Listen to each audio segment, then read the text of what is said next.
I feel fine. Godspeed, John Glenn. Tranquility Base here. The Eagle has landed. Rocket Tranquility, we copy you on the ground. New possibilities are opening up for scientific cooperation between countries. 1-0-0. Liftoff. Americans return to space as Discovery clears the tower. Discovery, go and throttle up. Discovery, roger. Go for deploy. Everybody in the shuttle program, the crew is go for launch. Roger. Nice to be in orbit. We have followed in their footsteps to get us where we are today.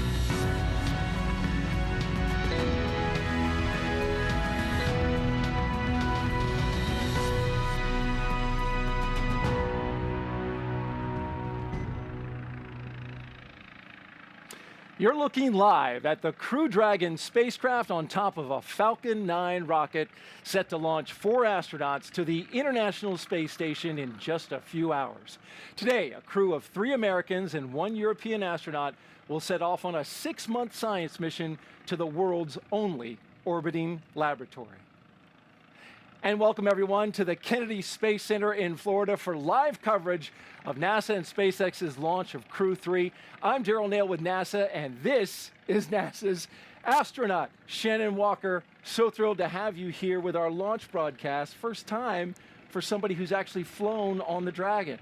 Yes, I am so excited to be here. I figure if I can't actually be on the Dragon, this is the next best place to be. There you go. And we left the model behind us with the door open just in Good, case. I'll go get in it. Yep. Hey, listen, so we're the top story right now, we're seeing a little bit of weather. You can see it in the picture. We got some clouds behind us, but we currently sit at 70% go. Hopeful that that holds. Yep, hopefully it will hold. We've had a little bit of misty rain today, but it seems to be pushing out, so keep our fingers crossed that it'll keep on going. We're hoping for that, and if you folks want to ask Shannon some questions and gain some of her expertise and what it was like to fly to space, you can participate by asking that question on Twitter. Just send a tweet with the hashtag AskNASA. And we'll get the question to her at various times throughout the broadcast. Let's begin now with a mission overview. In just over 4 hours at 9:03 p.m. Eastern Time, NASA astronauts Raja Chari, Tom Marshburn, Caleb Barron, and European Space Agency astronaut Matthias Maurer will lift off from Launch Complex 39A at NASA's Kennedy Space Center as part of the Commercial Crew Program. Now, when they lift off, this will be the 3rd operational mission. Yes, indeed. You were the first. I was at first, yes. Our crew went up for 6 months, and now we're on our 3rd 6-month crew going to space station. And so the Crew 3 will be flying a brand new Dragon, so they got that brand new spacecraft smell when they go inside. So important. It's called Endurance, and it's been named by the crew, of course, and their patch as well. We'll talk more about that in a bit. And it's on top of a refurbished Falcon 9 that launched CRS-22 back in June. So, covering all of the action around the country, our teams at SpaceX headquarters in Hawthorne, California, NASA's Mission Control Center in Houston, and of course, right here in Florida. Hello, folks. So, we'll also talk with the Crew 2 astronauts about how they prepared for Crew 3's arrival before they came back home. And of course, we'll answer those social media questions throughout the countdown. And you can send them in, as we mentioned, by just using the hashtag AskNASA on Twitter. Okay, let's talk about the crew and what they did. You're familiar with this. Yes. Prior to today's flight, the crew shifted their sleep schedule. Always a fun thing. Yes. Waking up late morning, and one of the first things they did was this. Let's take a look at some video here. They stuck their sticker on the wall, literally. Right below Crew 1 sticker, there's Crew 3, and then they gave it a tap, slapped it on the wall. It's a new tradition. And Shannon, I guess you started that, right? Your crew? Well, yep. Well, I believe Demo 2 is there as well, but it's something crews like to do, leave their stickers wherever they are, so we put it on inside crew quarters. And then you see them here. They are awaiting breakfast. They looked hungry. They did look hungry. Food hadn't been served yet. Nope. Ready to eat. They're ready to eat. Ready to eat that pre-launch meal. And so we're ready to chow down on a launch if we can get that to happen today. So now, just about 90 minutes ago, that last meal, that will prepare them for liftoff. And what did you eat before you went to space? Yeah, everyone in our crew ate something different, but I was in the mood for a good old hamburger. So I had a cheeseburger and an arugula salad to offset it. A good beefy hamburger, huh? Yes. You went big. That's great. Well, lunch was followed by medical checks, flight day preparations, and then getting dressed and suited up for space flight. And the NASA helicopter, we want you to know, is here It's getting right there. Yeah, we're hoping to get some great aerial shots as well. At T-minus 4 hours and 5 minutes, NASA will turn Crew 3 over to the SpaceX team, and then we'll see some key milestones along the way to liftoff. The first one is suit up inside NASA's Neil Armstrong Operations and Checkout Building, or the O&C. After they're dressed, the suits are then pressure checked. After suit up, we'll see the crew walk out. The astronauts will leave the O&C building and give their final goodbyes, and this can be an emotional moment for some. Following the goodbyes, the crew will then get in their Teslas and begin the roughly 20-minute drive to Pad 39A. And once there, the 4 astronauts will ascend to the 255-foot level of the fixed service structure. Crew ingress follows, basically astronauts boarding or getting inside the spacecraft. And then after all the vehicle and crew checkouts are completed, the SpaceX closeout team will close Dragon's side hatch with the crew safely inside. At T-minus 40 minutes, the crew access arm, which is the long suspended walkway that you can see there it is in the shot, they'll use that to board Dragon, and then that will retract, followed by the arming of the launch escape system. Propellant loading on Falcon 9 follows. Then at T-minus 5 minutes, Dragon will be configured for what is called terminal count. And then finally, at T0, Crew Dragon and Falcon 9 will lift off, and roughly 12 minutes after that, separation from Falcon 9's second stage, and then Dragon flies to the destination, the International Space Station. That entire timeline, you lived it, you rehearsed it, Shannon. I wonder about that moment where you're saying goodbye. We're going to see that not long from now to your family and friends. Yeah, it is an emotional moment. So everybody's here down wishing you well, but saying goodbye to your family, it's hard on both sides. All right. Well, we begin with crew suit up just a few minutes away, but we want to introduce our team at SpaceX headquarters in California to show us what's happening there. Courtney?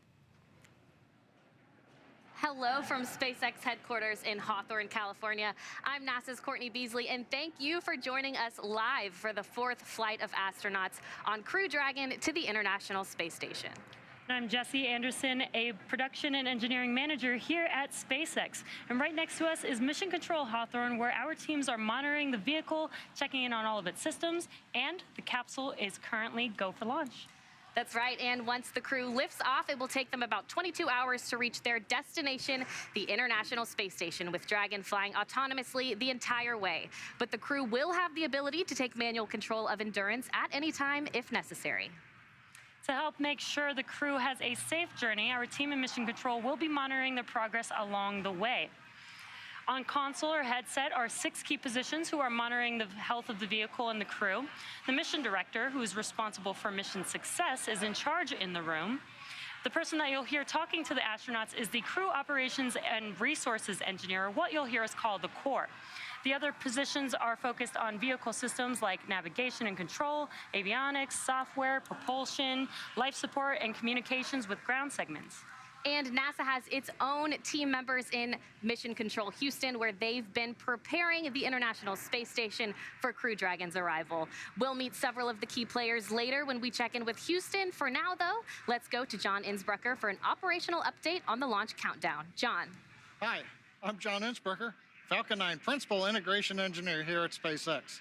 We're just over 4 hours to launch, and over the next few minutes, the SpaceX NASA teams will undergo a series of polls to verify that the advanced team and the crew are ready to enter the pad and the spacecraft. There's also going to be a countdown briefing that goes over items such as crew, weather, and vehicle status. Now, leading up to tonight's launch, the SpaceX team performed a static fire of the Falcon with Dragon vehicle back on 27 October.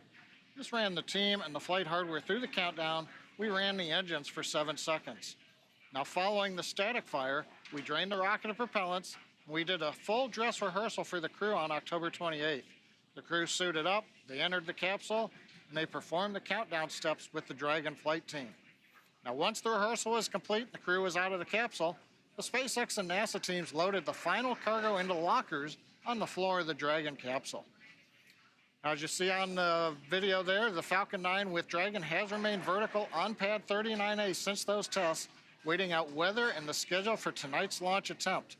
Our next major activity is going to be arrival of the crew just inside T-minus 3 hours. Now, while the crew and the hardware currently go, we're also keeping an eye on the weather as another important factor in a launch. The astronauts just received their weather briefing about 10 minutes ago before we went live with the broadcast. While we're watching cumulus crowds, possible precipitation, we expect that the weather will stay west of the launch pad and it will be improving through the evening. So currently, no issues with the weather. Now, in the event things don't go as planned, such as an abort, SpaceX and NASA are coordinating with the U.S. Coast Guard to ensure crew safety upon splashdown. This includes extra ships and air assets to patrol the 10 nautical mile keep-out zone. This is to help mitigate safety concerns for any boaters approaching the landing area. Now, as usual for Dragon flights, we have an instantaneous launch window. That means we can't move the launch time. We have to go right on the planned minute and second. But if we do need to delay, there is a backup launch opportunity from Kennedy Space Center the evening of 11 November, about 23 minutes earlier than tonight. But right now, with everything go at the pad, let's head over to Houston, where NASA's Sandra Jones is standing by. Sandra.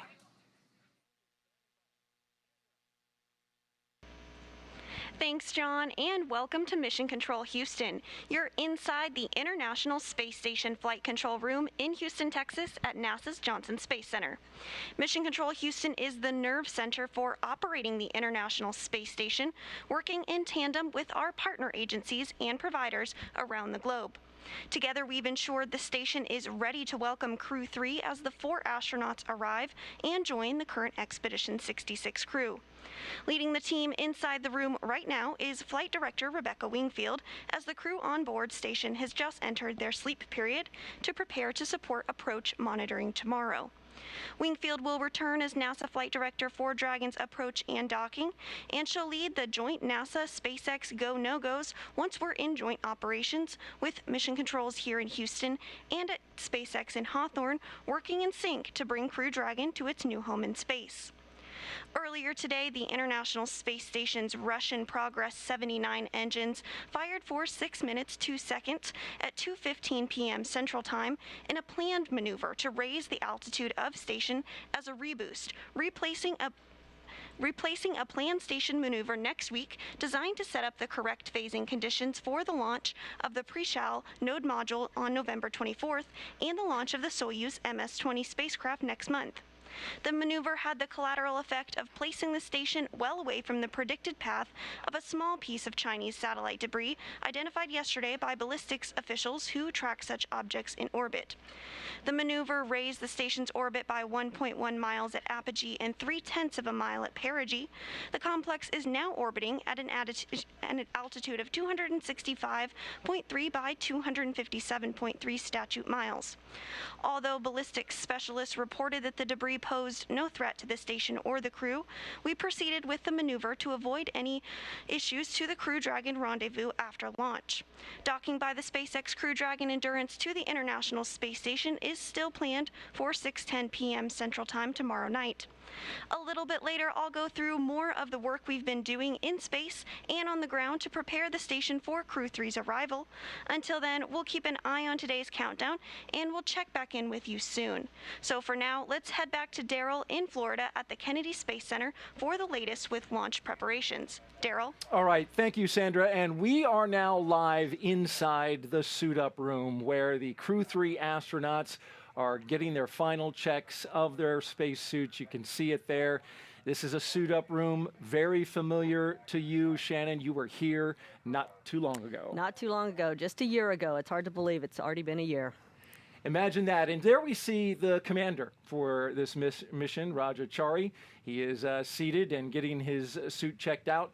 Tell me a little bit, Shannon, about this process. What all is going to happen as they sit there and the suit techs work on them? Yeah, so what they're doing is they're checking what we call the integrity of the suit. So it's 2 things they're looking for. They're looking for that the suit will hold pressure in case the astronauts need it in an emergency, and they're checking to make sure that the communication links inside the suit are working. And those suit techs, they all have numbers on their backs, and They are attending to the astronauts. Why are they all numbered? They're numbered so we can keep track of who is whom out there. Some of those suit techs will be going on to the launch pad to work with the technical teams at the launch pad, and so just so we can keep track of who is doing what where. And this is a very historic room, Shannon. Of course, astronauts have been suiting up here and getting checked out, since the Gemini program. Yes, indeed. It is historic. You can see some of the old equipment there in the background. We're not using it now, but we left it in there with SpaceX left it in there. So just to remind us of what our history is. It's a nice touch, along with the paintings on the wall and the pictures on the wall. As you mentioned, those are gauges and dials back there, but they're not currently in use. As they're sitting there, these seats, I understand, are just like the ones inside the Dragon? That's correct. They're going to check things out just as they are going to be in the Dragon. So that's why they have those seats. The crew will get strapped in, get their seatbelts on before they pressurize. And there's a wide shot of the room with the 4 Crew 3 astronauts. We have Commander Raja Chari, pilot Thomas Marshburn, mission specialist Kayla Barron, and Matthias Maurer. And we have other astronauts in the room as well, Shannon. You can see them surrounding some of the astronauts who are flying. And what is their role today? So there's a couple of different sets of people in there. We have their flight doctors associated with the crew. So there's, I believe, 3 flight doctors in there watching this process. And then we have another astronaut, what we call our crew support astronaut, who has been training with the crew, working with the crew, and also is there just to help out for all the stuff that's happening today. And you see they've got equipment there on the table. I imagine they're looking to check whether that suit pressurizes properly? Exactly. That equipment is exactly designed for that, to check the pressure and the communications. And it's not the only pressure check, right? No, once the crew gets back in or gets into the capsule, they will do a pressure check of their suits inside the capsule to make sure that Pigeon nothing operators happened on countdown between. at this time. The clock continues countdown to a liftoff time of 9:03:31 p.m. local with an instantaneous window. We have no cola closures for tonight's T0, and likely not a surprise, but launch recycle is not an option for our instantaneous window this evening. At this time, the crew is at the ONC building and stepping into suit donning. Launch pad was cleared shortly after 1 this afternoon. At this time, Falcon 9 CVs are at MEOP, and the majority of the pre-launch checkouts are complete, with the exception of a few engine checkouts that will occur after T-minus 2 hours. The primary countdown master sequence continues to work through nominal pre-launch preps, with the next milestone being initiating LOX GC system chill around T-minus 3 hours. One follow-up on the drone ship, which is watch item coming into today. The drone ship and the support boat Bob arrived on the landing zone with planning margin around T-minus 5 hours and 30 minutes, and are stepping into the final day of launch checkouts, and will be on station to support tonight's attempt.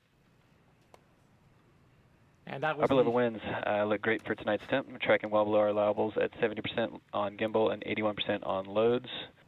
And as briefed with the crew at T-minus 4 hours and 20 minutes, launch PV for this evening is at 30%, with primary watch items being cumulus cloud roll and flight through precip. Weather is forecast to improve throughout the evening, independent of what it looks like out the window at this time. There are no constraints to the performance of any sections of the Falcon or Dragon launch countdown procedures. And one note for all operators that 52.911 is open and to be utilized for any required crew contingency actions. For all operators in firing room 4 at KSC and those at MCCX main and support room, all 3 control rooms will go into a lockdown at T-minus 45 minutes, and all operators shall remain at their console monitoring their system and maintaining full focus while the launch escape system is armed. Please note, in the event of a scrub, that the launch escape system will remain armed until the completion of propellant offload. I will reiterate this note to the team around T-minus 1 hour. CE, can you please provide a status of Falcon 9 health? CE here. Falcon 9 is healthy, and we're tracking no issues that would preclude an on-time launch this evening. Thanks, sir.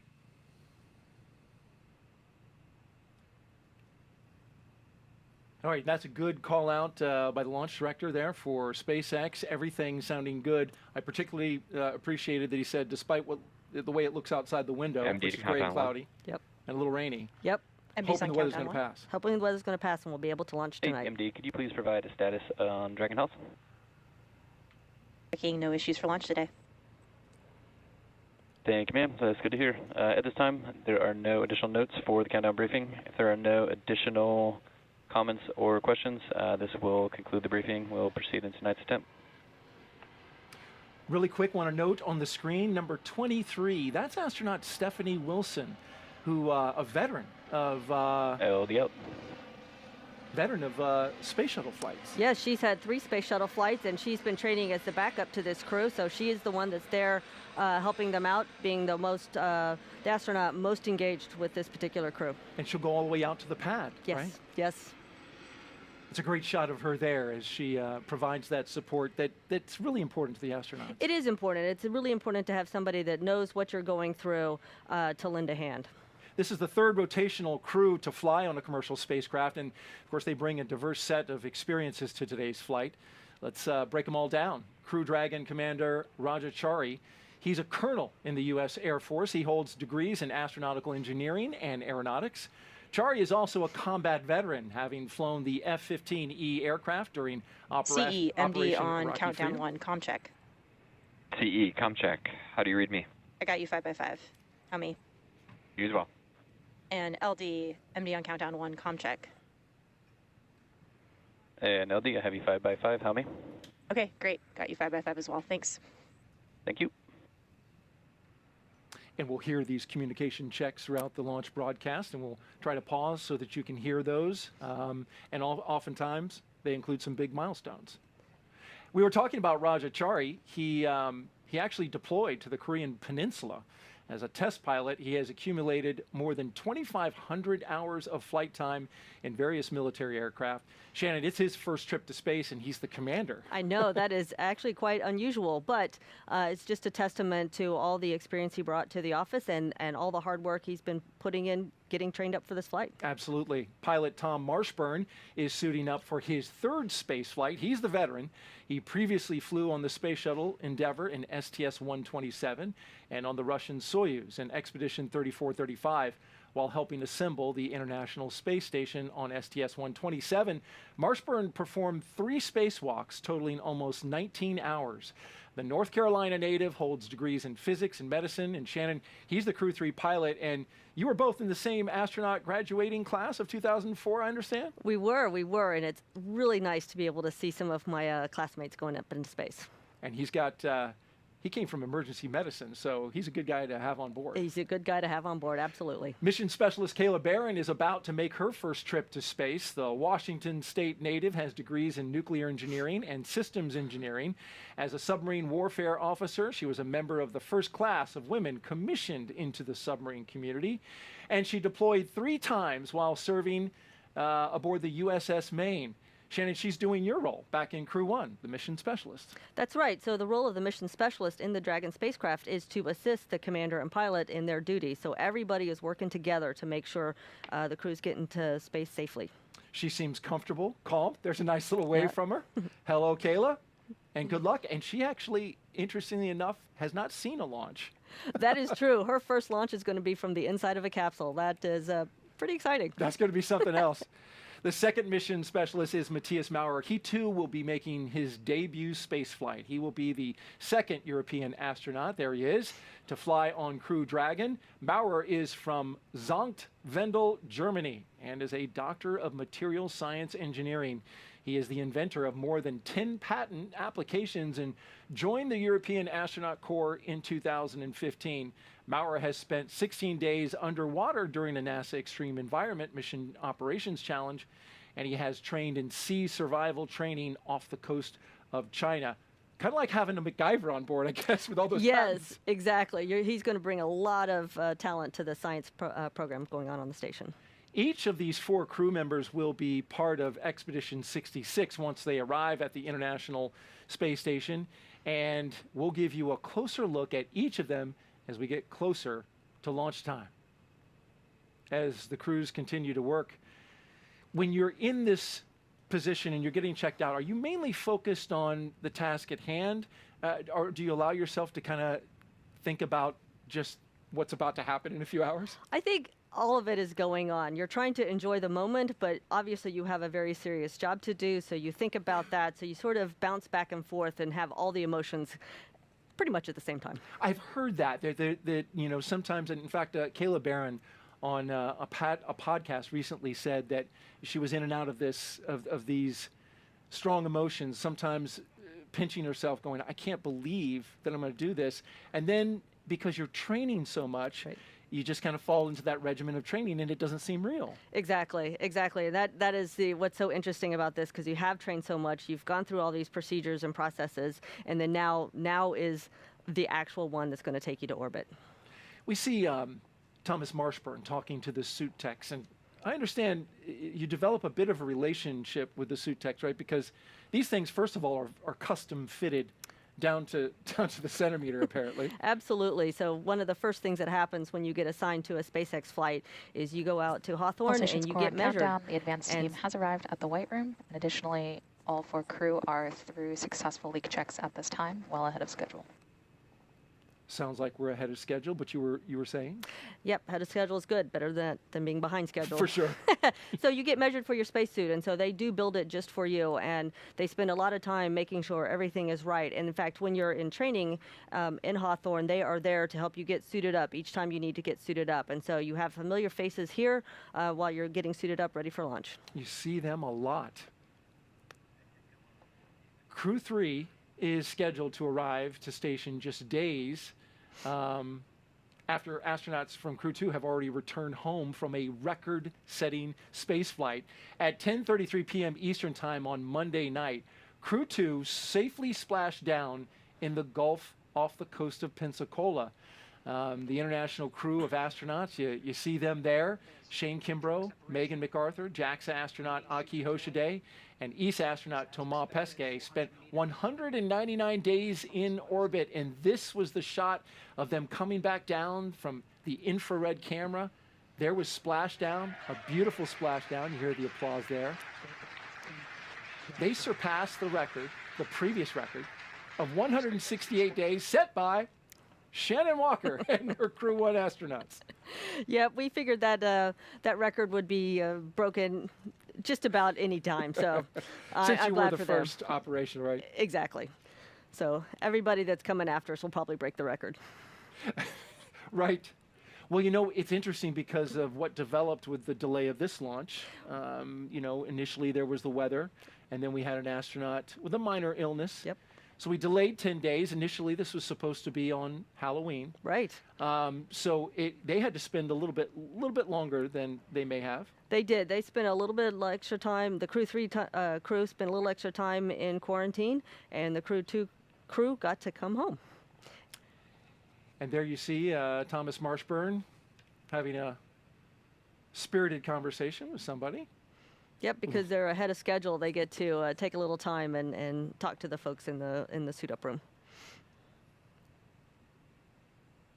Those Crew 2 astronauts, they were in these very seats, Shannon, back in April. We'll dive deeper into the work they did up on station a little bit later in the show.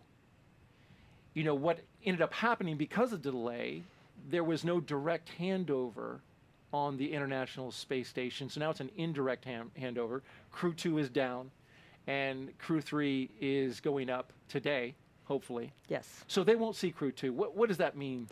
Yes, they won't see Crew 2 on the space station. So normally we like to have our crews overlap a little bit so that the outgoing crew can really make sure that the incoming crew is all set up to be efficient on orbit. And that means that they need to be told where everything is stowed, how things happen on the space station, so they can really hit the ground running or fly the ground running or whatever is appropriate to say in space station. Float around. Float around efficiently. And run in place. Yes. The crew has been training together for months, and each has their own unique connection to the mission. Let's talk a little bit about that. Tom Marshburn, he flew on the space shuttle. He flew on the Russian Soyuz, and now Dragon. And it is the first time Tom Marshburn is the only veteran on a space flight. He's with 3 rookies. But he says he can't wait to see the looks of joy on his crew members' faces in microgravity when they hit orbit for the first time. You got to see that. I got to see that. I was sitting next to Victor Glover, and it was his first ride into space, and so it was pretty exciting when he officially crossed the line and became a spacefaring astronaut. And who let him know that he crossed the line? Oh, that was me. Yeah, so he was busy doing work, and I was watching the altitude. So as soon as we crossed, I gave him a big congratulations. Oh, that was nice. And so Rajachari, he's accumulated more than 2,000 hours of flight time, as we mentioned. He flew the F-35, F-15, F-16, the F-18. He flew combat missions and Operation Iraqi Freedom, and he deployed in support of the Korean Peninsula. Raja is the commander of the spacecraft, but it's also his first time flying to space, and he's a member of the NASA Astronaut Class 22, known as the Turtles, and they're talking about taking over. Yes, we have a couple of turtles on this flight, so it's good to see the new kids getting their turn in space. Absolutely, and the other one is Kayla Barron. It will be her first flight, Lieutenant Commander in the U.S. Navy and a submarine warfare officer. She was lucky enough to meet an astronaut and hear about flying on the space shuttle, and heard what it was like to build the space station. She says that's what inspired her to get into space. She sees parallels between working on submarines underwater, where humans are not supposed to be, with working in the vacuum of space. You can attest to that because you did an underwater mission and you've been to space. I did, and it is a very good analog working underwater. We do that training to give crews a taste of what it's like when you're on the space station. You have a schedule, you've got a ground control team dictating what you're going to do each day, and so it's a very good experience. And you're isolated to that environment. Yes. Which is something that is very real with these long duration space flights. Yes, yes. Absolutely. You don't have a quick trip home to solve any problems that you might encounter. Right. Matthias Mauer's first time flying.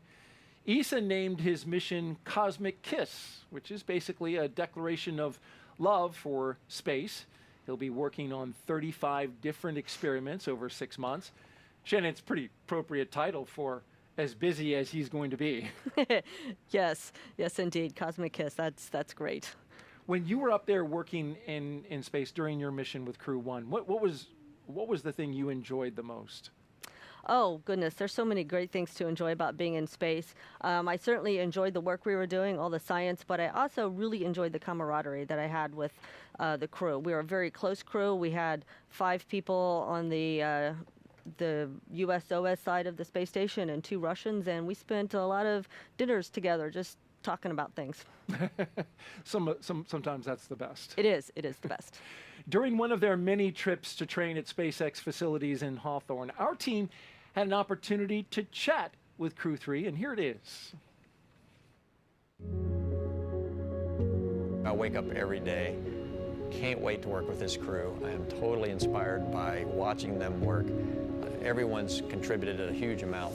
Tom Marshburn, he does an amazing job of taking in all these off-nominal situations and just sort of dealing with them methodically as we go through. He's been to space already 2 times, and so he has a lot of knowledge and a lot of experience, which he shares. I've gotten the chance to work with Raja for several years now. He's just such a great communicator. He really cares about his team and finding ways to get the best out of everybody. What Kayla brings to the crew that I think is unique to her is she's an amazing communicator. Just a great job of team cohesion, dynamics, and identifying things that would make us better, and she's done that with our crew. I feel like that I'm probably the only real rookie on this one, but I think I bring the European spice, I bring European humor. Matthias is an amazing innovator. He's got a lot of ability to take on a project and really work his way through it. He always has a really interesting way of looking at things, always has a question I've never thought of before. Matthias, we've decided to call him Hollywood. He's the most artistic one of us. He's always got the camera. He knows what would be a good shot. I couldn't feel luckier to be a part of a crew, and we also just have a lot of fun together. We kind of goof off a little bit. We will have fun in space. Can't wait to be in space with them. I think they're going to be lifelong friends as well. It's nice to hear them talk about lifelong friendships as we go back into the suit-up room. I imagine that's happened for you as well. Absolutely. Once you work as a crew, you're family forever. Love it. And so now let's check in with John Innsbrucker in California for another operational update. John, what do we know? Well, thanks, Daryl. We're at T-minus 3 hours, 42 minutes. Everything continues to go well for launch. We did hear over the countdown net the T-minus 4-hour briefing by the SpaceX launch director. The good news was there wasn't anything significant to report on the rocket. Now at T-minus 5 hours, the team began clearing the hazard area and the buildings around pad 39A. This is known as the blast danger area, or BDA. Now, the only people remaining on the pad are the ones who are going to be needed for ingress of the astronauts. They were cleared to enter the pad at the T-minus 4-hour mark. They're up there right now, and they've actually just opened the side hatch on Dragon. Now, crew arrival is expected to happen in about 40 minutes or so, just inside T-minus 3 hours. So currently, we're running on the Dragon side about 15 minutes ahead of schedule. Good thing. Now, at the launch pad, Falcon 9 is powered on. We performed engine and stage checkout several hours ago. Currently, the team's on station. They're monitoring telemetry. We're looking at pressures in the gas storage vessels. Everything's pretty much pressurized. We'll top it off inside the last 30 minutes after the crew's on board Dragon. Now, on top of Falcon 9, the Dragon spacecraft is ready for the crew. As I mentioned, the ground team has got the side hatch open. The crew, as you can see, they're finishing up their suit checks. They're getting ready. We've done functional checkouts on the Dragon, and most recently, in the last half hour, the Dragon propellant system was pressurized to the final flight pressure. So currently, all the spacecraft systems are also go. Now, the launch range is working, no issues. They're ready to support at this time. And as we've heard, the weather is cooperating. We actually heard a report we're starting to see a little bit of blue sky in the late afternoon, early evening down at Kennedy Space Center. So the countdown to liftoff, everything continuing to look good. And as we're getting ready for the crew to walk out, let's go back to our team at Kennedy Space Center. Thanks, John. It's now T-minus 3 hours and 39 minutes and counting here at Kennedy Space Center in Florida. The crew ate their pre-launch meal at roughly around 4:30 p.m. Eastern Time, and then they were given a weather briefing. And we just watched the suit techs from SpaceX fit each crew member into their own custom spacesuits inside their crew quarters. And now you see them chatting it up. In a few minutes, at T-minus 3 hours and 25 minutes, the crew will be making their way out of this famed suit-up room, down the hall, into an elevator, down to the first floor, and then outside to be greeted by their families and a small group of well-wishers. And that will be before they head out to the pad. And the 3 Teslas are outside and ready to go. And that drive out, Shannon, what's that like? Oh, the drive out to the launch pad is pretty darn exciting because you know you are heading out to your rocket to go somewhere. To go somewhere is right. Yes. In space. In space. And so now All it looks stations like core on countdown. All 4 suit leak checks are complete with data collection successful. Okay, so the call out that the suit We've got checks good are suits. good. Yep. Yeah. Good okay. suits. That's a great sign. That's a good milestone.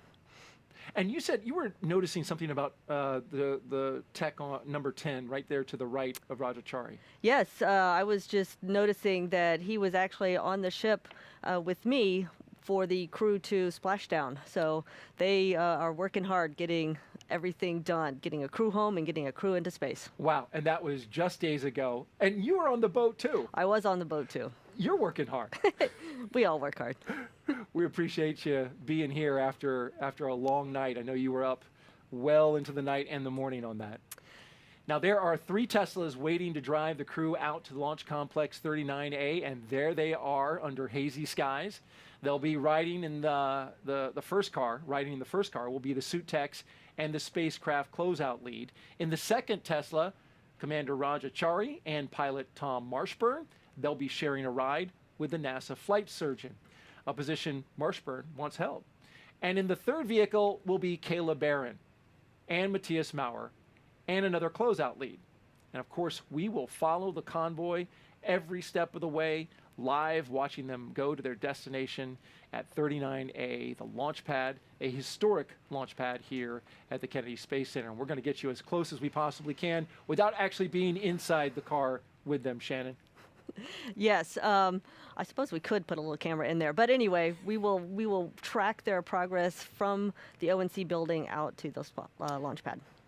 We have another guest close by for launch today who worked for years on certifying the SpaceX Crew Transportation System. Earlier, NASA's Marie Lewis caught up to one woman who has been part of the commercial crew team since the very beginning.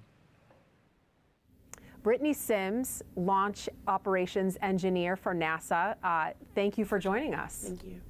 So we are sitting inside the Mission Director Center that is on the Cape Canaveral Space Force Station. This is one of several control rooms around the country that hold NASA and SpaceX teams. And so you are sitting in here on launch day with the Chief Engineer for NASA, along with other engineers on the NASA side. Tell me, what are you focusing on? What are you working on when you're sitting on console as the crew is suiting up? Yeah, so during suit up, the crew, the engineering team, we're monitoring our systems, ensuring that everything's looking good as it should. So from the spacecraft to the launch vehicle to even the ground systems, just making sure everything is happening as expected. So in the event something's not looking quite right, we'll have a discussion about it and bring it to the chief engineer, who I directly support. And so to ensure that we're still good to go. So part of the task that I'm responsible for is making sure that we keep track of all those issues and kind of work through them. And then as we proceed down the count, there's certain critical times in the count where the NASA engineering team is asked if we're still continuing to good to go. And so making sure the engineering team is ready for those particular pulls is also part of my responsibility. And then at the end, as we get closer, we'll give our final thumbs up to the NASA launch manager, and who will provide that final response to SpaceX on behalf of the NASA team. So pretty exciting time, very focused and ready to go. Awesome. And I know you've been with the Commercial Crew Program supporting as an engineer from the beginning, almost more than 10 years ago, in fact. So, and you've had the opportunity to work here on console for every mission and watch every crew suit up. What is it like in here when you're working as part of that team and you're watching the crew suit up, when you've seen firsthand all of the work that's gone into certifying the SpaceX system? It's like a dream, you know. Sometimes I just want to pinch myself, because I remember when I first started very early in my NASA career supporting Commercial Crew Program, and it was really just a concept very early in development on paper, and now we're here sitting at another SpaceX launch as they're launching our astronauts to the International Space Station, and they're certified. So it's really exciting, you know, the fact that I was able to see it and see it where it was at in the very beginning, and now here still being a part of the team where it's operational. I just get even more excited to think about where are we going to go with these commercial partnerships in the future. Are there any superstitions or traditions that you have with the launch team in this room? I actually do. I wear a special pair of shoes since the very first mission, and I learned about this through the chief engineer, who wears a special jacket every time. And so, yeah, I have a special pair of shoes that I wear each mission, just to be a part of it, to make sure we're all successful, to add my part to it. Very nice. And I heard something about chili after launch. Yeah, this is a tradition all the way back from shuttle. I imagine they might have did it in Apollo 2, where after every successful launch, we'll have a cup of chili and a piece of cornbread when we walk out the door, celebrating our success for another mission. So yeah, it's pretty cool, pretty fantastic. Interesting. Well, yeah. I hope you get to enjoy that. And lastly, I want to ask you about, I know years ago you used to keep a photo of the first astronauts who were assigned to the Commercial Crew Program, the cadre they called them, the original 4.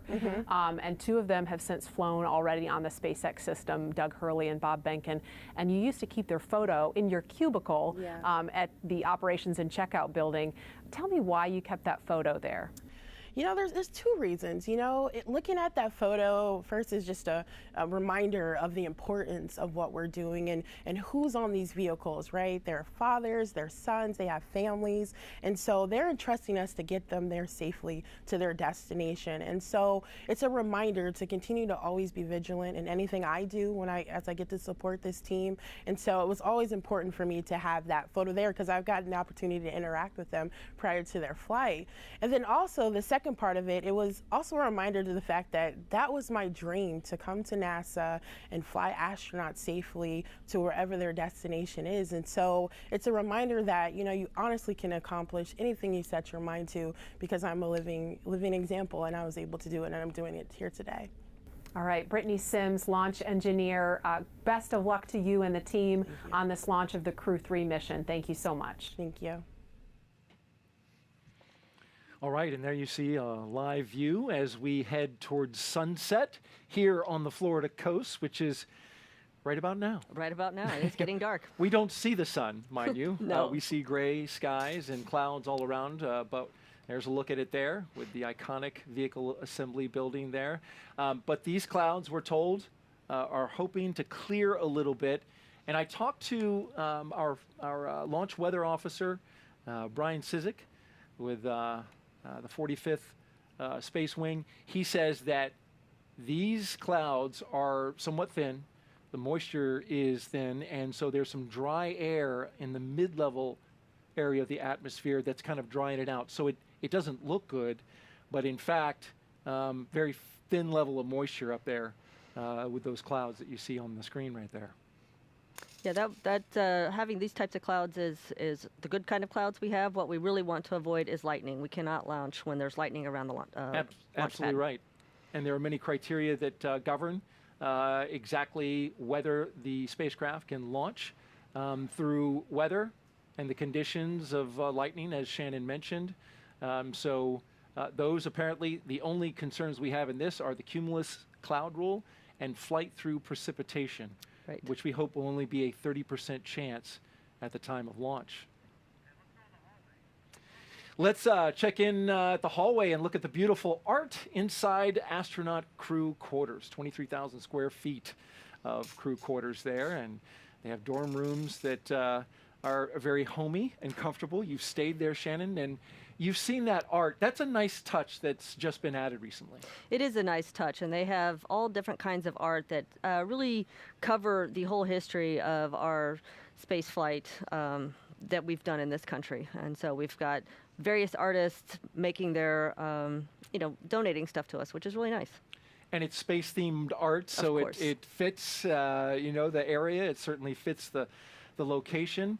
And as you look there, you're looking at the backs of the Teslas that will drive out to the pad. You can see all three of them lined up and ready to go. And the folks to the right of the rope, family, friends, and some media as well. You can see they've got their umbrellas out, ready for a little mist, which continues to come down at the this LiO hour. seals have been removed, and installation of the LiO cartridge is complete.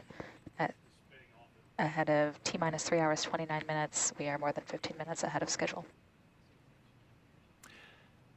Again, ahead of schedule. That's a good thing. And I believe the license plate on that car in the back said "Send it," Send it. is, I think, is how we all feel. Yes, indeed. Each time the Teslas seem to have a different license plate with another nice little message. They do. They do. I've seen quite a few, and they've all been great. Hey, how about we take a few questions on social that have come in? That'd be great. Kyle on Twitter asks, since 3 out of the 4 crew members are rookies, will NASA and SpaceX have the camera inside Crew Dragon turned on so we can see the astronauts' first reaction when they reach space and see Earth down below? I suspect that they will. We usually have the cameras on inside the capsule. The real question is, do we have the satellite link-ups to get that video feed back to the ground? A live video feed would be best, but I'm not sure we'll have that. But they do have cameras. And so the next question is from Mad Dog on Twitter, and she asks, I'm assuming that, why did SpaceX decide to reuse its booster but not its space capsule, which is brand new? Yeah, that's an interesting question. So as a general rule, SpaceX will reuse both boosters and capsules, and so a lot of it just has to do with the time that it takes to refurbish things versus getting new capsules built, so they will have more capsules in the future. Okay. Well, there's a beautiful shot outside with the clouds overhead. As light begins to dim, we've passed sunset here on the east coast of Florida, and a look out over the Atlantic where we still see a little bit of light. You can see that the clouds, they're not completely covering the sky. We do have some holes, and one of those holes is what we're hoping for as we go by. As time goes by. Yeah. It'll be nice to see the astronauts when they walk through the walkway, the crew access arm that we see there, because by that time it will be completely dark And you Yes. can see them inside the walkway. Absolutely. You will have a good view of them going out to the launch pad, the crew access arm. Oh, love Let's that take view. another question. As we look out, the lights on the Crew Dragon and Falcon 9 rocket. The capsule named Endurance by the crew. And here's our question. Shannon, how can you compare the Gs when flying Soyuz versus Falcon 9 Dragon spacecraft? Oh, that's a very interesting question. For both spacecraft, the maximum amount of G load that you get is about 4.5 Gs. What's different between the two is the profile, when those G loads come on, when the Gs come on and when they go away. So on the Soyuz, you pretty much got up to a G peak of 4.5 and then it tailed off. With the Falcon 9 in the second stage, you just keep accelerating Gs. So you start off pretty slow, and then as you get farther along in that period of time where you're on the second stage, the G loads just increase the whole time. So when the engine cuts off, you're at 4.5 Gs and have been there for a little bit of time. So it's a slow, steady increase. It's just go, go, go. You feel the pressure on your chest. Yes. It's pushing you into your It's pushing you into your seat. You kind of feel like you're being smushed like a cartoon. Like a cartoon. Well, but it's got to be an amazing experience when that engine cuts off. Absolutely. It is so fascinating when the engine cuts off, because all the vibrations and noise that you've been hearing goes away, and you know you are floating. Even though you're still strapped down into your seats, you know that you are floating. We have one more question we'll take from social media. And we appreciate, if you want to send your questions in, send them to #AskNASA on Twitter. And our next question, what do the astronauts do to keep morale boosted? Oh, well, I think in general, astronauts have pretty good morale because they know the end goal is a chance to go into space. But in times like this, when there's a lot of delays, it can kind of, your morale may lag a little bit, but you get to spend time with your families, you get to review the task ahead. So most of the time, they just stay focused. And it's interesting you mentioned that, the delay and what the crew did. We actually heard or got a note from the program manager of the commercial crew program who had received an email from Rajachari. And he expressed his appreciation for all the work that goes on behind the scenes for the commercial crew program to get ready for a launch like this. I know, Shannon, you can appreciate that. And he said that they've spent their time doing dry running the heck out of the EVAs that they're planning to do, and getting smarter about Dragon, so we hope that that will pay dividends in execution shortly. Working hard, and here they are, the 4 Crew 3 astronauts, as they walk down the hallway on their way out of astronaut crew quarters. Yep, and they're waving to the folks that work there in crew quarters to get them ready to go, and they'll be stepping into the elevator that you see there. And at the back of the elevator, there should be a big sign that a lot of people from the Kennedy Space Center have signed. We see that there. You can see the signatures on the left-hand side. Yep. It's a nice piece of history that's done every time. Did you get a chance to see that when you walked in, Shannon? You got to look quick, because once you turn around, it's hard to crane your neck around to look behind you. We've noticed that. Once you're in the suit, you've got to completely move your entire body in order to get to the direction of where you want to look. But certainly a wonderful moment for everyone, as we were talking about all the people who support this program, to put their signature on and have it seen by the astronauts as they go down that elevator and on their way out to the launch pad. Yes, as crew, we are well aware of the literal thousands of people that work to make spaceflight happen, and we are so indebted to all of them. Crew 3 actually spent the time together watching Crew 2 land. Yes. Which I imagine, they didn't know that they were going to be here on the ground initially. They thought they were going to see them in space, but they all got together, like the family that they become, and watched them come down. In fact, the whole office tends to get together whenever we can to watch the launches and landings. And I'm sure the astronauts who are flying appreciate that. Oh yeah, yes. You have different levels of family. So you've got your tight-knit family as the crew on one space flight together, and then you've got the astronaut family, which really encompasses all the international astronauts as well. And we are just moments away from seeing Crew 3 astronauts exit the operations and checkout building. You're looking Station at the core doorway. on countdown. Crew displays are configured for crew ingress 7 minutes ahead of schedule. And that's the advanced team that's out there at the pad. That's right. So we've got to pause here because, as you've noted, everything happens according to a timeline. We're a little bit ahead, so the crew may not walk out immediately, but when they do, they'll be right on the timeline to get them out to the pad at the right time. That shot there, you see some members of the media and press corps looking to get photos and pictures of the astronauts as they walk out and have been walking out of this building, going back to the Apollo program. A sense of history, does that come over you as you are walking through, following the footsteps of some of the most amazing astronauts that have dared to go into space and accomplish these great achievements like going to the moon? Yeah, it certainly did for me. I can't speak for all astronauts, but I suspect so because, growing up, we have seen this walkout so many times on TV, and then now you're actually getting to do it yourself. It can be a bit overwhelming. Looks like we're still waiting. And we are just seconds away from the astronauts of Crew 3 walking out. So you can see them back there behind the window of the door, gathering. A little bit, waiting for their cue. Waiting for the cue to come out and be able to greet their families before they head off to the launch pad. And this is oftentimes the shot that you see repeated in the newsreels and on the internet when they walk out to go to their rides and head to the launch pad. And there's stickers around this as well, Shannon. I believe you've got one up there. Yep, as mentioned before, crews like to put their stickers on just about anything they can. So just above the door, next to the NASA meatball there are stickers from each crew. I think yours is covering a little bit of the A on the end of NASA. Yeah, it's getting a little tight. It's getting a little crowded there, so we did the best we could. Here they come. And here they are, indeed. The Crew 3 astronauts taking their first steps outside before their journey to space.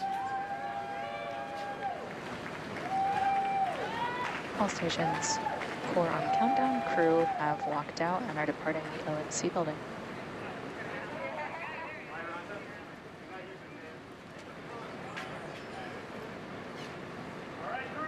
We are 4 minutes ahead of schedule.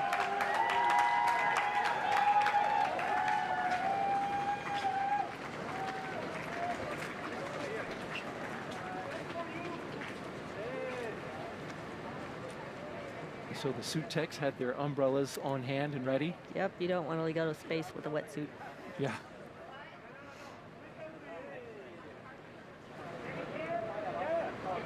And so now each crew member standing in front of their family, saying a few words.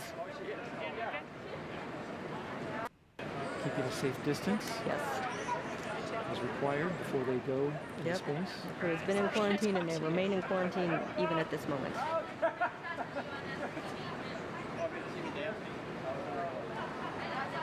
Some laughter and a lot of waving. I believe that's Matthias Maurer on the left-hand side. I think you're right.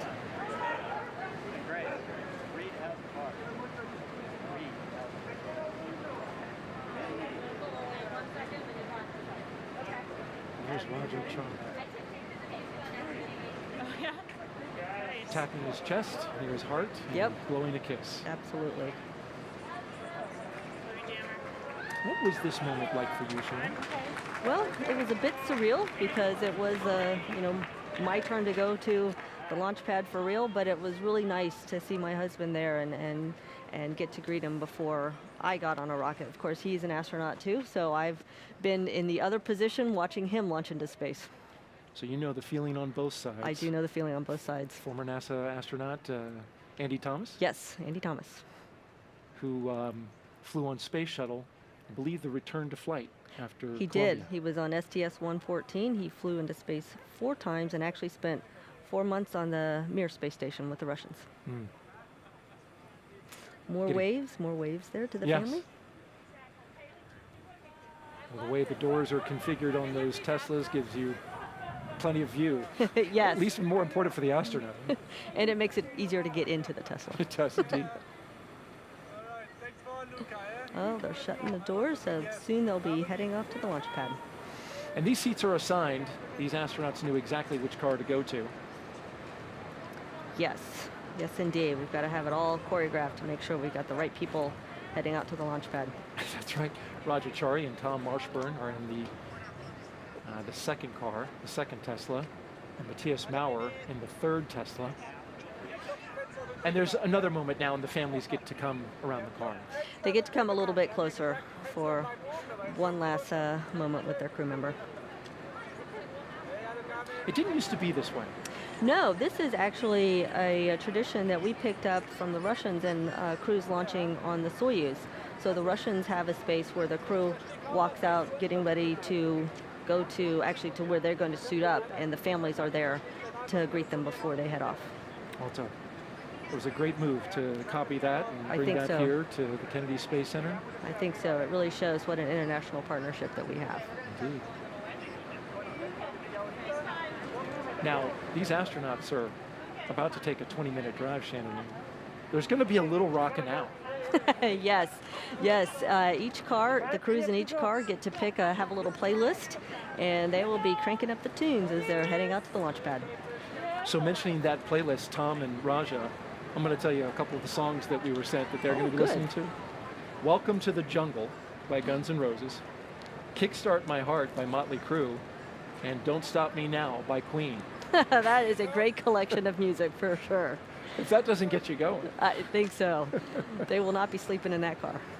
And it's interesting, the playlist is actually 10 to 12 songs long. I'm not going to read them all, but they've actually sampled portions, and there they go. There they go. When does the music start? Oh, the music starts immediately now. Yes. So as we can see, the crew is departing from the Neil Armstrong Operations and Checkout Building, now beginning that 20-minute drive with a full security escort. Crew are departing the O&C building on schedule at T-minus 3 hours, 15 minutes. And we are back on time. That escort there, a full security escort across NASA's Kennedy Space Center to that location right there, Launch Pad 39A. As we follow the convoy, we'd like to take a closer look at the Crew 3 spacecraft commander riding in this convoy. We'll start with him. He is NASA astronaut Raja Chari. I'm Raja Chari, the commander of the NASA SpaceX Crew 3 mission to the International Space Station. I was born in Milwaukee, Wisconsin, but moved within a week to Cedar Falls, Iowa. My dad had come to the United States to get his master's degree where he met my mom. He got a job at John Deere, and that's why they moved to Iowa. One of the biggest things I took from my Iowa upbringing is sort of that inherent community strength and the interest people had in everyone else succeeding and having a tight-knit community. I think I first became interested in flying at a pretty young age. My mom has pictures of me from back as a kindergartner being really interested in spaceflight. And I think as I got into junior high, the idea of going to the Air Force or flying became very appealing to me as well. And so astronautical engineering was a great way to be involved in the engineering for space. So at the Air Force Academy, there's all kinds of different engineering paths. You have the opportunity to continue on and do graduate school programs. It allowed me to go on and get a graduate degree at MIT, and it was a wonderful opportunity to take it to the next level. One path is pilot training in my life, and another path is to continue this engineering. I found I really liked engineering a lot more than I thought I would. And then a friend of mine had started talking about test pilot school, in which I realized, like, oh, that's actually a combination of both of these things.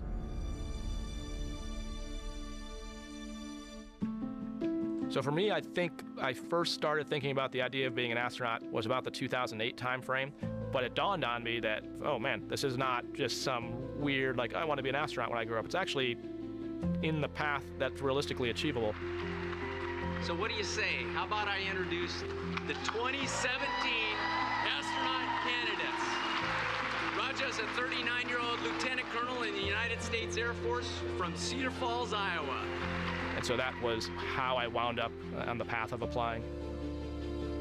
So on the SpaceX vehicle, my job as a commander is a fewfold. I don't need to tell Kayla, Tom, or Matthias how to do their jobs. They already know how to do their jobs. It's really more a matter for that 1% of the time where something off nominal happened, what is the best split of resources of, what is the best interactions between those players to get the best result. And so managing those different pieces of the puzzle is really, I think, what the crew part of the commander job is. It's really mind-boggling when you think about how much effort it takes to put people in space and then to sustain them in space. I think what's cool and why I like NASA is none of those people are doing it for the money. They're doing it because they believe in the mission. They're doing it because they believe in solving humanity's problems and pushing exploration. That's the reason people are doing it. I think if anything, it's taught us that we as humans have this great ability to endure through just about anything. You just have to put your mind to it.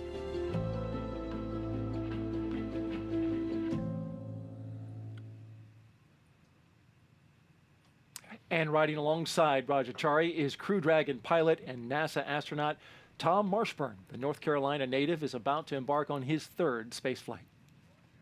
My name is Tom Marshburn. I'm the pilot of NASA's SpaceX Crew 3 mission to the International Space Station.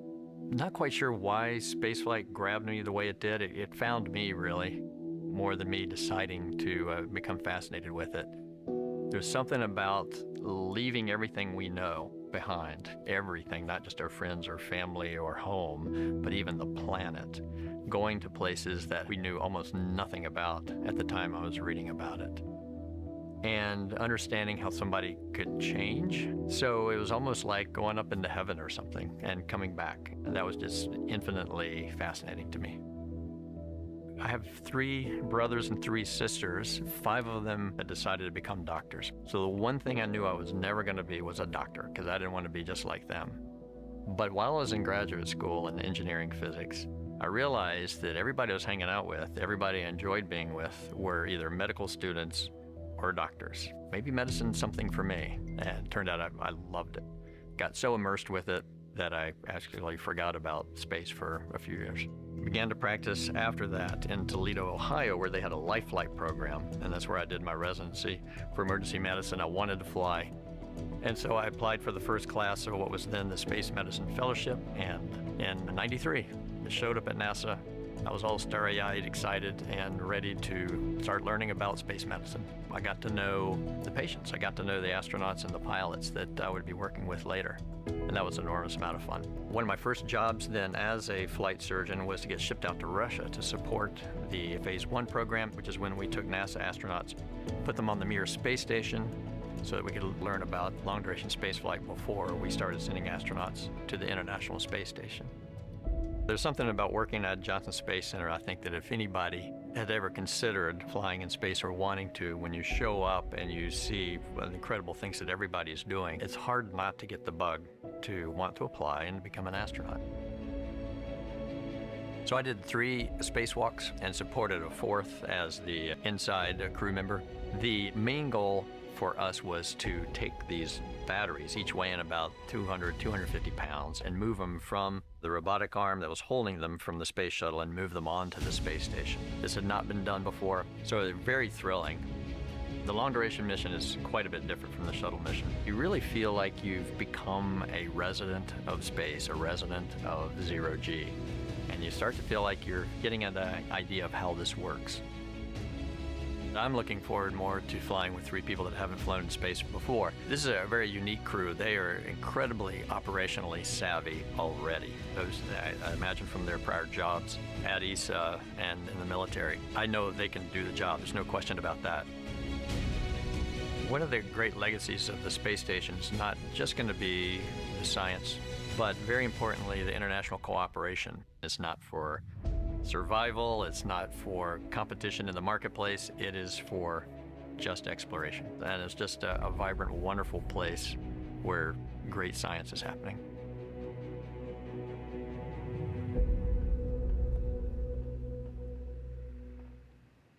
And there you see a live view of the Crew 3 astronauts making their way to the launch pad here at the Kennedy Space Center in Florida. You're watching coverage of the launch of Crew 3. Just 3 hours and 7 minutes away from lifting off. And Shannon, you drove out at night just like these astronauts. You don't see a whole lot. Well, we were still a little bit daylight while I drove out because we launched right after sunset. So I could see a few people on the side of the road waving us on and cheering for us. It was pretty special. I was just going to say, there are folks out lining the road now. We may not see them because of the darkness, but they're there to support. Yes, absolutely. It's a great feeling. One thing you didn't miss as it drove by was the vehicle assembly buildings. It's hard to miss. It's hard to miss that, even in the dim light that it's currently shining on it right now. But we are here in the middle of a wildlife refuge, and so you're not going to see a lot of city lights. You're not going to see a lot of infrastructure around that illuminates. But you can see the 3 Teslas being led by a Kennedy security vehicle out there out front. It's about a 20-minute drive. And they're getting ready to turn onto the road that goes right in front of the vehicle assembly building. We've got our helicopter up. We do, watching the action from above. That's good. Yeah.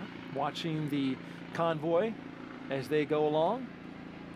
And as they drive by here, Shannon, 2 of our astronauts, Raja Chari and Kayla Barron, are part of the Artemis 18. As they drive by the VAB, they're well aware that there is a fully stacked Space Launch System rocket that is going to send an Orion spacecraft on a test flight to the moon. That's right. I know they're aware of it. They're probably not thinking about that right now, but they know it's there, and we are all looking forward to its launch early next year sometime. In fact, this camera angle is from on top of the VAB looking down 525 feet up. It's a huge building. It is one of the largest buildings in the world by volume. And there you can see it passing by the press site area. And yes, we can see them off to the right here. We can see them from our host desk position.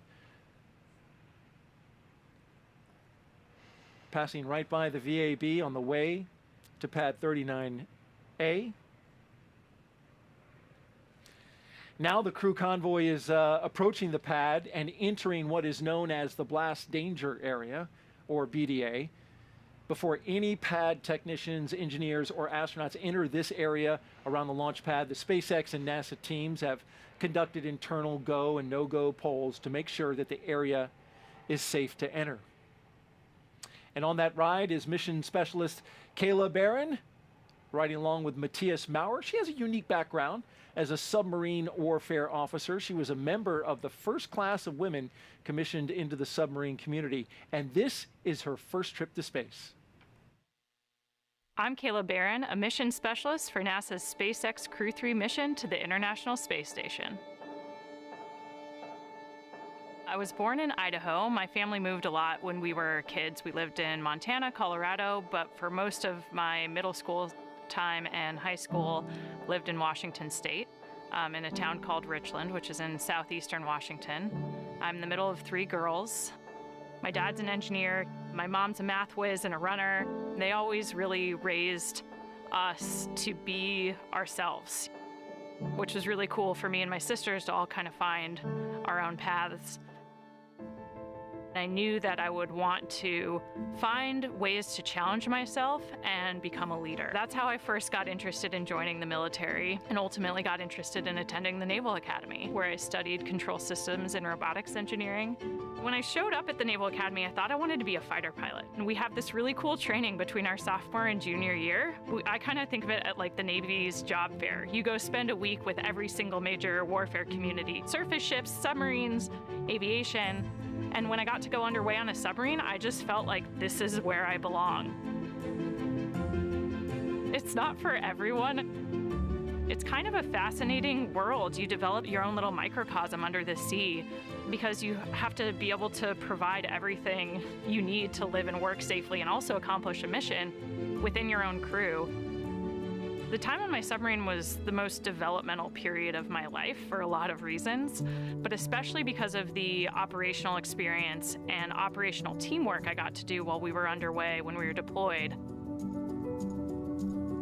I actually never even thought about becoming an astronaut until after serving on a submarine. For me, it was all those parallels that really inspired me to want to apply and to believe that I even could. All right, NASA family and friends, our first astronaut, Kayla Barron. I found out that I was officially on Crew 3 when I was on my way to the Neutral Buoyancy Lab for spacewalk training. And I got a text from the chief of the office, and he said, if you're awake, give me a call. So I gave him a call on my way into work, and he said, Kayla, you're on Crew 3. And I was just so excited. Crew 3 is just such an amazing group of people. It's a really special crew because I think everybody brings a really unique perspective and different background, and so there's always something to learn. And whenever we're faced with a problem or have a decision to make, it's really interesting to see the different perspectives and how together we make better decisions and come up with more interesting solutions. I just feel super lucky to be with people who all have such diverse perspectives and experiences, but have really learned how to mesh and work together as a team. I definitely would want to thank my family for supporting me on this journey. They've always been there for me and pushed me to chase my dreams and been super supportive every time I stumble or fall, helping me get back up and try again. Without them, to hold me accountable, to push me, I definitely wouldn't be standing here today.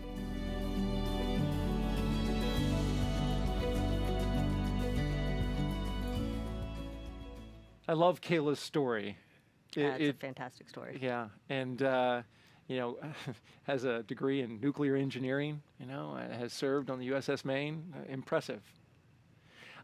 There is a shot of the pad. The astronauts are heading out there, and it's funny, we're talking about Kayla, and we're about to introduce a piece with Matthias, and those two are riding in a Tesla together.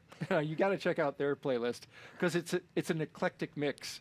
They're listening to Lose Yourself by Eminem, Sun by Rammstein, I hope I said that right, it's a German band, Thunder by Imagine Dragons, and then Dream On, the Aerosmith cover by Ronnie James Dio. You imagine?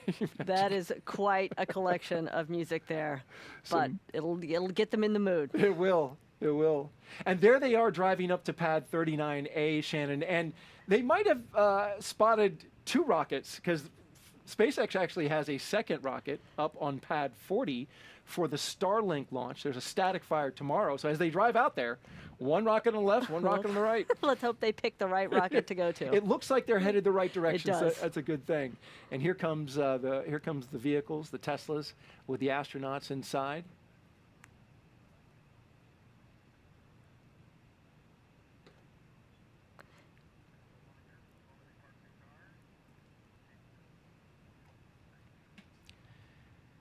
All stations core on countdown. Crew have arrived at the pad 5 minutes ahead of schedule.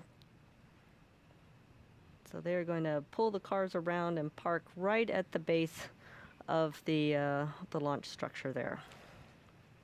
Pull right up to the pad. Right up to the pad. Was it this close for shuttle and Apollo, would you know, in terms of the vehicle getting access there to the pad? I believe it was. Now, I did not fly on the shuttle, so I can't tell you for sure, but I believe they did bring the bus that was carrying the crew out there right up close to the launch pad as well. That's a great shot as they make their way, the three vehicles, to the rocket. To the rocket. Beautiful.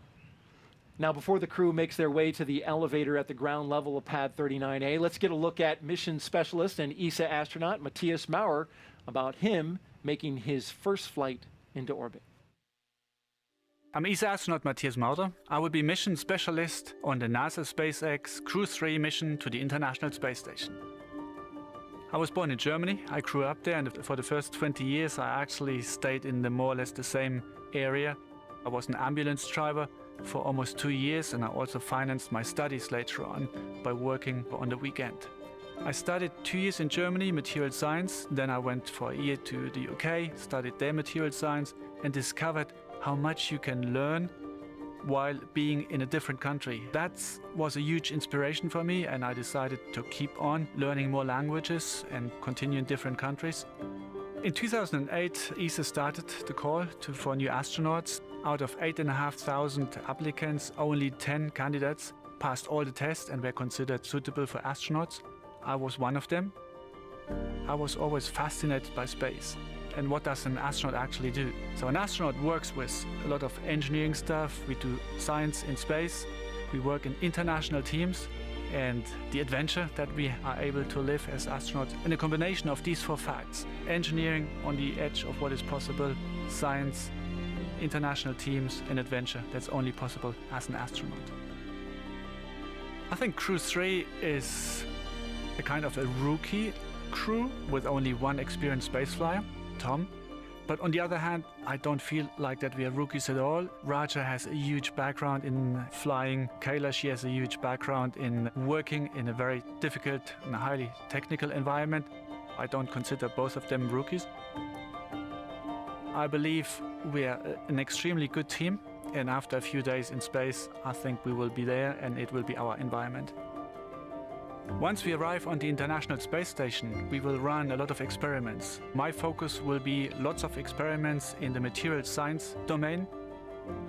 The name of my mission is Cosmic Kiss. It's a declaration of love to space, and especially to the 2 only oases that we have in space, our beautiful planet Earth and the International Space Station.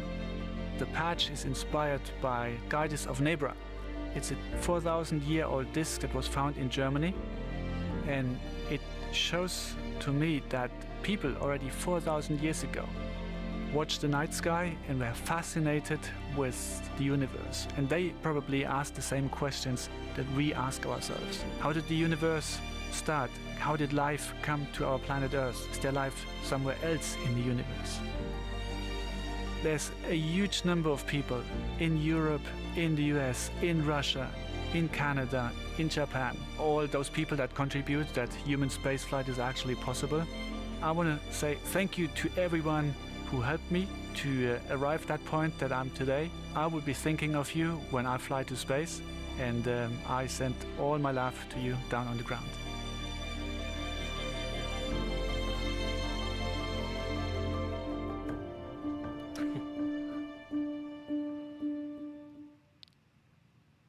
Great hearing from Matthias Maurer, especially is inspiring how he worked as a paramedic to pay for his schooling on the weekends. Such a diverse background, which is what we need as astronauts. We need people with all kinds of skills. So true. He calls it a rookie crew, but, you know. But they bring a lot of experience, so rookie in name only, I think. We're looking live now at the base of Launch Complex 39A, the base of the launch pad itself. Those elevators, the same elevators that took space shuttle astronauts up to the top of the launch tower. And we're expecting an announcement any moment now that the crew is on the pad. We'll see them walk up to those elevators, but oftentimes it's interrupted, maybe it's planned, by a little look up at the rocket. Yes, the crews definitely want to take one last look at the rocket before they go climb inside. And so you will see them sort of leaning back and looking up. And the reason they lean back is, again, you don't have much maneuverability in those suits when you're standing up. Not a lot of maneuverability, but a lot of protection should something happen in space. Absolutely.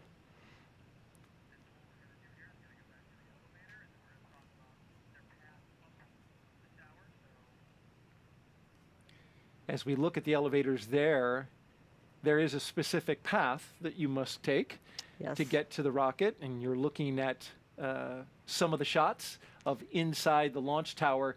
And Shannon, it's not a kind of find your way or even have anybody lead you. You've rehearsed this a number of times. You do. You do come out and practice getting your suits, going out to the launch pad, so you know what needs to happen the day of launch.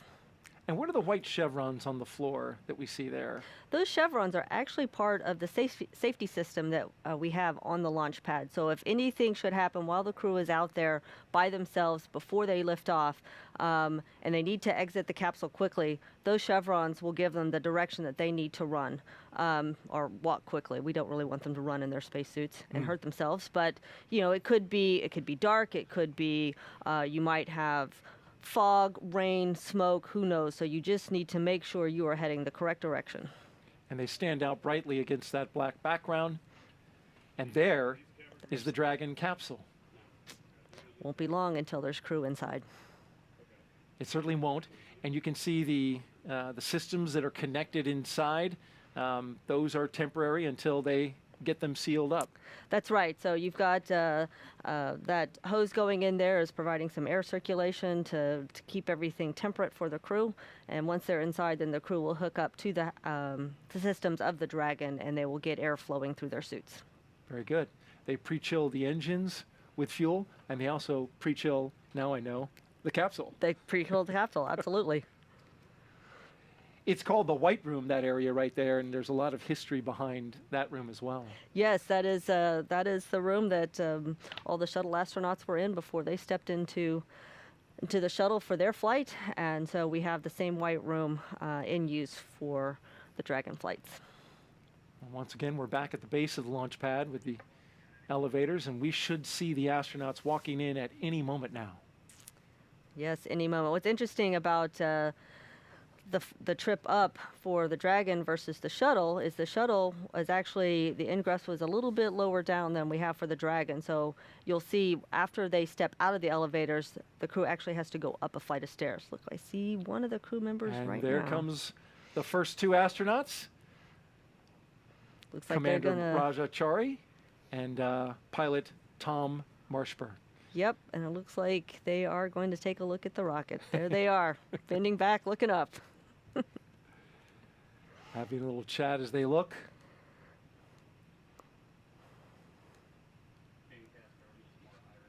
At about 2 hours and 35 minutes, and just a few minutes from now, the astronauts will ingress or climb into Dragon with the assistance of the suit techs that you have seen right next to them all along. They'll help them get buckled in. Getting a nice, good gaze, yes, looking up. Good look. So now they're heading to the elevators for their trip to the top. It is nightfall here at the Kennedy Space Center, and we had clouds earlier on. It's a little harder to see, but the misty rain that was coming down earlier, Shannon, and managed to blow in here on the host desk a little bit, that stopped, and that's a good sign. It is a good sign that the rain has stopped.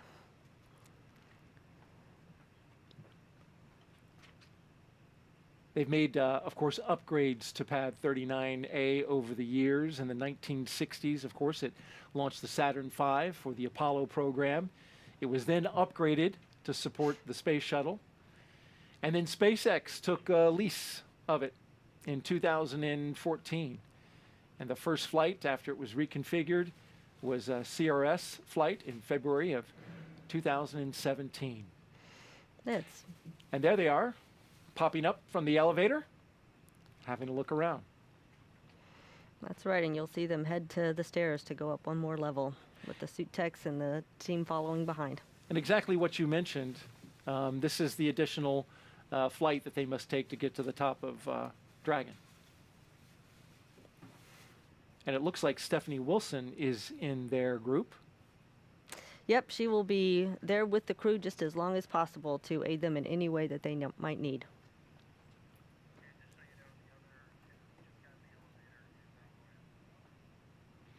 The mission specialists, I understand now, are also in the elevator and headed on their way up. And in this particular view, Shannon, we know that there's a telephone there to the right of the pathway. That's right. So when they're up at the top of the launch pad, the crew will actually get an opportunity to call their families. And so someone's got the phone numbers, they'll be dialing for the crew and hand the phone over to the crew member. And I have to say, it's a little bit hard to hear because you've got that helmet around you, so it's not like you can get the phone right up to your ear. And it's got big buttons. You showed me a picture on your phone. Yes. I appreciate, maybe it's if for those who have gloves on, still manage to punch them. Exactly. We want to make sure those phone calls happen. This is a split screen view that we just saw as you see the mission specialists, Caleb Barron and Matthias Maurer, making his way up the steps there, and they are all gathered now on that 255-foot level of 39A. Yes, and so they're waiting either for the phone calls or for their cue that it's actually time to ingress the capsule. And now that we're here at the launch pad and at the top, it's a good time to introduce you to the team that would lead a rescue operation in the case of an emergency. Let's take a look.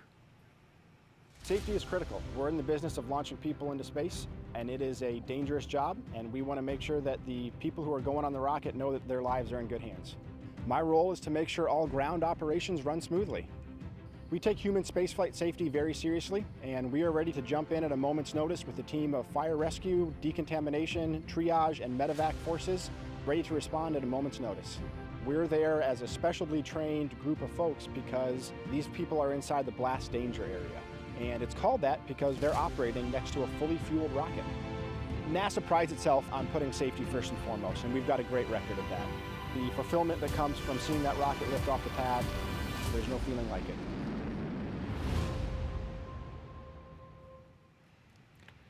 One of the really cool features of Dragon is that it can fly itself. Here's a look at the team responsible for making that happen, as well as programming Dragon's crew displays. The Dragon software team is responsible for all the code that lives on the vehicle to be able to fly in an autonomous way.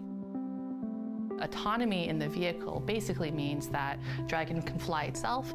Dragon is able to take a set of inputs, make a decision, and then output those things to a particular system. So we put a lot of brains or a lot of code onto the Dragon capsule directly to be able to fly to the station and back. We're also responsible for all of the displays code, so all of the software that lives on the displays and through displays that the astronauts are using. There's a lot of information available on the displays overall. There are overview plots of all the major systems that fly on Dragon. So for example, the propulsion system, the thermal systems, the life support systems, the avionics systems. We provide block diagrams available for the crew to be able to get a general sense of awareness of each of these systems, their health, their status, if there are any faults or failures. So we write all of the code, and then we also validate it and test it to make sure that it works in the ways that we expect before launch. It's fascinating the effort that goes into making that software. And there's a view inside the crew access arm, Raja Chari, Tom Marshburn, as they make their way looking out the windows towards their spacecraft. It's a great shot inside that. That is a great shot. That access arm. And there they are approaching the end. The capsule's Well, just white off to their room, left. Right? Yep. There's a white little room. tradition that happens inside there. Yes, we will sign the wall of the white room. Got to make our mark. And they're starting to do that there and getting a little guidance from one of the closeout techs. All stations If you're core on just joining countdown. us, Pilot and commander have arrived at the White Room. We are 10 minutes ahead of schedule. the announcement of arrival. If you're just joining us, you are watching live coverage of NASA's SpaceX mission known as Crew 3. Good evening and welcome to the Kennedy Space Center here in Florida. I'm Daryl Nail, along with a recent passenger aboard a SpaceX Crew Dragon, NASA astronaut Shannon Walker. Thank you for being here. Absolutely. I am so excited to be here tonight. You've given us some great insight. And not only that, I get to watch a launch with an astronaut, which is pretty cool. I get to watch a launch too, so it's all good. It's all working out. So we are watching the first two astronauts get ready to board, and there's been some mist out there, so we got to dry off the helmets. Yes, yes. As I said previously, you don't want to have a wetsuit when you get into the capsule. So the suit techs there will make sure that everything is just right before the crew gets inside. And it's a bit of a maneuver to get inside, Shannon, that you practice, and we're about to see that. Yeah, you'll see that the astronaut has to carefully bend down and step over the hatchway. They do this for a couple of reasons. One, obviously you don't want to hit your head on the capsule going inside. You don't want to hurt your helmet at all. And then two, you don't want to nick the seals on that hatchway because you need those seals to work properly to maintain pressure inside the capsule. And we just saw Raja step inside, and next up is Tom. And it's they're carefully placed inside. I saw one of the techs, hold him up, say, well, hold on. Right, right. We do this just so the choreography needs to be just right. So Raja's getting settled inside. He will be followed by Tom. And then after that, you'll probably see the suit techs go inside and start assisting with the strapping of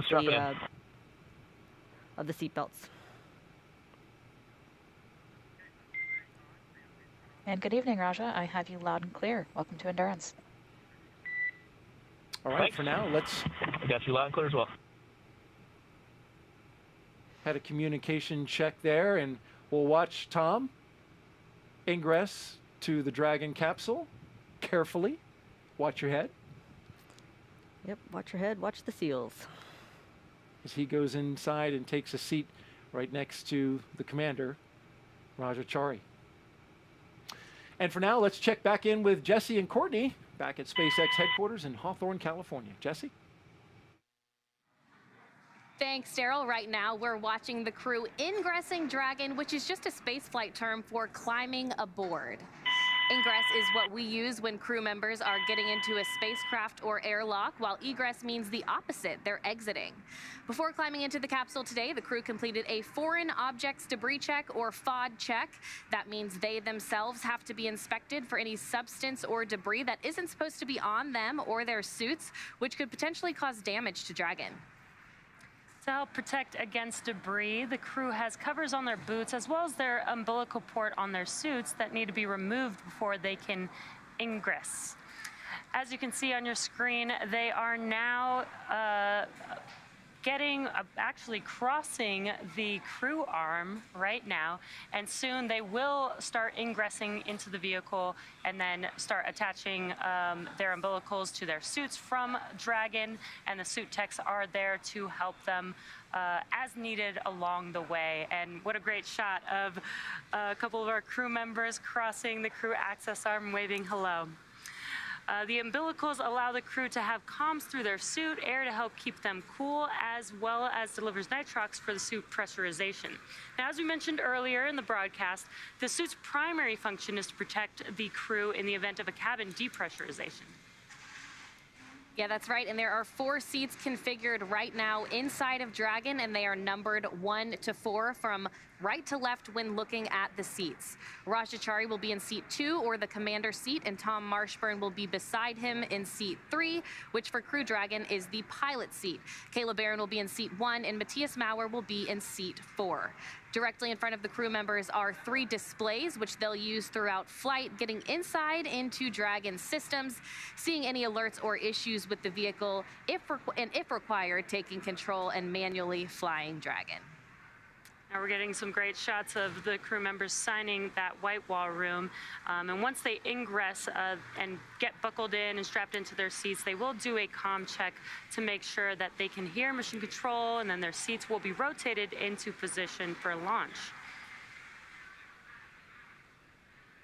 And the crew looks happy as ever as they're running through some of these final steps before climbing into Dragon. Again, this is really their last stop on Earth, right here in the White Room. Looks like they're trying to say hello to the camera there, saying hello to the world. Again, wiping off those helmets. There was a little bit of rain outside before they entered the building, so they just have to make sure that their suits are clean, their helmets are clean. They also have a protective layer on their boots that's taken off before they get inside of Dragon. You can almost think of it as if you just cleaned your floors and you have something on your shoes that you don't want to bring into your house, you would take those off at the back door. And that's basically some of those steps that they're running through right now. And as you mentioned, Courtney, you mentioned FOD, foreign object debris, even water. A foreign object debris is basically anything that is not supposed to be where we expect it to be, and that includes that water, that rain, any of the dirt while they were walking outside. So we want to make sure that we keep that outside of the Dragon capsule and keep that clean room environment inside of that SpaceX vehicle. Dragon, And getting a view now. C3 comm check.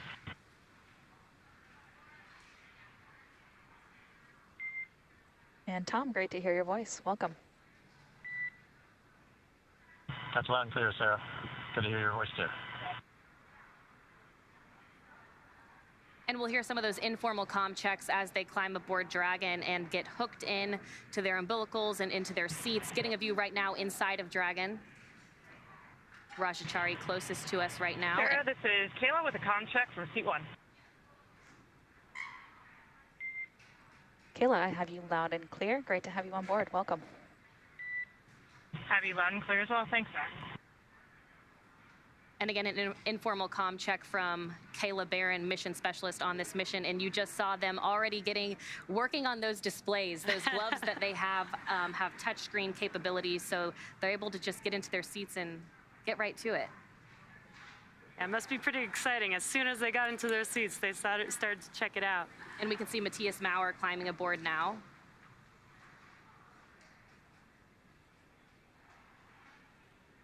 Again, Dragon is designed for up to 7 crew members, but today we only have 4 crew members, so it is configured for the 4 crew members on board Crew 3 today. But underneath their seats is where the extra 3 seats would be. Since we don't have them, we actually use that space underneath their seats for cargo. Yeah, and you'll actually get to see some of that cargo once those seats get rotated into launch position, which is one of those visual milestones that we'll run through. But right now we're standing by for some official comm checks from all of the crew. We've already heard some informal comm checks, the crew getting excited as they get into their seats, get hooked up to their umbilicals, those umbilicals, of course, providing air and comms through their suits. And these suits fit specifically to each astronaut, from the gloves to the top, the bottom, and the boots. Yeah, they are custom made, and we always say that it's basically an extension of the Dragon capsule because of how this is basically their own personal AC unit Spacex Dragon, attached to seat them. 4, comm check is Matthias. Sarah, how do you read me?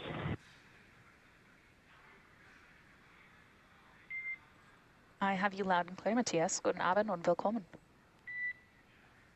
Wonderful, Sarah. I also have you loud and clear. Ich freue mich auf den Flug.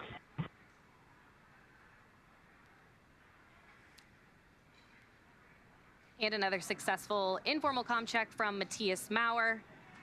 Again, all 4 crew members of Crew 3 now inside Dragon. Yeah, and you can see the suit techs are there helping them get strapped in. This is a 5-point harness, buckling them into their seats. Looks like Rajachari and Tom Marshburn are already buckled in as Matthias and Kayla finish up getting connected to their umbilicals and get their harnesses buckled up. Again, the suit techs are following procedures, specific procedures to make sure that they do check everything. And once the crew members are all buckled in, they'll also check around the cabin and make sure that the cargo is packed away exactly how they planned, make sure that there are no loose objects inside of the cabin, and finishing out their closeout procedures before they close the hatch. One of the things we've mentioned several times are those umbilicals that they get hooked into once they're seated. Those umbilicals allow the crew to receive communications through their suit. They also provide air to help keep them cool and comfortable, as well as delivering nitrox for suit pressurization. Of course, these suits' primary function is to protect the crew in the unlikely event of a cabin depressurization. Yeah, that's right, Courtney. So they'll keep these suits on all the way through ascent. Once they get out into orbit, as they cruise to the International Space Station, they'll be able to doff their suits or get out of their suits and get a little bit more comfortable on the ride to the International Space Station. So again, we've run through some informal comm checks. There will be some more formal comm checks coming up. They'll be doing multiple comm checks through multiple paths to Dragon. They'll do some through TDRS, and that's our tracking data and relay satellite system. We use that for communications with the International Space Station as well. They'll also do some ground checks. You'll hear the term ground, which refers to the ground stations around the globe, allowing us to get communications to Dragon, to the multiple ground stations, again, here in Hawthorne, Mission Control Hawthorne, where Jesse and I are, as well as Mission Control Houston being 2 of the main players in the climb uphill. Once those comm checks are completed, their seats will be rotated into position for launch. Yeah, and it's getting pretty exciting. This is like one of the most exciting parts when they start getting settled into their seats in Dragon. It starts really getting real, and they start doing those closeout procedures to close everything out inside of the capsule and then close the hatch. And as Courtney mentioned, we are just waiting for comm checks coming up next. And then following comm checks, they will do seat rotation followed by suit leak checks. You can see Tom Marshburn and Rajachari really starting to work on those displays above them. But as we mentioned, once they do get rotated into launch position, they'll be able to see those displays much easier. Their arms will be able to reach them much easier. And like I mentioned before, they do have touchscreen capabilities on those gloves. Yeah, you can still reach screens even in the seat rotation right now.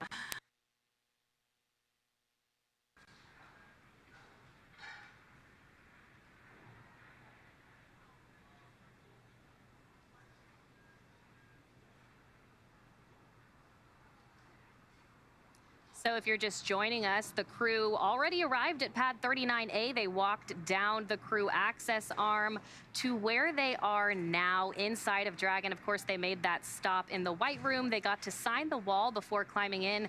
They also did a FOD check, or foreign objects debris check, to make sure they weren't bringing anything that could potentially harm Dragon or them on their climb uphill to the International Space Station. Getting views now inside of Dragon. Commander Rajachari closest to us, Tom Marshburn to the right of him on your screen right now, giving a thumbs up.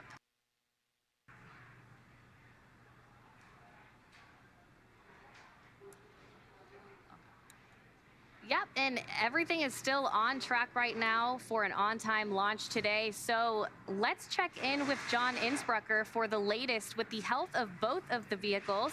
John, what's the status so far? Well, the good news, Courtney, is everything's looking good. We've got just over 2.5 hours remaining in the countdown until Falcon 9 lifts off with Dragon and Crew 3 aboard, heading for the International Space Station.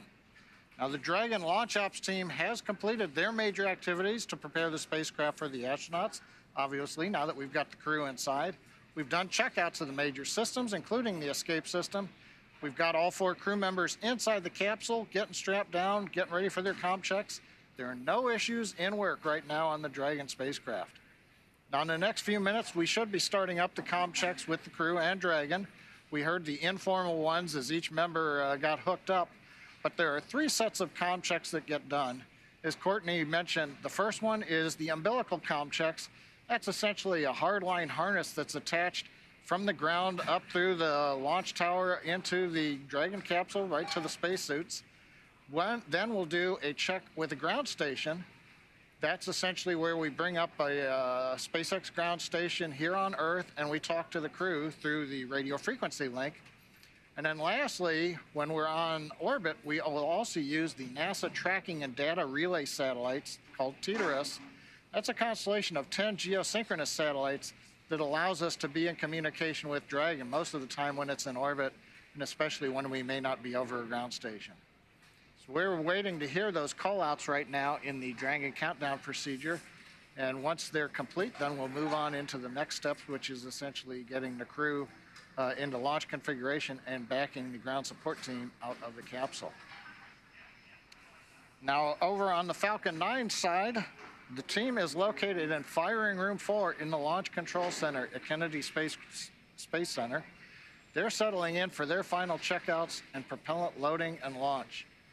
Now, the Falcon 9 team will also undergo comm checks with the crew. That happens about T-minus 2 hours when the various responsible engineers who bring information to the crew during ascent, the avionics engineer, the guidance nav and control engineer, the propulsion engineer, they all make sure that the crew can hear them as they report the status of Falcon 9 as we head uphill into orbit.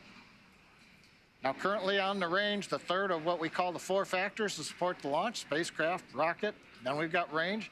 They continue to report no problems. They're releasing the weather balloons for us, and we're gathering the data as the balloons get up to altitude to let us know what the wind shear looks like. Good news is the weather, the 4th element, is looking good for launch. We're still showing a 30% probability of violation, but the things haven't changed. Weather forecaster still believes that the weather will stay to the west of the launch pad, and we'll have good conditions for launch. Now, we're looking at weather not only at the launch site, but around the world. We need to be able to get Dragon safely down if there's a splashdown in the Atlantic, for example, in the case of an escape maneuver.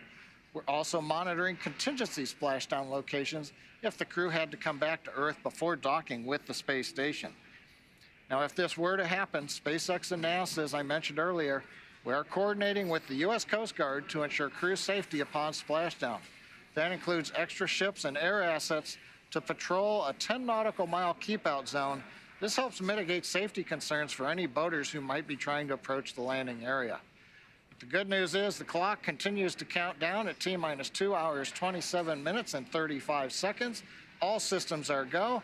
We're going to head back over to Jesse and Courtney here just across from me in Hawthorne as we wait for the communication checks with the Crew 3 team. Thanks, John. As John just mentioned, we are waiting for the formal comm checks. And in order to get to where we are today, it did take years of hard work. The development of Crew Dragon really started with the cargo Dragon. Dragon was designed from the beginning for flying humans to space, so much so that even the first Dragon cargo Dragon had a window. Before we could fly humans, our teams implemented a number of design upgrades to make sure that both Dragon and Falcon 9 are suitable for flying people, and then put both vehicles through thousands of tests to prove their safety. Since Demo 2 in May of 2020, SpaceX has been regularly flying crewed missions for NASA at the cadence of about one flight every 6 months. Now, today marks our 4th human spaceflight mission for NASA and 5th overall. For those following along, we launched the first all-civilian mission to space last month from this very same launch pad. With inspiration for the 4 civilian astronauts, Jared Isaacman, Dr. Cyan Proctor, Haley Arsenault, and Chris Dombrowski marked the first time that no one on board had a day job as an astronaut. The crew orbited the Earth for 3 days, flying higher than the space station and further than Dragon's ever gone before. After 3 days taking in amazing views of the Earth, conducting valuable science to further human space exploration, and chatting with many Earthlings below, on Saturday, September 18th, the 4 civilian astronauts safely splashed down just off the coast of Florida.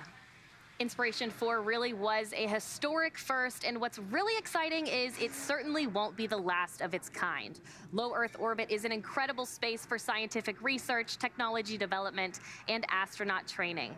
Its value has been proven through thousands of experiments and decades of international and commercial cooperation. NASA's efforts, particularly with the Commercial Crew Program and the certification of SpaceX Dragon, are building the foundation for a robust U.S.-led commercial economy in low Earth orbit. Commercial transportation to space is but one element of NASA's larger plan for commercialization. We're enabling the development of commercial space stations, private astronaut missions to the station, demand for in-space manufacturing, and more. With U.S. industry leading the way in low Earth orbit, our sites can focus even more on the Moon and Mars. It's a fascinating time to be part of the space industry, and we have a lot of work to do to meet those goals, namely aboard the International Space Station. And that work continues with today's Crew 3 mission. So again, the team inside of Dragon right now, Crew 3, has been running through some of those final procedures. Next up is our comms check. We'll hear those come over on the live broadcast right here. You'll hear them as well. There will be several that the crew will run through. Right before we came back on, we saw the crew giving the closeout team some fist bumps and some high fives before they departed and went outside. You can see them on your screen right now, strapped in, ready to go in their seats.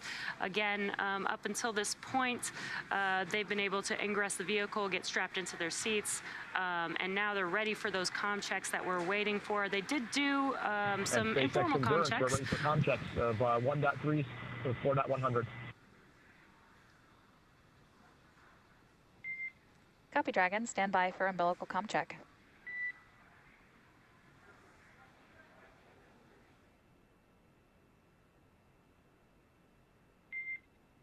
Seat 1, Seat 2, Seat 3, Seat 4, comm check. Seat 1 has you loud and clear. Seat 2 has you loud and clear. Seat 3 has you loud and clear. And Seat 4, alles gut, ich verstehe dich laut und deutlich.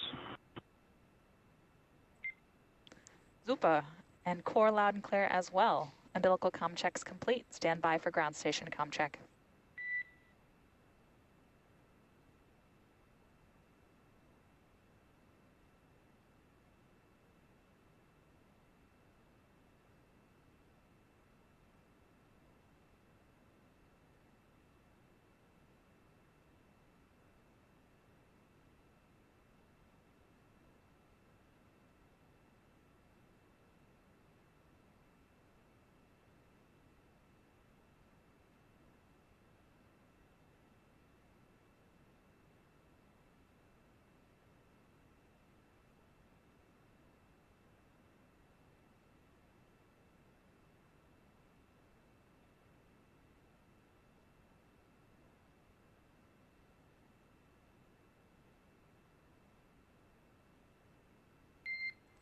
Dragon SpaceX comm check. Endurance has you loud and clear. Core loud and clear. Ground station comm check complete. Stand by for TDRS comm check.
Dragon SpaceX comm check. Endurance has you loud and clear.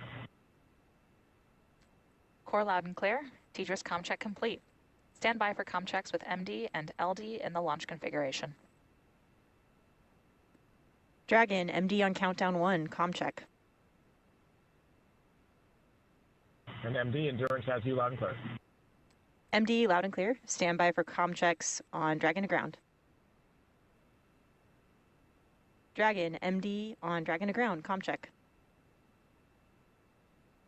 MD, Endurance loud and clear over Dragon ground. MD, loud and clear. Stand by for comm checks with LD. Dragon, LD on countdown 1, comm check. LD, Endurance has you loud and clear in countdown 1. And Endurance LD, loud and clear. Stand by for comm check over Dragon to ground. Dragon, LD on Dragon to ground, comm check. And LD, Endurance has you loud and clear, Dragon to ground. LD, loud and clear. Dragon SpaceX, launch configuration comm checks complete. Report when ready for seat rotation per section 2 of 4.100.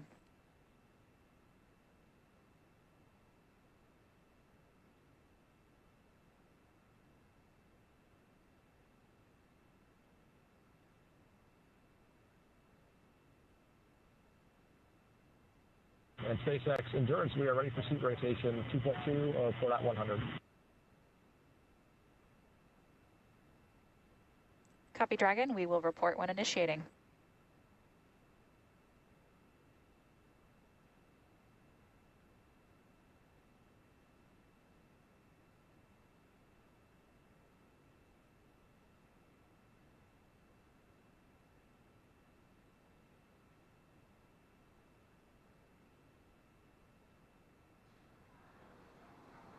And there we just had it. Official comm checks are now complete. Next up will be seat rotation.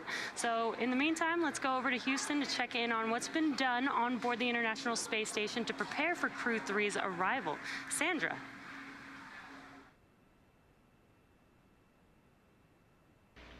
Thanks, Jesse. As we said earlier, the team here in Mission Control Houston is actively controlling and monitoring the space station as they await Dragon's arrival. The Expedition 66 crew is in their sleep period for the day. However, just a short time ago, we did hear confirmation Dragon that NASA SpaceX astronaut initiating Mark seat Vande Hei rotation worked shortly. with teams on the ground in order. Endurance copies. We're ready.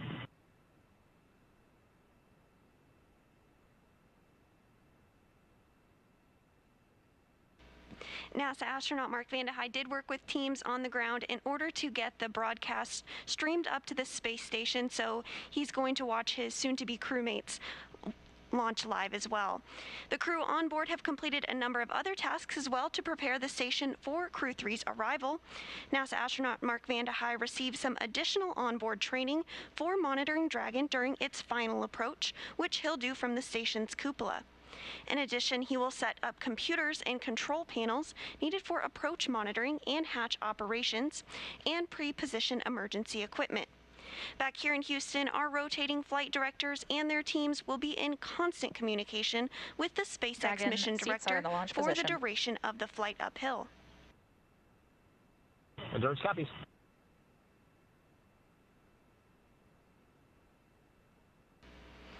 Once we get to integrated operations, the NASA flight director will be conducting the series of go-no-go polls at the predetermined checkpoints for Dragon's approach. For now, we'll continue to follow along from here in Mission Control Houston, so I'll send it back down to the team at Kennedy. Over to you, Daryl. All right, thanks, Sandra. And as you look live inside the capsule, you can see that the seats have been rotated up so that they can have clear visibility of those monitors, Shannon. That's right. There's a rotation position where the seats are, where you get in, and then they rotate them in the position for launch. If you're just joining us, it is T-minus 2 hours and 16 minutes until the 4th astronaut launch for SpaceX and NASA's Commercial Crew Program. There you see in the foreground Commander Raja Chari, next to him pilot Tom Marshburn, and to either side of those two are our mission specialists. Both Kayla Barron and Matthias Maurer are strapped into their seats inside Crew Dragon Endurance. The next milestones coming up are seat rotation. We've actually just had that, but the next one is hatch closure. And at this moment, if we pop outside the spacecraft, it is interesting. We have a little rain shower. We do have a little rain shower joining us here. Hopefully it will push on out and not interrupt the launch sequence. Well, you have predicted correctly, because I was just texting with Launch Weather Officer Brian Sizik. He tells me we're still holding at 30% probability of violation, which means still 70%. That's where we stand. But a rain shower has pushed through. It's a light shower. It is a light shower. And they're hoping that that will clear out behind that and give us that clear weather to launch. But indeed, we've got rain coming down at the launch pad and right here at the host desk. Yes, we do. While we wait for the hatch closure, let's take a minute now to learn more about what Crew 3 astronauts will be doing after they arrive on station. I'm Kayla Barron, a mission specialist. Hi, I'm ESA astronaut Matthias Maurer. I will be mission specialist. My name is Tom Marshburn. I'm the pilot. I'm Raja Chari, the commander of the NASA SpaceX Crew 3 mission to the International Space Station.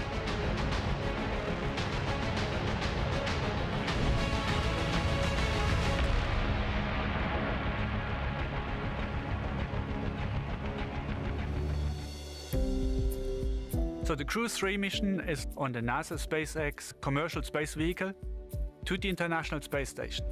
We will be working on the International Space Station for around 6 months, doing lots of experiments, lots of science. And Crew Dragon is one of our newest ways to get there. There have been Soyuzes that have flown to the International Space Station with crew. The Space Shuttle flew to the International Space Station, and now the Crew Dragon is taking human beings to the International Space Station. So we've partnered with SpaceX in the Commercial Crew Program.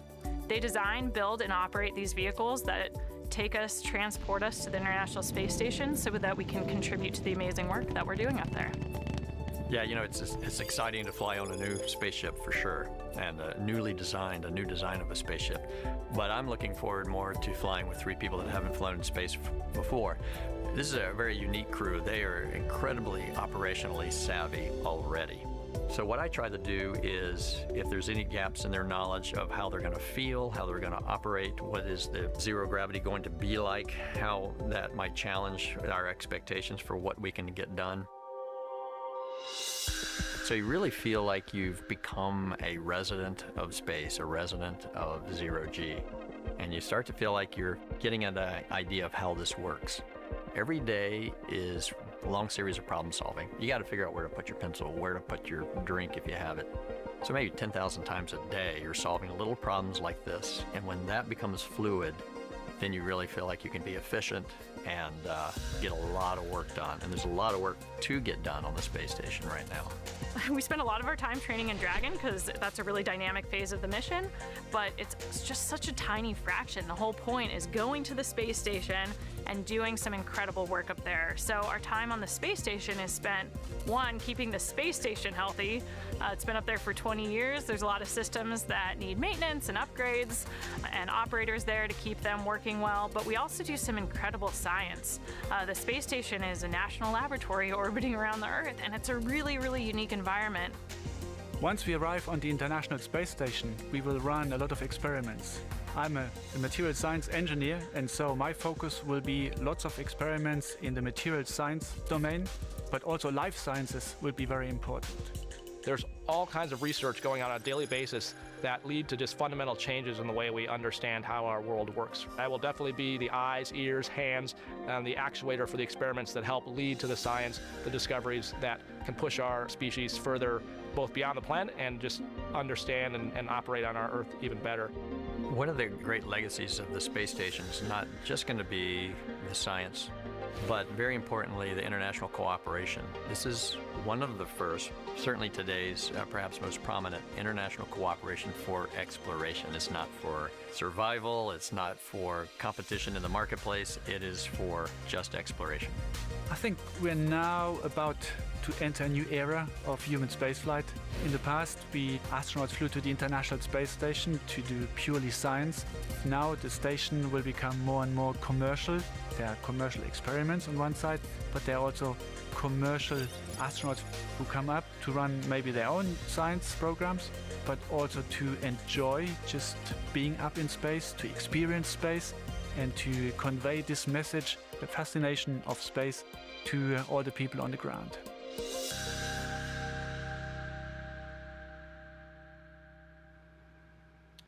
And as we're back live inside the Dragon capsule, watching the crew prepare and get ready, Rajachari working out that suit a little bit and popping up his helmet for some air. 4 good leak checks. Not that they can't breathe when it's closed, but certainly you can have a little bit of outside Happy Dragon, air. we see the same. With the helmet open? Closeout Right, team will exactly. perform final closeout steps and then egress the capsule. Report when ready for hatch closure. And there you heard the call out for the upcoming... Endurance is ready for hatch closure. Hatch closure. Yes, and we heard that call out that they had 4 good suit leak checks, and so that is a And very copy that, important Dragon. step that has to be done before they can close the hatch. Sounds like everything is on schedule. And that's great news. And so let's take another look at some of the crew members here. If you're just joining us, live coverage of Crew 3 from the Kennedy Space Center in Florida. Let's introduce you, if you have not met him yet, to Commander Rajachari. He is an astronaut and military test pilot. I'm Rajachari, the commander of the NASA SpaceX Crew 3 mission to the International Space Station. So on the SpaceX vehicle, my job as the commander is a fewfold. I don't need to tell Kayla, Tom, or Matthias how to do their jobs. They already know how to do their jobs. It's really more a matter for that 1% of the time where something off nominal happen, what is the best split of resources, of what is the best interactions between those players to get the best result. And so managing those different pieces of the puzzle is really, I think, what the crew part of the commander job is. It's really mind-boggling when you think about how much effort it takes to put people in space and then to sustain them in space. I think what's cool and why I like NASA is none of those people are doing it for the money. They're doing it because they believe in the mission. They're doing it because they believe in solving humanity's problems and pushing exploration. That's the reason people are doing it. I think, if anything, it's taught us that we as humans have this great ability to endure through just about anything. You just have to put your mind to it.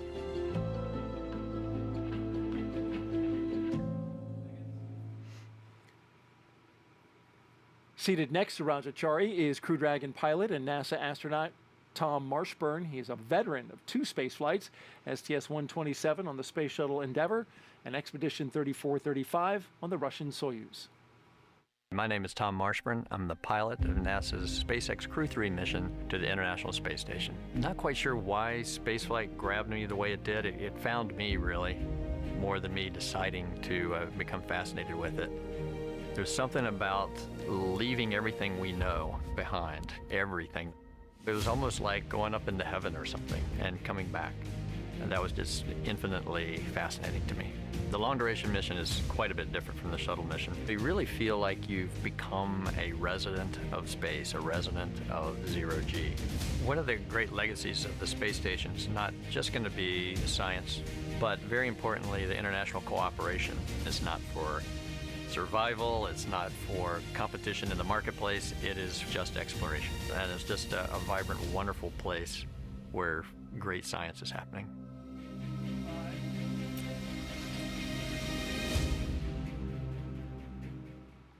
We were wondering about the helmet there with Rajachari and why he's just got it half open. And of course, our expert astronaut, Shannon Walker here, explained it to me.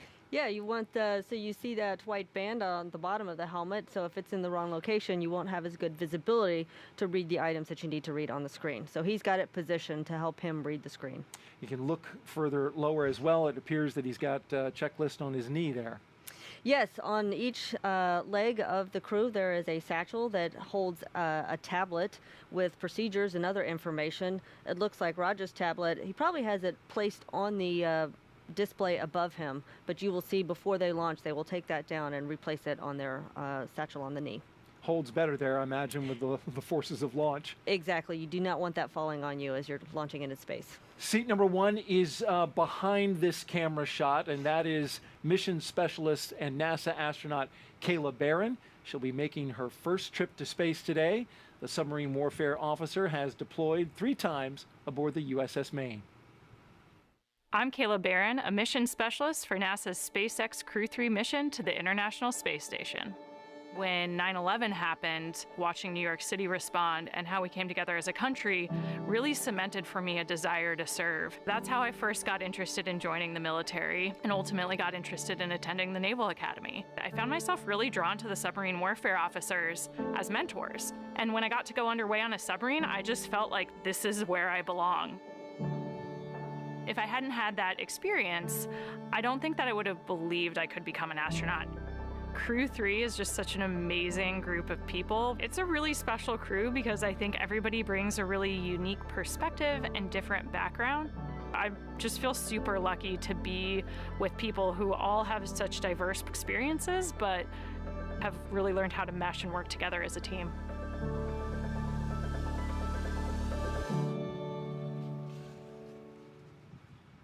And finally, in seat number 4 is Crew 3 mission specialist and European Space Agency astronaut Matthias Maurer. Today will also mark his first spaceflight.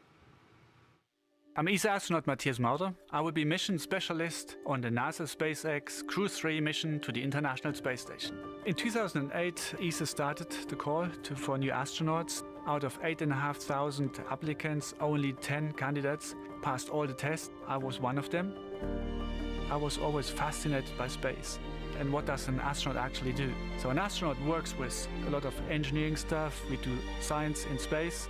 We work in international teams, and the adventure that we are able to live as astronauts in a combination of these 4 facts: engineering on the edge of what is possible, science, international teams, and adventure that's only possible as an astronaut. I want to say thank you to everyone who helped me to arrive at that point that I'm today. I will be thinking of you when I fly to space, and I send all my love to you down on the ground.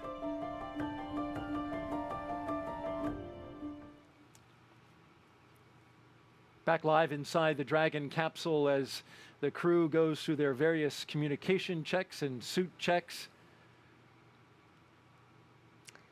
As they prepare to have the hatch closed. Awaiting that hatch closure. And by the way, if you would like to ask us a question, And by us, I mean Shannon. Just pop on over to Twitter and use the hashtag AskNASA. That will send us the question. We'd love to have them. Shannon has been answering them throughout the show and doing a great job with it. We really appreciate her being here. And you've had some good questions as well. Even the patch, which I know you're big into your crew patch. Shannon. Of course, I like our crew patch. I think it's pretty good looking. You know, it's hard to deny. I love the blue. I love the dragon. But the Crew 3 patch is pretty cool as well. The logo was designed for this mission by the astronauts themselves, just as you did, Shannon. They say that the capsule flies upward while the flames below honor the thousands of workers who worked on Crew 3. The number 3 is prominent in the shape of the exhaust below and is next to a dragon. And the highlighted stars represent Crew 3, as you can see there, and the 4 red planets, they represent humanity's dream to explore Mars. A beautiful patch there. Oh, it is a lovely patch. It is very well crafted. You work with the artist that puts it together? Yes, so each crew can either design it themselves or they have a choice to work with an artist. And so the crews are trying to take elements of what they feel really represents their flight and put it into a patch. And I imagine, has anybody like drawn one themselves? Oh, sure. Oh, how about that? Especially the artist, you know, Nicole Stott, former shuttle astronaut. Yes. She's an artist. She's definitely an artist. I love her work. As you can see them preparing for the hatch closure, it looks like they are documenting the seal around the hatch. Yes, they will. They're looking very carefully to make sure that that seal is completely intact because that's what's going to hold the pressure inside the capsule. You don't want any foreign object debris, what we know here at NASA as FOD. As FOD, right. Which is anything that's not supposed to be there? Anything that's not supposed to be there. And it can be, they're looking for really tiny things. Something as small as a human hair will cause that seal to not operate properly.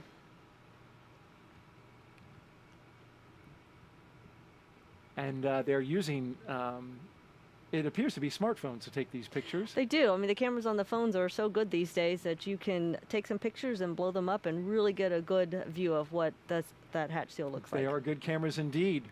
Flying just before the last flight of the Crew Dragon, I should say, was the crew from Inspiration 4. And our NASA social team was putting together our page for this launch from the Kennedy Space Center. And they, as you can see, the hatch being closed right there. They're going to push on that to make sure it seals up really good. They're going to push on it because the hatch itself, if it's not locked, it wants to spring open. So you've got to overcome that force to get the latches to latch on that hatch. So we'll hold the thought on the NASA social video as we look. Looks like the crew closeout number 36 was putting a fair amount of force. Yes, it did look like he was pushing hard, but that's good. We'll get that hatch closed. And now begins the process of them sealing it up. Sealing it up and doing all kinds of checks and cross checks. Because they'll seal it up, there'll be a pressure check to make sure the pressure does in fact hold inside the capsule. And you'll see teams of people here working together to make sure every step is done exactly so. Carefully and methodically working their way. 255 feet up in the air, we might add, in the White Room.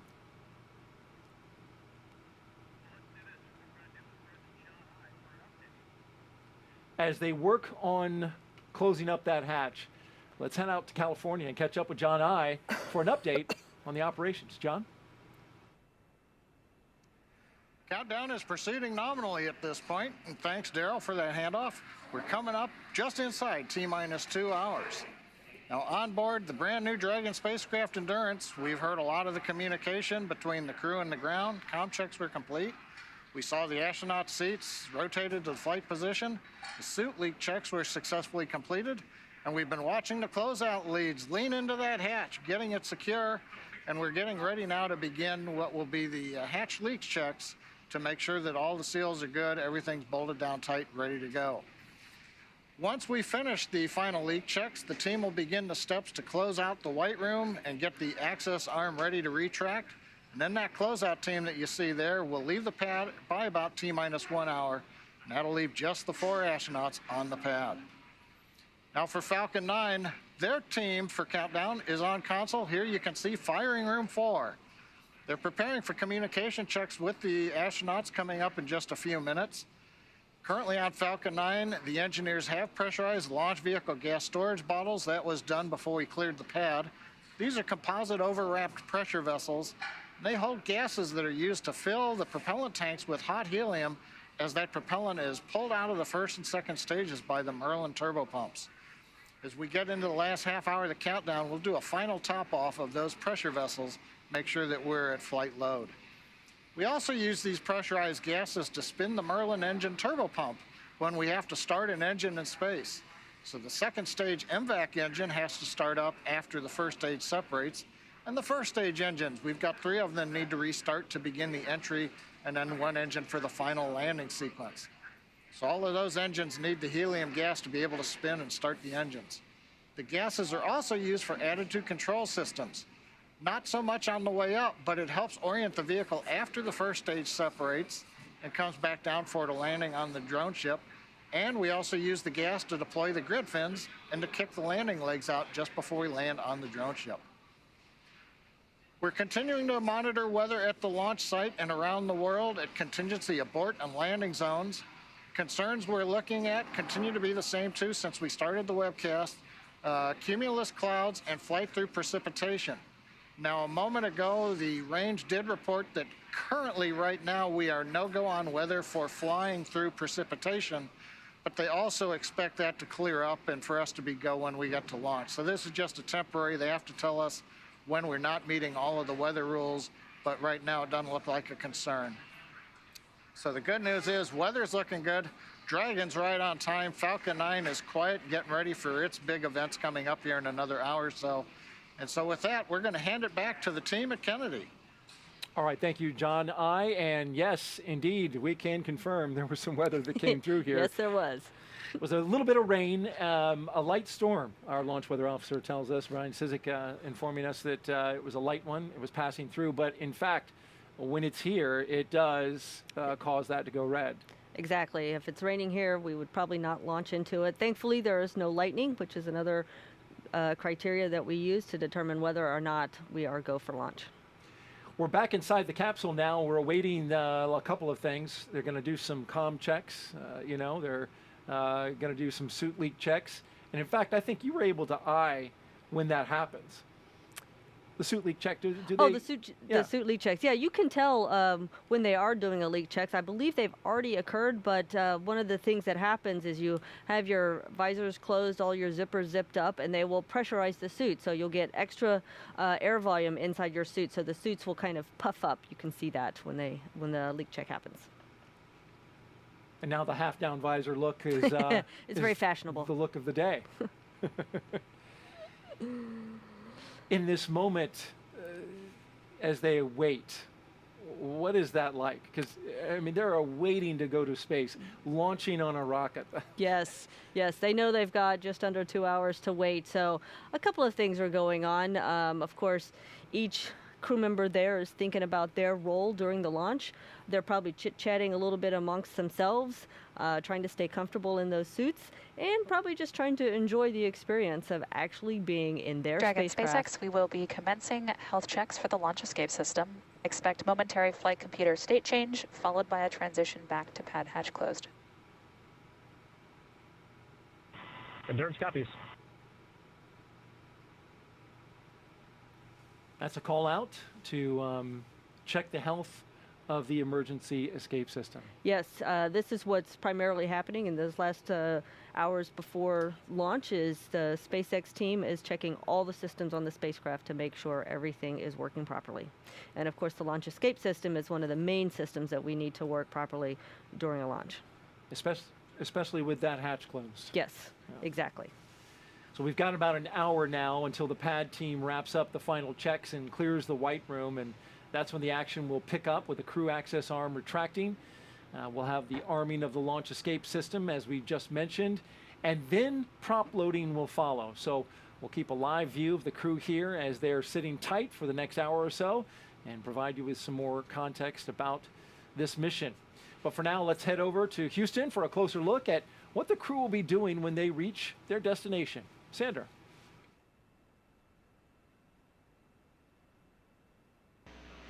Thanks, Daryl. Once Crew Dragon arrives at the International Space Station, they'll be welcomed by their Expedition 66 crewmates.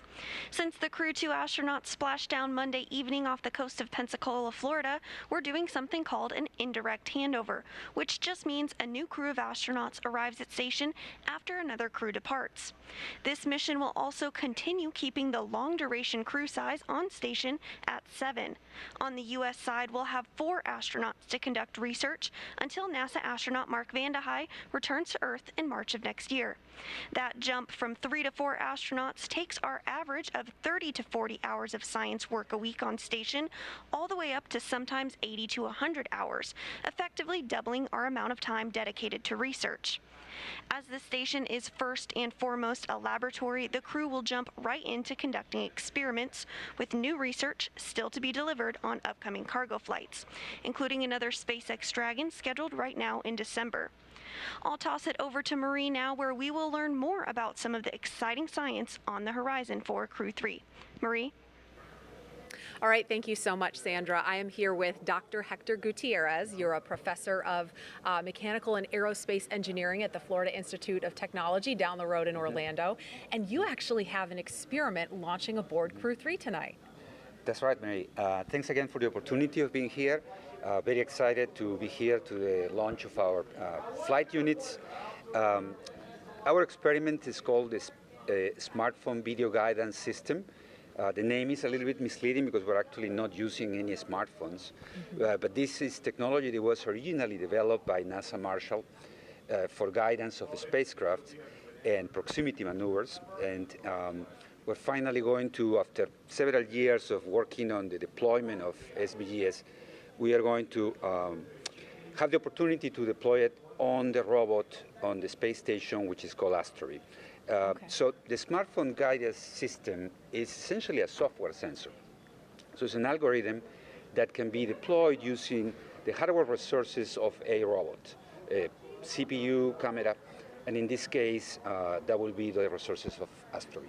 Okay, Yep. and so there's the actual payload is a small beacon. It's about, you told me it's about the size of a flashlight. I Yep. think we have a couple of photos of it. Yep. But this beacon, there it is. There it is. It attaches to the wall of the International Space Station, and it has some LED lights that light up, and then that gets used in combination with the sensor to maneuver the Astrobi that you mentioned. That's the free-flying robot on the International Space Station. There are actually 3 of them, and you're going to test 5 different maneuvers with 1, 2, and even all 3 of the Astrobi robots at the same time. Is that right? That's exactly right. So these beacons will be attached, some of them to the wall or some of them to the payload compartment on the Astrobis, and they essentially will be used as navigation beacons to execute a number of formation flight maneuvers and to demonstrate capabilities of SBGS and its accuracy. So how can you use this technology if these maneuvers are successful, if they do what you expect them to do, what you hope they will do? How can you apply this technology in space and to help improve our lives here on Earth? So the expectation is we have many potential applications for SBGS in the space context. Right now we're working with Marshall on a landing mission in which one of the possible applications of SBGS in space is to serve as beacon for planetary landings. As you probably realize, every time that a probe or a robot is dropped in a planet, one of the biggest issues is how to know accurately where it lands. Sure. So planetary landing is a big challenge, and SBGS is one of the potential technologies that could be used for that.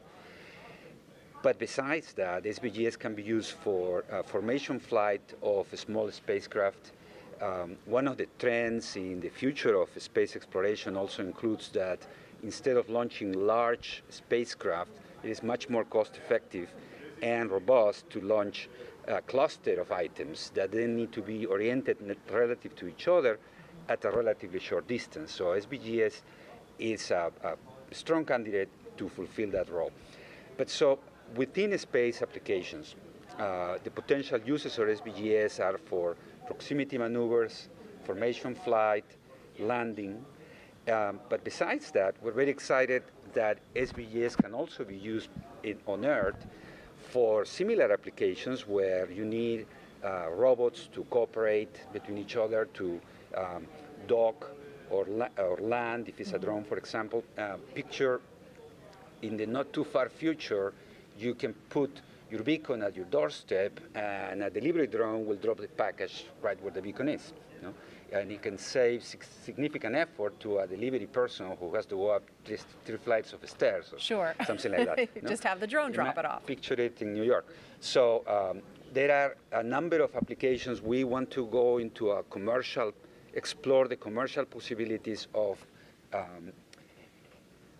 developing a commercial version of SVGS that can be integrated with robotic platforms and drones. All right, Dr. Hector Gutierrez, thank you so much. Best of luck with the smartphone video guidance sensor experiment on Crew 3, and we'll be watching and following along, and enjoy the launch.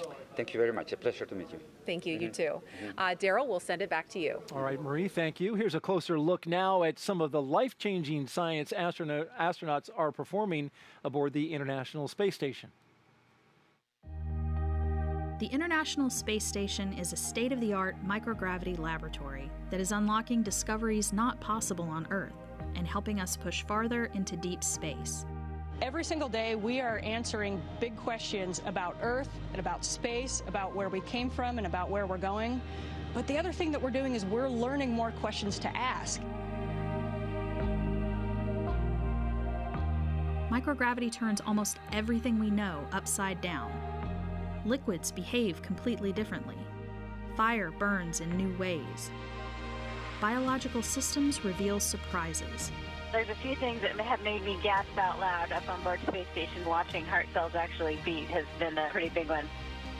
We're studying ways to grow food in microgravity. I got to tell you, these are pretty amazing. We're learning how human bodies react to life in space, and how to keep crew members safe and strong on long-duration exploration missions. Deadlifts are awesome on Earth. They're also awesome in zero gravity. We're testing technologies that will be critical to our return to the moon and great leap to Mars.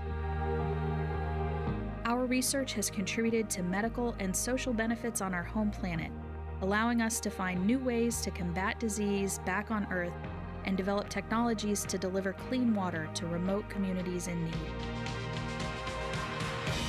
The spectacular vantage point of more than 200 miles above our planet supports our monitoring of Earth's climate, natural disasters, and plant life.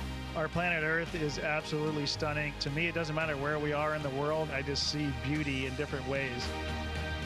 The growing new space economy, so vital to our continued progress in space, is flourishing in low Earth orbit.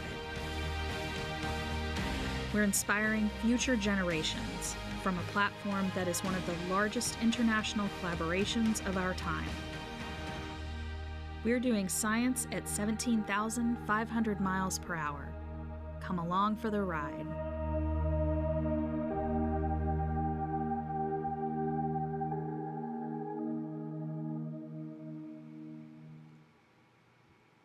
And Shannon, you were a part of that ride, doing that science at 17,500 miles an hour. Yes, I was. And it looks like they're going to have a busy time up there. I think so. There's so much science to be done. The ground crews do a very good job of keeping the crew on board scheduled the entire day doing that science. Taking advantage of every moment. As we look live inside the Dragon capsule, we are T-minus 1 hour and 44 minutes until liftoff. We are here with Shannon Walker, NASA astronaut who flew on Crew 1, watching Crew 3 prepare to get ready for their flight. And it appears they haven't been very chatty. No, they haven't been very chatty. I guess it's a quiet crew. It's a quiet crew, and that's just fine as they prepare for their liftoff. Crew 3 is scheduled to arrive to station just days after astronauts from Crew 2 returned home from a record-setting space flight. Take a look at this at 10:33 p.m. Eastern Time. The view looks a little similar. This is Crew 2, though, safely splashing down in the Gulf off the coast of Pensacola. There's a view from the infrared camera as the parachutes opened up. The crew of Shane Kimbrough, Megan MacArthur, JAXA astronaut Aki Hoshide, and ESA astronaut Thomas Pesquet, they landed safely, splashing down there in the Gulf as the parachutes came down around them. They spent 199 days in orbit, Shannon, surpassing the previous record of 168 days set by Crew 1 astronauts, of which you were a part. I was. I would have loved to have stayed up 199 days, but 168 is not bad either. And before they returned to Earth, NASA astronauts Shane Kimbrough and Megan MacArthur, well, they were good tenants because they made sure that station was ready for Crew 3. I had a chance to speak with them in space before they came home. Hey, Shane and Megan, great to be with you today. This is fantastic. You guys are currently over the Pacific Ocean, cruising at 17,500 miles per hour towards our general direction, though it doesn't look like you're going that fast. And Megan, your hair is looking luxurious, by the way. Thank you very much. So tell me, you're getting ready for Crew 3 to arrive. Yeah, so we've been getting their sleep stations ready to go, their crew quarters. So we've been cleaning those and getting them all ready. So they're going to be set. We also have gotten their suitcases up here. And we got one, here's Raja's. And we got Kayla's there.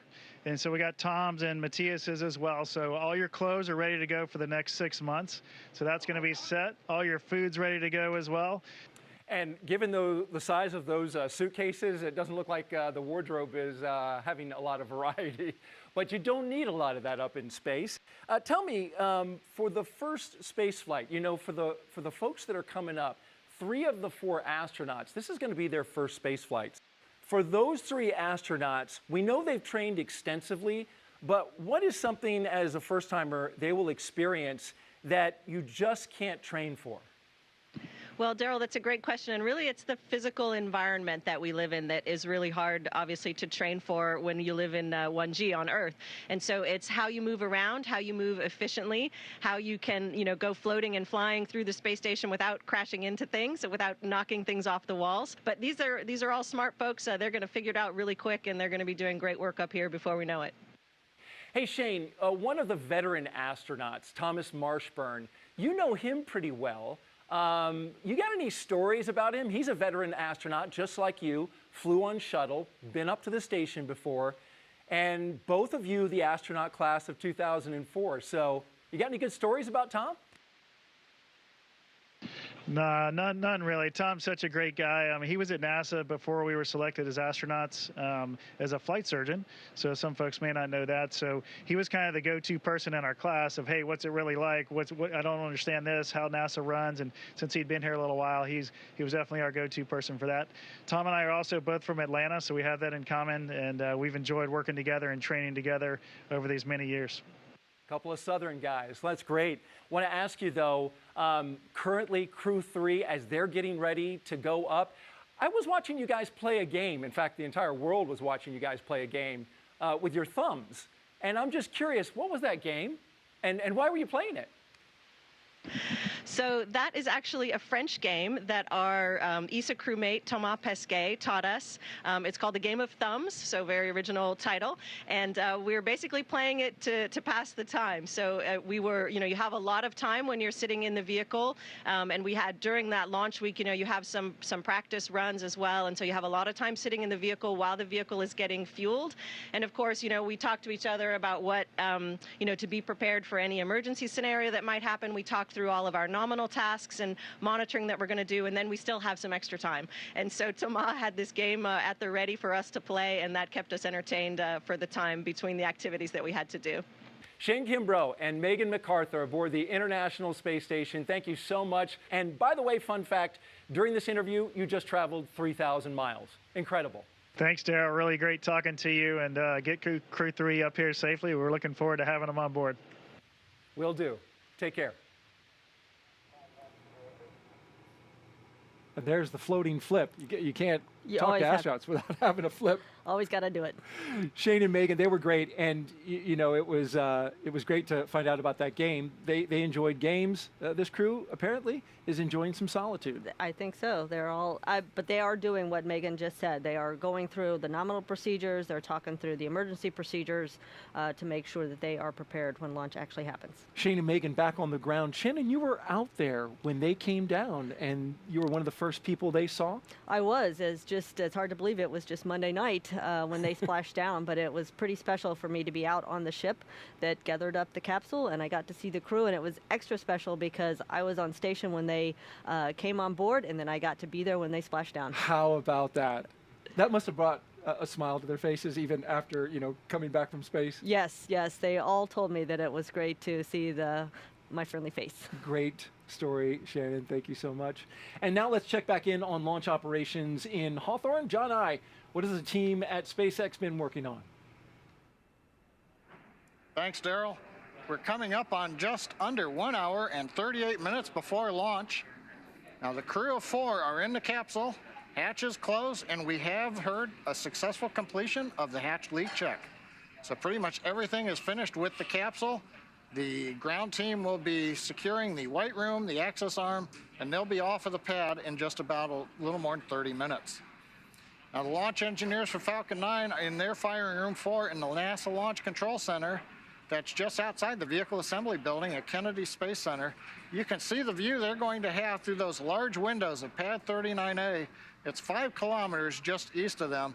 We get liftoff, it's going to light up the sky, and I think everybody's going to be looking out those windows. Now the Falcon 9 team has loaded the helium and nitrogen gas into the storage bottles on the launch vehicle. We've done some RF checkouts a little bit earlier this evening, and we're doing a final review of vehicle tests that were performed earlier today. Now the SpaceX chief engineer will be checking with the team at T-minus 80 minutes to verify that we are good to continue the countdown. Now the next major activity is flowing a small amount of fuel into the first stage to prime the Merlin 1D engines for ignition. Now the team's also monitoring fuel and liquid oxygen loading preparations. We're ensuring that the propellants that are in the ground storage tanks are correctly chilled before we load those into the Falcon 9 beginning at T-minus 35 minutes. Now for the range and the weather, the range continues to be go. We are continuing to release balloons. We have been getting balloon data back from the upper altitudes. Everything looks good. And more importantly, the weather has gone green again. They said it would be just a short period. We were red for precipitation. That has cleared up, and weather says that we should be clear the rest of the way through the countdown. So with that, everything is a go. We'll turn it over to Courtney here at Hawthorne. Thanks, John. The Draco spacecraft you see on your screen is capable of carrying up to 7 passengers to and from Earth's orbit and beyond. And what we have sitting right here in front of us is a Draco engine, which helps get Dragon from one place to the next. And we're really excited to share some details about this engine. But first, let's take a closer look at the overall Dragon vehicle. Yeah, Courtney, just to get an idea for size, this is our Dragon vehicle, and from the bottom to the top of the vehicle, it's about 8 meters or about 27 feet tall and about 4 meters in diameter or 13 feet in diameter. The bottom portion of it is called the trunk, and this is the unpressurized portion of the vehicle, whereas the top portion here is the Dragon capsule, and this is the pressurized section. This black portion on the trunk here is actually a bunch of solar panels, and that helps power the vehicle while it's on the pad and while it's in flight, as well as while it's attached to the International Space Station. And we also have 16 Draco thrusters on the vehicle that help maneuver it around, and 8 Super Draco thrusters to help in case of emergency for a launch escape system. It is the only spacecraft currently flying that is capable of returning significant amounts of cargo to Earth from the International Space Station, and it's the first private spacecraft to take humans to the space station. In order to make this journey, Dragon is equipped with 16 Draco thrusters, which are used to maneuver the spacecraft during the mission.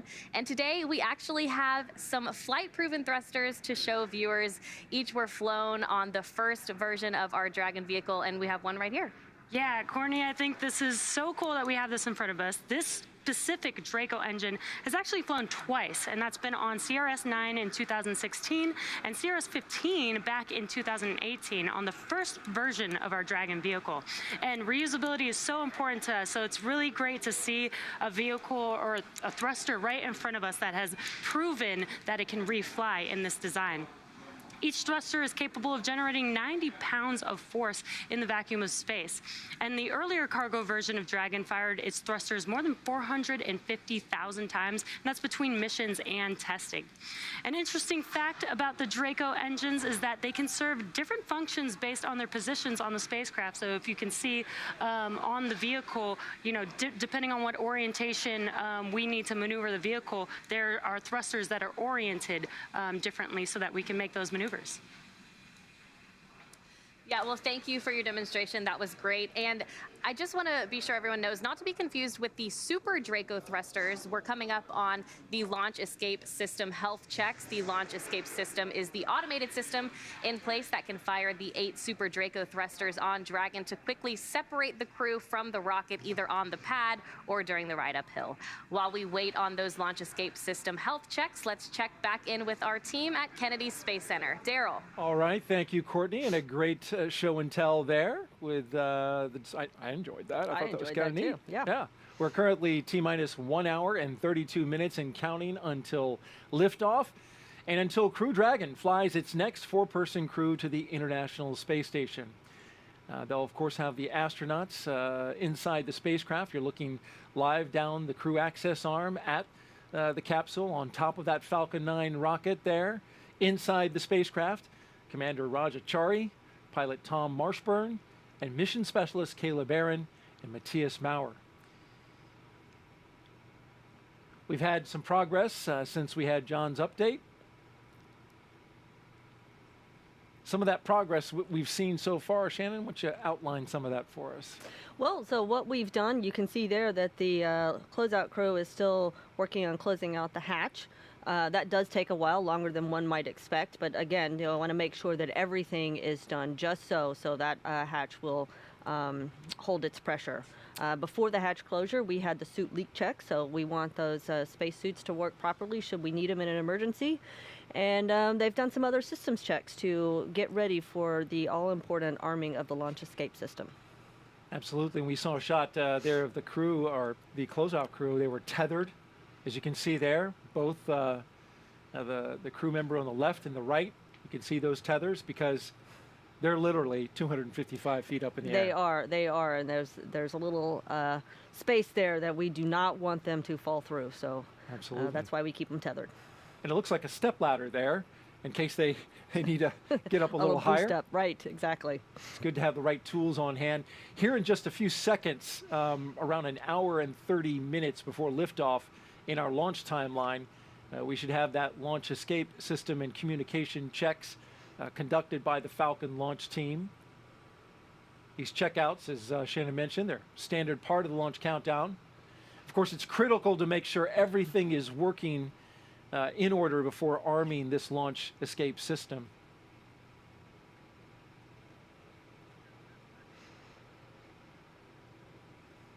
We'll get this call out in just a few seconds. Yeah, it looks like the closeout crew is finishing up. Hopefully all is good, checking out with that hatch there. And as soon as they probably back away and leave, we will hear the arming of the launch escape system.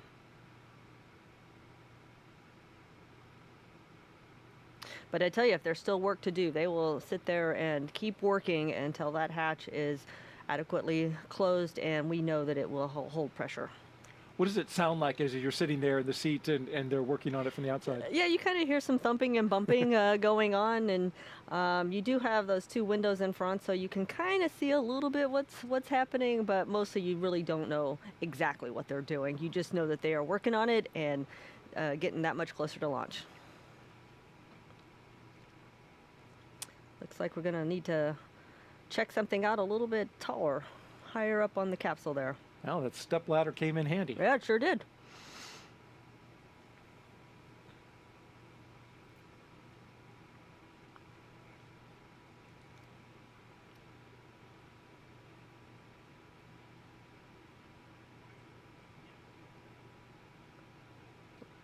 Not sure what that was. I am not sure what that was either, but it looked like it was a duct to flow air or something to the spacecraft. Clearly, it did not need to be there for the launch, and so they spent the time needed to remove it. It did look like some ducting. Yes. As they continue to work here.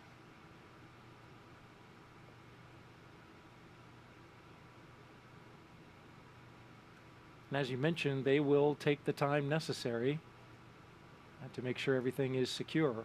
Absolutely right. And everybody knows what the timeline milestones are, so they have a very good idea of when they need to finish up this activity. They're not going to rush through it by any stretch of the imagination. They're going to do it very methodically, very carefully, but we do have a timeline because, as was mentioned previously, it is an instantaneous launch window. We need to launch exactly on time.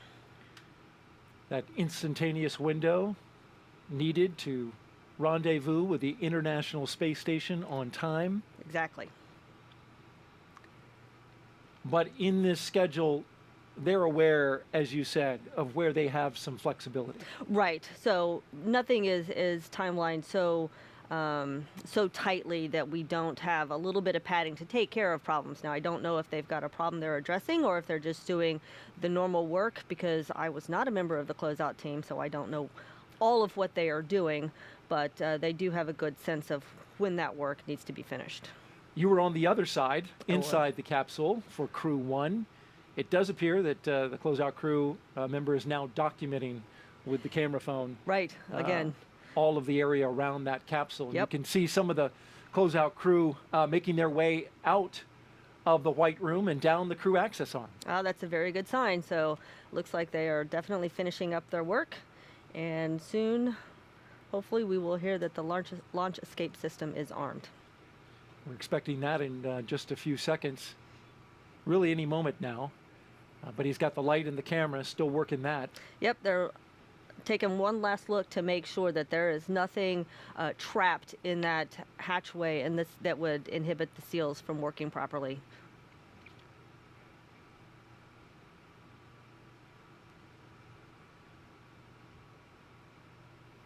It's interesting watching them work, don't you think? Yes, it is. It's very thorough. Very I appreciate that. Yes, very thorough.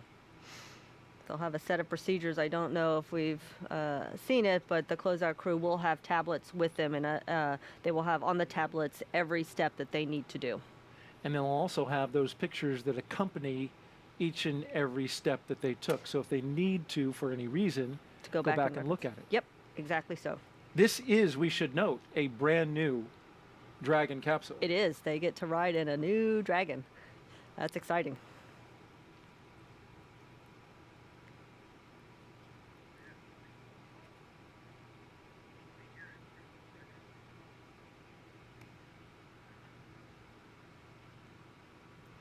The booster. The booster is a refurbished one, so it is not making its first flight. Flew on CRS-22, landed back, was refurbished and ready for use. Ready for use, yeah. And there you see a nice shot on the pad against a dark sky. And hopefully no more rain clouds in the way. Sounds like we have a go with the weather, so that is very good news. That's what we heard. Our launch weather officer here at the Kennedy Space Center, Brian Cizik, telling us that that has cleared out. John I reporting earlier that the range went from red when we had the little shower. Yes, we got rained on. Yeah, even a few drops on the lens you can see have, you know, still hanging around. Evidence that we had a little rain out there on the pad. You can see the ground is wet as well, the reflection of the lights off the ground and the droplets on the lens. But that has since moved out of the area, which is great news. And then the range went green for weather. You can see from that view there, it looks like there's a lot of fog at the launch pad. It does look that way. But fog will not stop us from launching. No, it won't. Neither will the thin clouds that we've had in the area. It was explained to me by our launch weather officer that we've got some onshore flow that basically a high pressure system north of us that's spinning and throwing that moisture from off the ocean, off the Atlantic Ocean, over the Kennedy Space Center, but there's a layer of dry air in the mid-levels of the atmosphere that has soaked up a fair amount of that moisture, and it is essentially drying it out, serving as kind of a a blow dryer effect. A blow dryer for Florida. Well, the 4 Crew 2 astronauts not only broke a record for the longest stay for a commercial spaceflight at 199 days, they also got a lot of science done. Let's take a look at that now.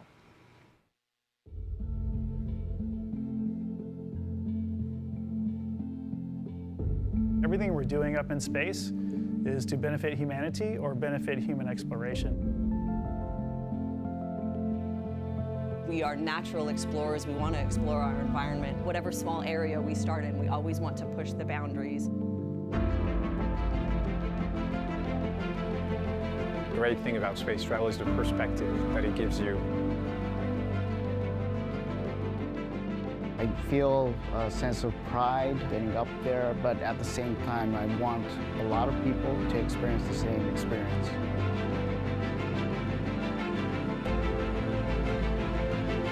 Dragon, SpaceX, go for launch. 3, 2, 1, 0. Ignition.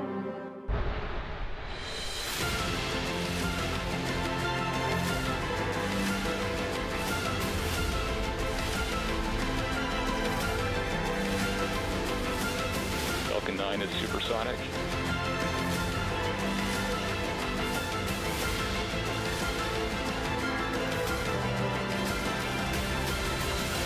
Dragon separation confirmed. Dragon, SpaceX, trajectory nominal.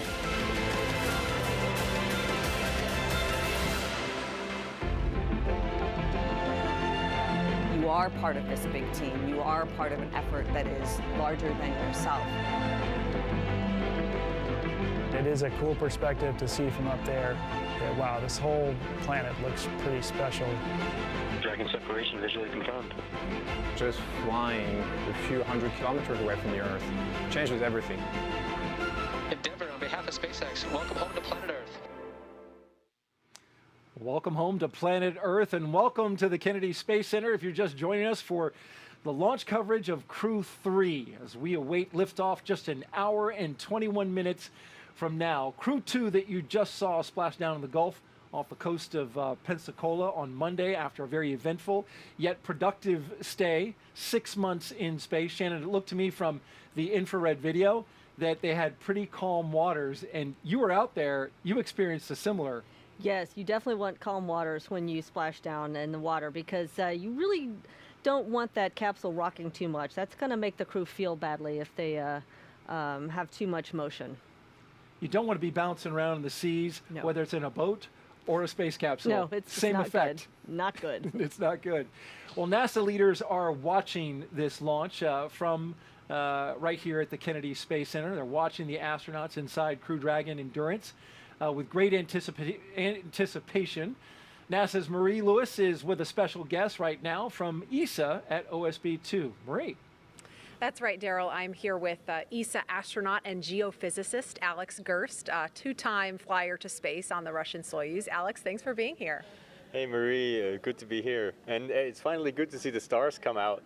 Yeah. They're poking through between the clouds. Yeah, we had some sprinkles, but yeah, you pointed out we actually see stars, so that's a good sign here around the launch pad. We were talking earlier. Tell me about the difference between, you've flown to space twice. This is Matthias's first time, and it's totally different flying a simulator versus the real thing, actually sitting on top of the rocket where Matthias is right now. So explain the difference and what Matthias must be feeling right now. Yeah, actually, the real capsule, it looks the same as the simulator and it works the same. But if you spend a lot of time in the simulator and then sit on the real rocket on the real day, it's amazing. The difference is, it's feeling like you're sitting on this alive being there. It shrieks, there's steam here, and it's powered up, it's humming, and when you sit on top, it's sometimes a bit like swaying in the wind, just ever so slightly, but you notice it. So there is a difference. You're going somewhere. And then once you arrive at the International Space Station, they're going to be docking tomorrow, and you train for living in microgravity. But there's only so much training you can do to prepare yourself for what life is actually like on the International Space Station. So can you talk about what that's going to be like? Yeah, that's absolutely right. There's no way to really simulate microgravity down here on Earth. That's why we have to fly up there to do all that science experiments. But it also includes training, like how to live on the space station, right? How you get your bearings, and how to translate. That's what we call like floating from one end of the space station to the other. How to sleep in space, how to go to the toilet, all things that you need to figure out on the first day, right? Yeah. And you can't train them, so that's really a challenge. And you just, people say they drink from a fire hose up there, right? The first 3 days. Yeah, and you mentioned science. I want to talk a little bit about the science that Matthias is going to be working on. 35 different experiments specific to ESA. Can you touch on some of the experiments Matthias will be doing? Yeah, there's a lot of stuff that they do up there. That's actually a long continuation of experiments that have been done in the past. Actually, some that I already did, he's continuing. He's a materials scientist, so he's really good at those things, looking at new materials down here. I mean, they do the experiments up there, but the use of the experiments is down here for like turbo engines that use less fuel, or lighter materials. That's important. But also like cell experiments on cell aging, also experiments that help people who have muscular diseases down here. A really nice set of experiments. They actually have a bioprinter for skin cells up there. Really interesting, that they can put over wounds if they have them. That's fantastic. Alex, thank you so much. We're out of time, so I'm going to send it back over to Jesse and Hawthorne, but thank you so much for being here, Alex. You're very welcome. Jesse, over to you. Thanks, Marie. It's T-minus 1 hour and about 17 minutes from launch, and it always gets more and more exciting as we continue to get closer to that T0. Now, crew has already ingressed the vehicle.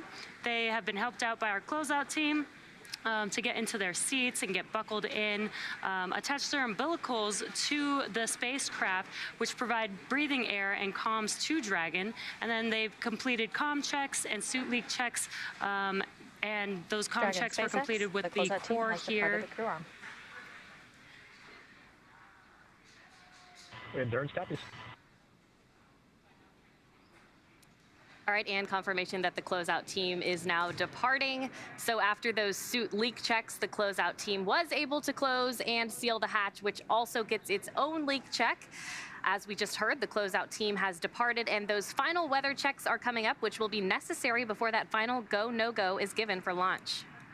Yeah, before we get that final go, no-go, the various teams at both NASA and SpaceX will do an internal go poll, making sure conditions are right with Falcon 9, the Dragon, the crew, the range, and the space station before the final go is given. Now let's check back in on Houston for a status on the team supporting the space station on their readiness for launch. Sandra, how's it going?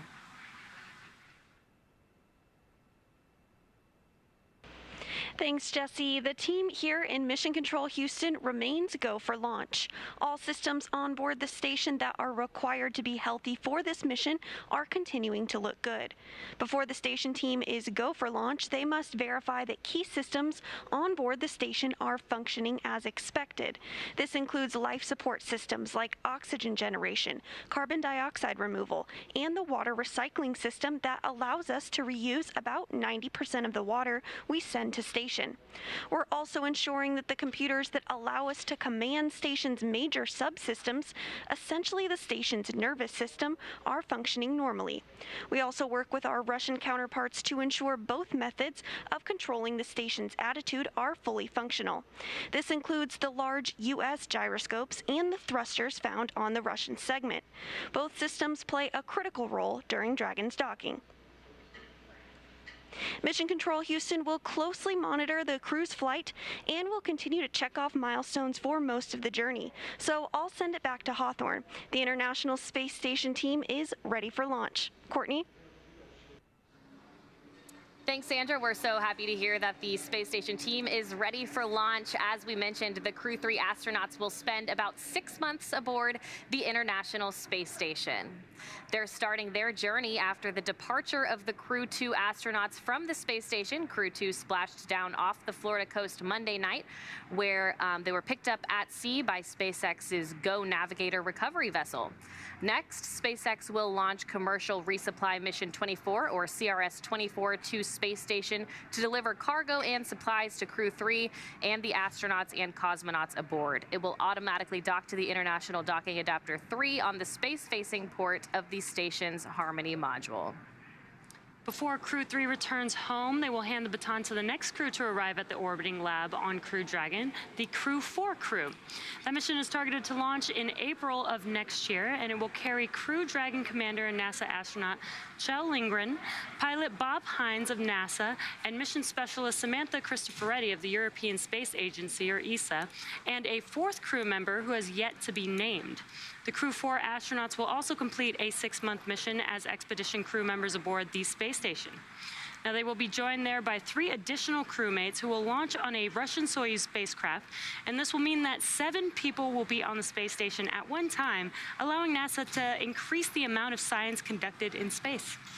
That's right, and this will be Kjell Lindgren's second trip into space following a 141-day stay at the space station in 2015 for expeditions 44 and 45. Before being selected as an astronaut in 2009, he was a flight surgeon supporting space shuttle and space station missions. In December 2020, NASA named him as one of the Artemis team of astronauts helping to pave the way for NASA's upcoming lunar missions. Bob Hines, a lieutenant colonel in the U.S. Air Force, was selected as an astronaut in 2017 and will be making his first trip into space on Crew 4. Before becoming an astronaut, he supported multiple military deployments in the Middle East, Africa, and Europe, served as a flight test pilot for the Federal Aviation Administration, and flew as a research pilot at NASA's Johnson Space Center in Houston. And ESA astronaut Samantha Cristoforetti will be making her second trip to space as a mission specialist on Crew 4. She was selected as an ESA astronaut in 2009 and flew to the International Space Station in 2014 aboard a Russian Soyuz for a long-duration mission as part of Expedition 42 and 43. Cristoforetti is planned to take over as station commander for Expedition 68 and will be the first woman from ESA to do so. Now let's head over to Daryl at Kennedy Space Center. Daryl, how's it going over there? All right, it's very good, Courtney. We are having clear skies at the moment. We can see some stars here at Kennedy, and that's great news. And if you're just joining us, welcome to coverage for the mission known as Crew 3, NASA and SpaceX's 4th flight of astronauts to the International Space Station. We are at T-minus 1 hour and 11 minutes until launch.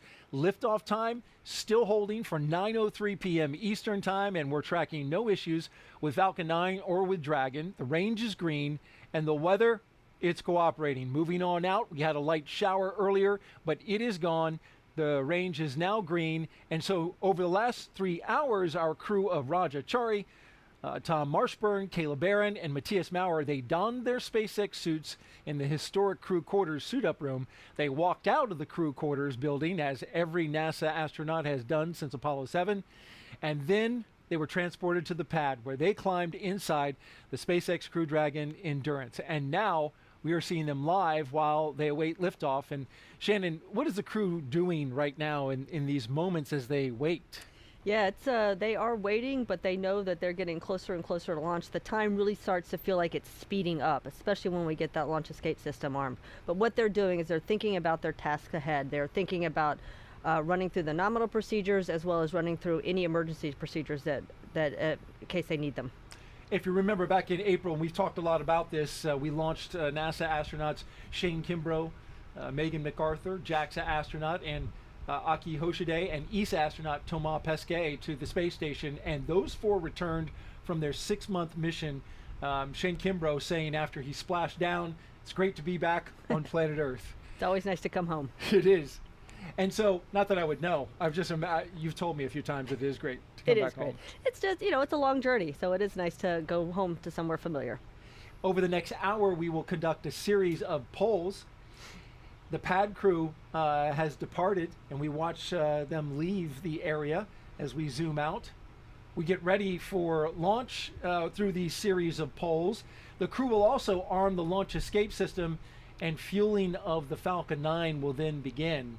Launch, of course, set for 9:03 p.m. Eastern, and this will include a 12-minute flight to orbit, and then a roughly 22-hour flight to dock with the International Space Station at 7:10 p.m. Eastern on Thursday, November 11th, which is Veterans Day, and it's not lost on us that we have 2 active military members on this flight. And so it seems fitting, a day that we remember all veterans who have served. Right, yes, it's important to recognize our veterans, and NASA definitely has a long history of working with the military service. We are a civilian organization, but they do provide some expertise to us. And as you pointed out, we've got 2 active duty military on that flight. Many test pilots from the military ranks have come through NASA, of course. That was certainly true in the early days of the space program, and it's still true today. It's still true today, but we also have non-military people such as myself, so we take a lot of scientists and engineers that are not affiliated with the military. As we look outside at the launch pad at 39A, for those who don't know, this is a very vast place. Kennedy Space Center shares land with the 140,000 acre Merritt Island Wildlife Refuge, so that's why when you're looking there, it's just so dark in so much of the picture. Even when we're a far distance from the launch pad, it's an area that has been preserved for a very long time, for decades going back. And since it is Native American Heritage Month here in the month of November, we should mention that this was land once occupied by indigenous tribes, including the Ais and the Timucua. A quick history of NASA's Commercial Crew program. It all began with the first successful and historic test flight with NASA astronauts called Demo 2. After that, NASA certified SpaceX to fly astronauts regularly to and from the International Space Station. And the first rotational mission was, of course, drumroll please, Crew 1. Shannon, that was a big deal because it was the first time in more than a decade since Space Shuttle retired for longer duration space flights. This was the first one. You were on it, and you flew up there and spent almost 6 months in space. That's right. We did spend almost 6 months in space, and we make a big deal about this being the first capsule because even though it has made it to space, there's still things that we need to see how it ages during its time on orbit. So we're constantly looking at its systems and making sure that everything is working properly so we can keep crew up there as long as we need them. And a lot of what you experienced then flowed back into improvements that were made for this brand new spacecraft. Absolutely. Each time a crew comes back, just as we did, we give comments and what we call lessons learned and maybe some suggestions on how to make things a little bit better. And so SpaceX is good and NASA is good, and they try and flow those improvements in whenever they can. A lot of those improvements made on this capsule. We've been hearing a little from the crew on board Dragon, currently strapped into their seats, as you can see there, helmets mid-level so they can look below them. They have completed their communications and suit leak checks. They're able to follow all the milestones, Shannon, still ahead on those displays, as you've been telling us, just above them. They are getting insight into all of the Dragon and Falcon 9 systems as we proceed and march ever so slowly towards launch. And then at T-minus 1 hour and 5 minutes, let's go ahead and check in for a status update from John I at SpaceX headquarters. John? The good news is we've had a smooth countdown, and the SpaceX team is getting ready to pick up the pace here in the last hour. Now, our next major activity happens at T-minus 1 hour when the SpaceX closeout team actually gets out of the blast danger area. They've already left the crew access arm and are leaving the launch complex. That just leaves the crew on board Dragon inside of 39A complex. Now, Falcon 9, as you can see on the screen, the 2-stage reusable rocket. We've done our final propulsion checkouts of the first and second stages, and the engines began just a few minutes ago in preparation for propellant loading. So we're testing and cycling valves on the engine. We're checking the engine pneumatics pressurization system right now. At T-minus 45 minutes, the team will report their readiness for propellant load with a final electronic go-no-go poll. Now, before we can start loading propellant on the Falcon 9, we have a couple of major tasks to perform with respect to Dragon. First, after the poll is complete, we're going to retract that crew access arm that you can see alongside Dragon from the fixed service structure. We're going to move that away to launch position. That'll happen approximately between T-minus 44 and T-minus 42 minutes. With the arm out of the way, the crew will arm the launch escape system. Once these two events are complete, Dragon is ready for Falcon to begin propellant loading. On the weather front, We're also verifying that we meet all the constraints, and as we mentioned a little bit earlier, everything both at ground level and at upper altitude looks good and ready to support an on-time launch in just over 64 minutes. So with everything looking good right now, the range is also ready to support from historic Launch Pad 39A. The worldwide network of ground stations and the tracking and data relay satellites are ready to support Dragon as it heads into orbit. Everything is looking good for that instantaneous launch window at 9:03:31 p.m. Eastern Standard Time, which is 2 hours, 3 minutes, 31 seconds Universal Time. As a reminder, once we begin loading propellant, there's no opportunity to change the T0. Timing for Dragon rendezvous with the International Space Station is very precise, down to the second, so we're going to get one chance at it today. But the good news coming up just over 63 minutes and counting, we are go for launch, Jesse. Great. Thank you, John I. It's always great to hear that we have everything go for our T0. We will be cycling orbit tank isolation valves to equalize low flow pressure at this time. Additionally, you are go for section 6. When ready, report go for launch. Endurance copies will be cycling some pressurization valves, and we are go for section 6.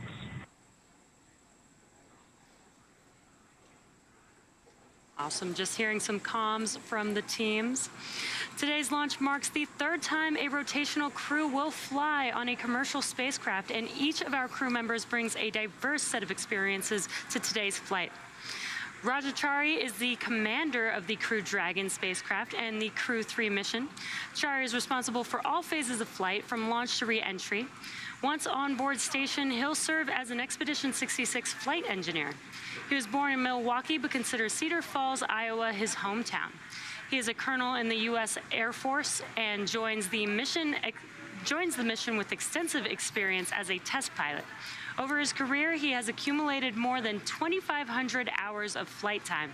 This will be the first space flight for Chari, who became a NASA astronaut in 2017. He is also a member of the Artemis team, so he is eligible for assignment to a future lunar mission. And Tom Marshburn is the pilot of the Crew Dragon spacecraft and second in command for the mission, responsible for spacecraft systems and performance. Once aboard station, he will serve as an Expedition 66 flight engineer and is scheduled to assume command of the station for Expedition... Go for launch, 6.4, section 4.100. Copy, Dragon. You are go for launch. All right, and that call endurance is a go for launch. Exciting news. Again, Tom Marshburn is a Statesville, North Carolina native who became an astronaut in 2004. Prior to serving in the astronaut corps, the medical doctor served as a flight surgeon at NASA's Johnson Space Center in Houston and later became medical operations lead for the International Space Station. The Crew 3 mission will be his third visit to the space station and his second long-duration mission. And the Crew Dragon will be the third spacecraft for Marshburn to fly in after the Space Shuttle and the Russian Soyuz. He previously served as a crew member of STS-127 in 2009 and Expedition 34 and 35, which concluded in 2013. Kayla Barron is a mission specialist for Crew 3. As a mission specialist, she will work closely with the commander and pilot to monitor the spacecraft during the dynamic launch and re-entry phases of flight. Once aboard the station, she will become a flight engineer for Expedition 66. Barron was born in Pocatello, Idaho, but considers Richland, Washington her hometown. She earned a bachelor's degree in systems engineering from the U.S. Naval Academy in Annapolis, Maryland in 2010, and a master's degree in nuclear engineering from the University of Cambridge in England in 2011 as a Gates Cambridge scholar. Lieutenant Commander Barron earned her submarine warfare officer qualification and deployed 3 times while serving aboard the USS Maine. At the time of her selection as an astronaut candidate in 2017, she was serving as the flag aide to the superintendent of the U.S. Naval Academy. And Matthias Maurer will also be a mission specialist for Crew 3, working with the commander and pilot to monitor the spacecraft during the dynamic launch and re-entry phases of flight. He will also become a long-duration crew member aboard the space station. Maurer comes from Sankt Wendel in the German state of Saarland. Before becoming an astronaut, Maurer held a number of engineering and research roles, both in a university setting and at ESA.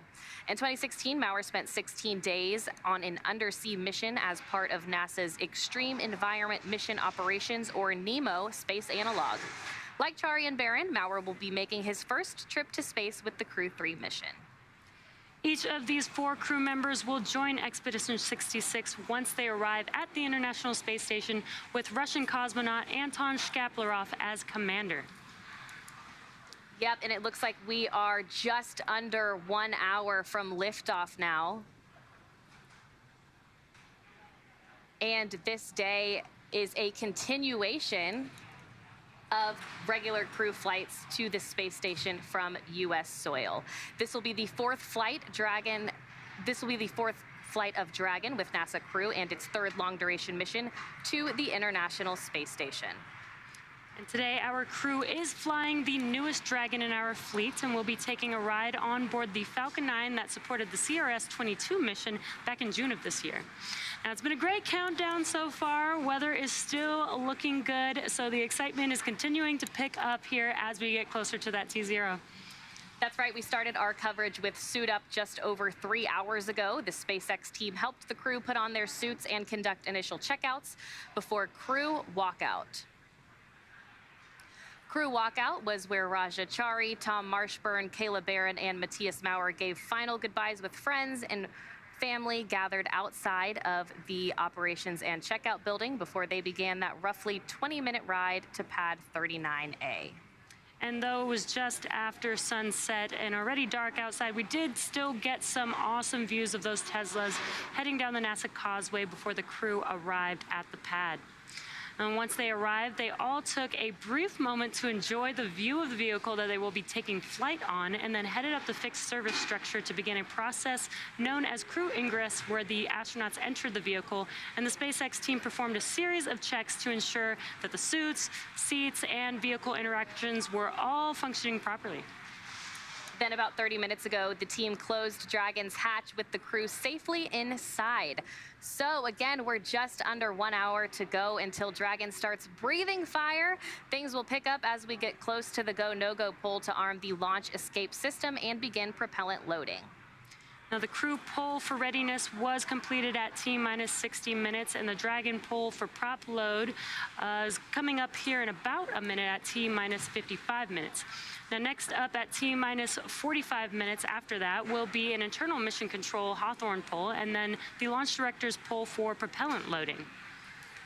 When we get to about T-minus 40 minutes, the crew access arm will retract, and the crew will get the call to close their visors and arm the launch escape system. Now, this is the automated system in place that can fire the 8 Super Draco thrusters on Dragon to quickly separate the crew from the rocket, either on the pad or during the flight on the ride uphill. And then once we reach about T-minus 35 minutes, propellant loading for the Falcon 9 will begin. Throughout the countdown, we've been getting some pretty incredible views of the astronauts inside Dragon, making their final preparations, as well as some close-up views of those suits. The teams have often described the suits as an extension of the Dragon spacecraft, almost a mini spacecraft inside of a spacecraft. We're standing by now for that call for propellant loading. Again, that should be coming up here at about T-minus 55 minutes. So we're just about roughly 40 seconds away from that. The crew in position, ready to go. Taking a look at those monitors above them.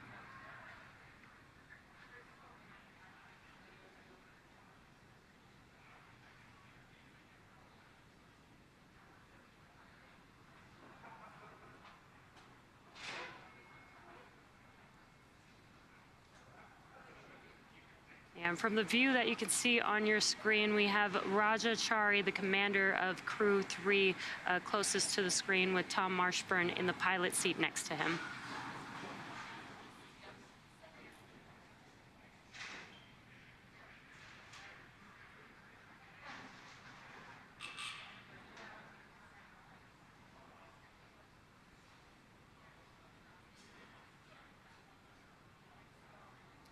With everything still proceeding well, let's send it back to the team in Florida. Daryl, how's it going there? It's going great out here, ladies, and we're here with NASA astronaut Shannon Walker. If you want to get a question in, hashtag #AskNASA on Twitter, and she will do her best to answer your question. And by the way, speaking of social, Kennedy is hosting a virtual NASA social on our Facebook page.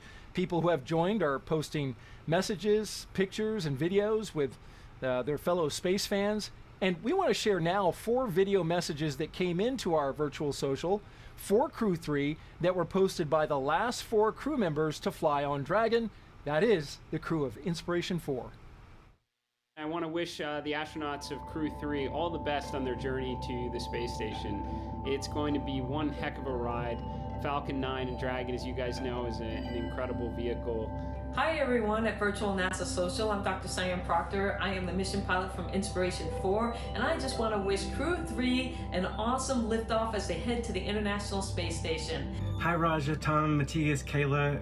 Hank's here just to wish you well on your mission into space. I couldn't be more excited for you for the journey you're about to go through.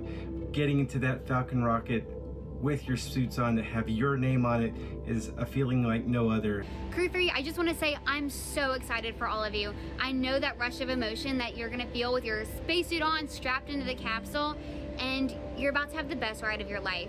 Just laugh the whole way up there like we did. Just want to wish you all the best, and look forward to exchanging some stories a little bit down the road. Take care. Godspeed, Crew 3. I love Haley Arsenault saying that she laughed the whole way up. I can definitely relate to that. Can you really? Yes. Well, what was so funny? It's an exciting ride. You're just happy. You're You just gotta so laugh. thrilled. Yeah. That's fantastic. And whenever she says anything, it always brings a smile to my face. She has such great energy. Well, throughout the program, we've been answering your Ask NASA questions from social media. We have time now for a few more before Falcon 9 fueling begins, and so we'll pop it up on the screen. And Shannon, you've been answering them all show long. We appreciate that. So the question we have up now is, what are your tips for me to go to space? I'm a high school freshman from Poland, dreaming of going to space. Yeah, so the first thing, the most important thing is to do well in school. We need people who are very accomplished and have lots of different skills, and it all starts with a good education. Now, being from Poland, you're going to have to apply to the European Space Agency to be part of their astronaut program, and hopefully they will have another selection one of these days. But really, do well in school and then go pursue a field of work that really interests you. What you want to do is do something you're very passionate about, and that really, when you're passionate about something, you're going to do well at it, and it's going to stand out, and people are going to take notice. And so, yeah. It doesn't necessarily have to be a specific, STEM is good, right? Right. But there have been people who have not gone into STEM and become astronauts.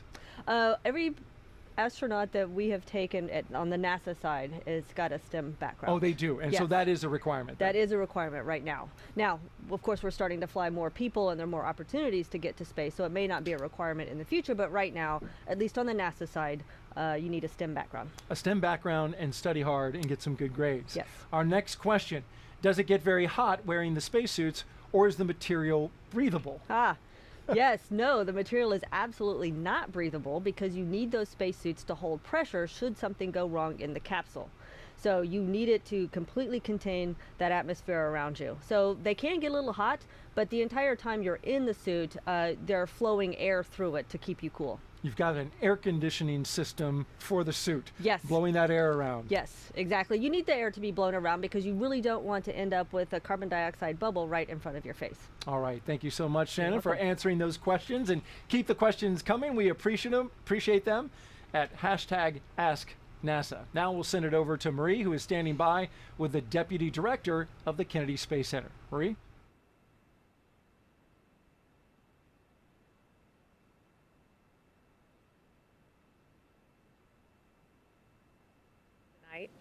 Oh, it's a pleasure to be here with you, Marie. And I wanted to ask you about a special connection that you have to Kayla and Raja, part of the Turtle class of astronauts in 2017. You were actually on their selection board. Tell me about that. Oh, I sure was. In the class of 2017, we had the most applicants ever in the history of NASA, 18,353. And when it was all said and done, we picked 12. course, Raja and Kayla were part of that class. So to see them when they first walked in for their very first NASA interview and to know now they're on board the Dragon on top of the Falcon 9 rocket, it's just amazing. I'm very excited. And so much has happened in such a short period of time. You became the deputy director just earlier this year in the middle of a very busy launch campaign. We've seen private citizens launch from here at Kennedy this year. More of that is coming. We've got a regular cadence of these commercial crew missions to station. And we're coming up on the 60th anniversary of Kennedy. So, you know, so much has happened, like we said, in such a short period of time. What do you see ahead for the next 60 years of Kennedy Space Center? Well, I see it's just getting started now. So this started with a vision. 10 years ago, we flew out the space shuttle, and we had a vision to create the world's premier multi-user spaceport for both commercial and government users. And now you're seeing it coming to fruition. So it's just going to be, we have 24 launches now, more launches than any place else in the world.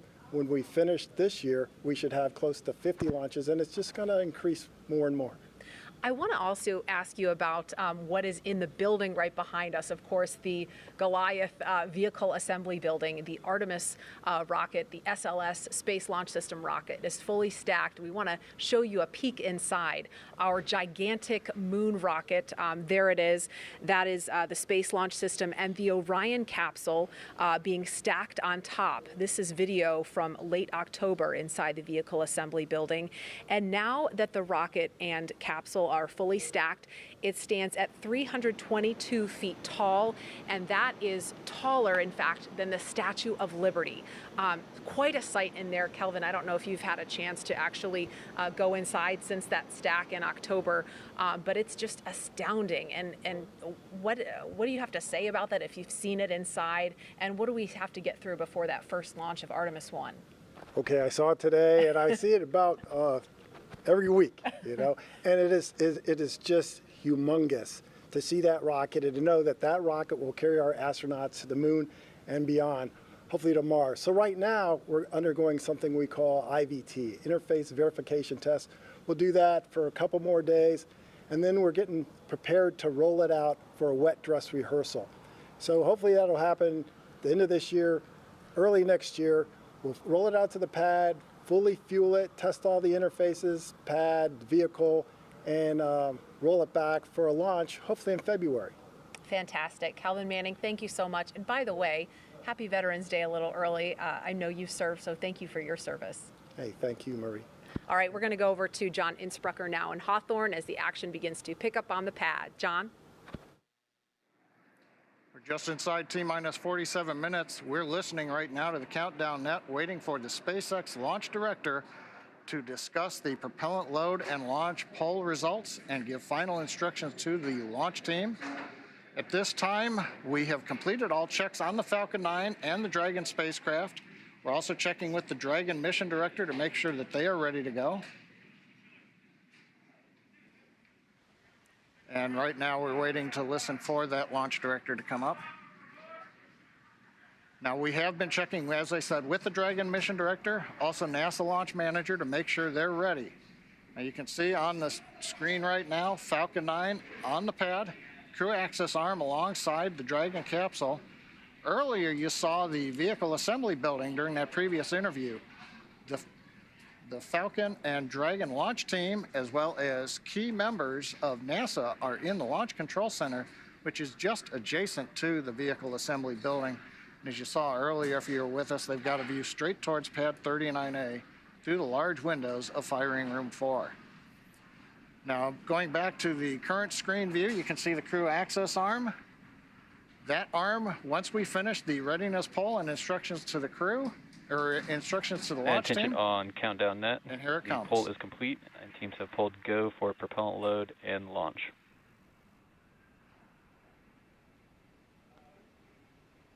And stand by for hold SpaceX and launch gate director protocol. says poll is complete.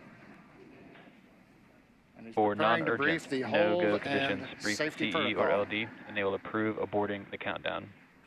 For urgent issues affecting the safety of the operation, operators shall call hold on the countdown net. Launch control will abort the launch auto sequence immediately and proceed to the launch abort auto sequence. At T-minus 10 seconds, launch control will be hands-off, relying solely on automated abort criteria for the remainder of the count. Operators advise the launch director whether structural breakup or fire is imminent or occurring per Dragon manual escape flight rules. For those in firing room 4 here at KSC, in the event of a fire alarm, operators noted below 56.80 will remain at their post while the alarm is evacuated. In the event that personnel safety is threatened, evacuate to south-facing emergency exit leads directly outside. Launch control at this time, you may proceed with arming the crew arm for movement. Just over T-minus 44 minutes. We're going to send it back to Daryl and the team at Kennedy Space Center as we get ready to move the crew access arm. That's right, John. We are waiting that big moment here at the Kennedy Space Center in Florida. As we do, we are T-minus 43 minutes and counting, and just got some. Retraction has started. And there is the retraction. Great shot of the Dragon moving. It's not moving. The crew access arm is. Is moving away from it, yep. And you can see that from inside the Dragon as well. And there it goes.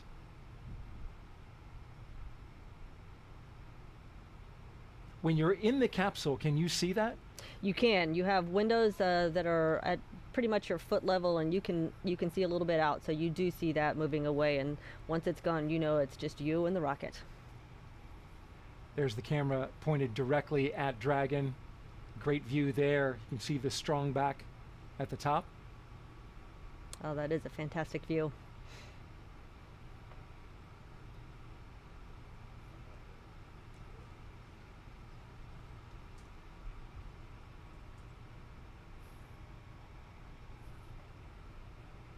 And this crew access arm can move faster than it's doing right now under certain circumstances, right? Absolutely. If it needs to go back to being up against the capsule, it can move quite quickly, actually.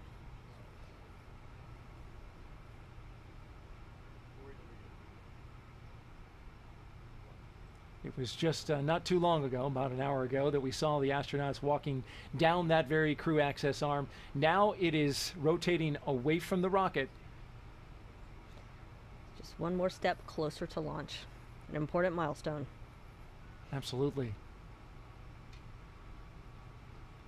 I'm enjoying just watching the various parts of the launch pad go by yes. as we look out that. Yeah, you don't often arm. get that view, so No. it is, might as well soak it in while we've got it. There's nobody inside that arm. There's nobody on the pad. The only people who are there are the 4 astronauts inside that SpaceX Dragon capsule. You can see the water deluge system to the left, out the opening there to the white room. Crew access arm retraction complete. And we just heard the call out that the crew access arm has completed its retraction away from the rocket. And so up next, Dragon SpaceX, you are go for section 7 of 4.100. Close visors and arm the launch escape system. And Dirge copies, we're go and that's for what's section 7 up of next. 4.100. Arming the launch escape system. And while we await that, let's take a social question. Oh, that sounds like a great idea. Michelle Stone asks, as an astronaut, what moment does it become real that you are about to launch to space? You know, Michelle, it is right about now. So you know everything else has happened according to plan, and this is really the final bit before you launch into space. So anything had gone wrong previously, the access arm was there and you could just exit the capsule. Now it's just you and the rocket. Closed. We're arming the launch escape system. And arming the launch escape system, as we just heard that call, is a major milestone. Because, you know, if for some reason something were to happen, that's how you're getting off the top of that rocket. That is correct. If something happens, if it's detected on the ground or by the systems on the Dragon or that Falcon 9, it will engage that launch escape system and that crew will go shooting off that rocket. Let's take another question now. Shannon, been doing so well with these questions. I love answering questions. Well, excellent. Here's another one. Are there pre-launch rituals and activities that the crew go through before launch? You know, we do have some I would say traditions, and it's kind of interesting now that we're in the commercial Launch escape system is verified armed. Okay, the launch escape system is armed. Endurance copies, we see the same. So we have traditions that come from the Apollo days. We've got traditions that we actually experienced over in Russia when we were flying on Soyuzes, and so we sort of combined a few. A lot of them, as you've seen earlier, involves the crew sticking their stickers on various places. Yes, yes. Everywhere you can. Everywhere we can. We want people to know we were here. And one more question for you, Shannon, as we await the loading of propellant into the Falcon 9 rocket. Hey NASA, while watching the launch of Crew 3, I noticed the astronauts have a little mirror on their suits on their left arm. What are they for? Yes, good eye to notice that. Good eye.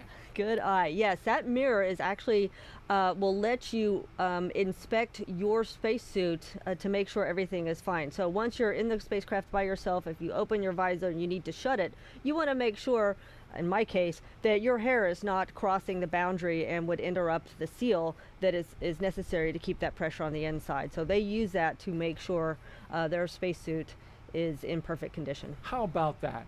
I hadn't even noticed it.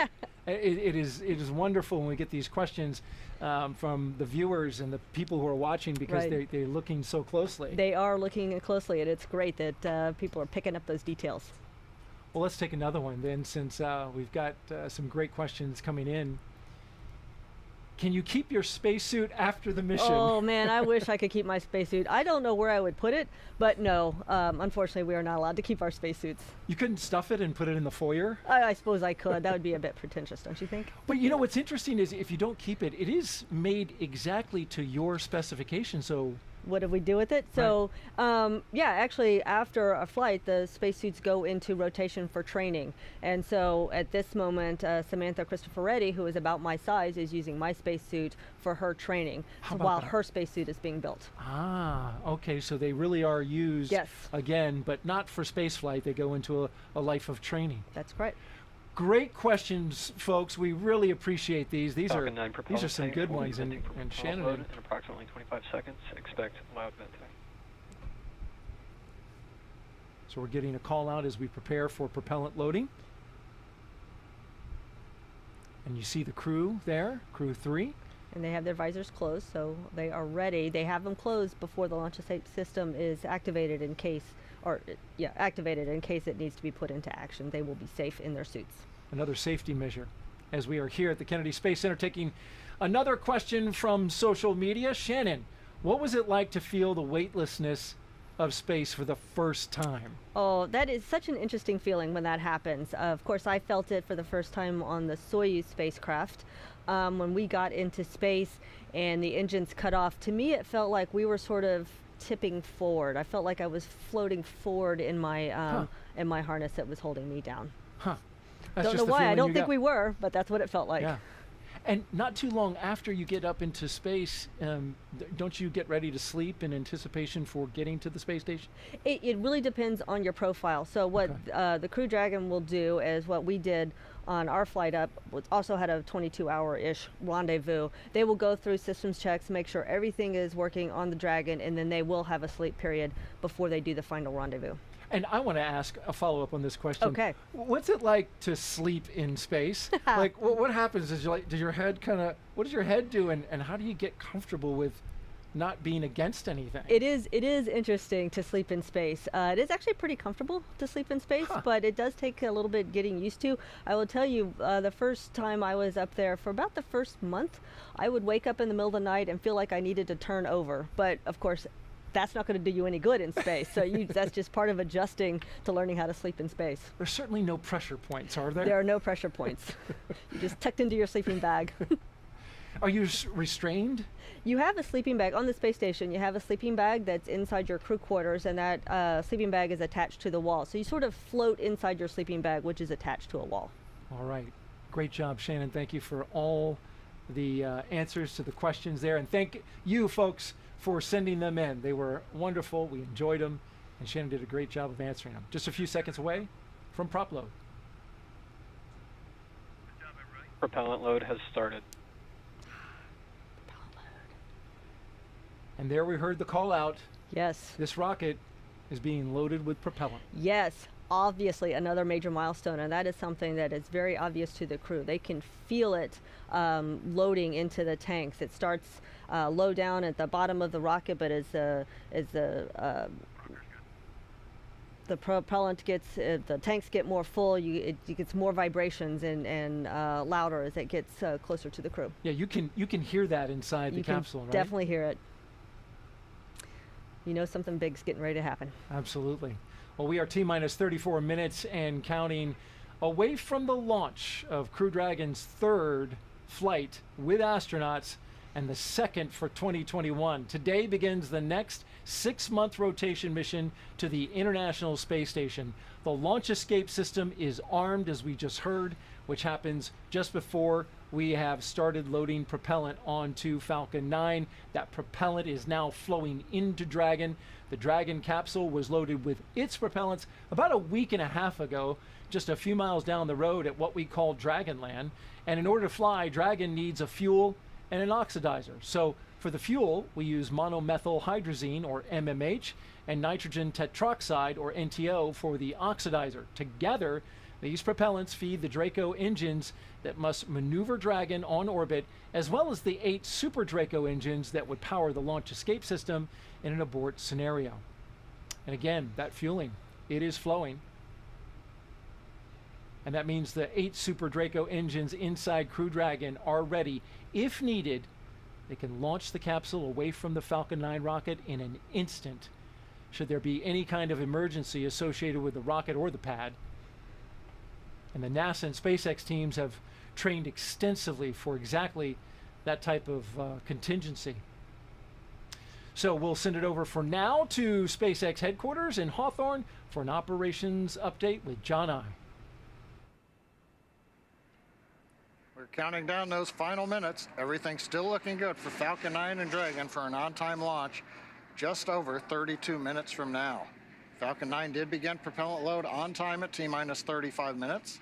You can see Falcon 9 on the pad, the first and second stages. They're being loaded with 2 liquid propellants. One is a fuel loaded into a tank at the bottom of the stage. The other is an oxidizer that loads into the tank at the top of each stage. The fuel that we're using to power the Merlin engines is a refined kerosene, referred to as RP1.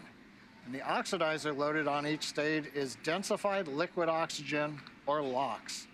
Now, densified is the term that we use to describe that we keep it much colder than typical for launch vehicles, and that allows it to take up less volume, and therefore we can put more liquid oxygen onto the first and second stages. Now, to ignite the fuel and oxidizer in the Merlin rocket engine, we use that favorite ignition fluid called T-Tub. Now, when T-Tub comes into contact with oxygen, it'll burn, and that gives off a green-colored flame. Once we've got the flame going, we add the kerosene fuel into the Merlin engine chambers, and the engine ramps up to full power. You probably won't be able to see the green flash at ignition of the 9 Merlin engines on the first stage, but you may see it on the second stage engine when it ignites following stage separation about 2 minutes and 48 seconds into flight. We're now beginning to top off helium into pressure vessels on both stages. We've been quiet for most of the countdown, but now we're going to squeeze that last little bit in, make sure that the tanks are fully up on the pressure vessels. We'll use that gas to pressurize the propellant tanks in flight. The Merlin turbopumps will be pulling propellant out of the stage, and we need to take up or make up that empty space with hot helium. Now, at the very top of the stack is the Dragon spacecraft. The astronauts are monitoring their systems while propellant is loaded into the Falcon 9. We heard them talking about the noises of propellant loading. Stage 1 cryo-helium And in this case, the crew training in the simulator also includes playback of sounds that have been recorded in the Dragon capsule during recent flights.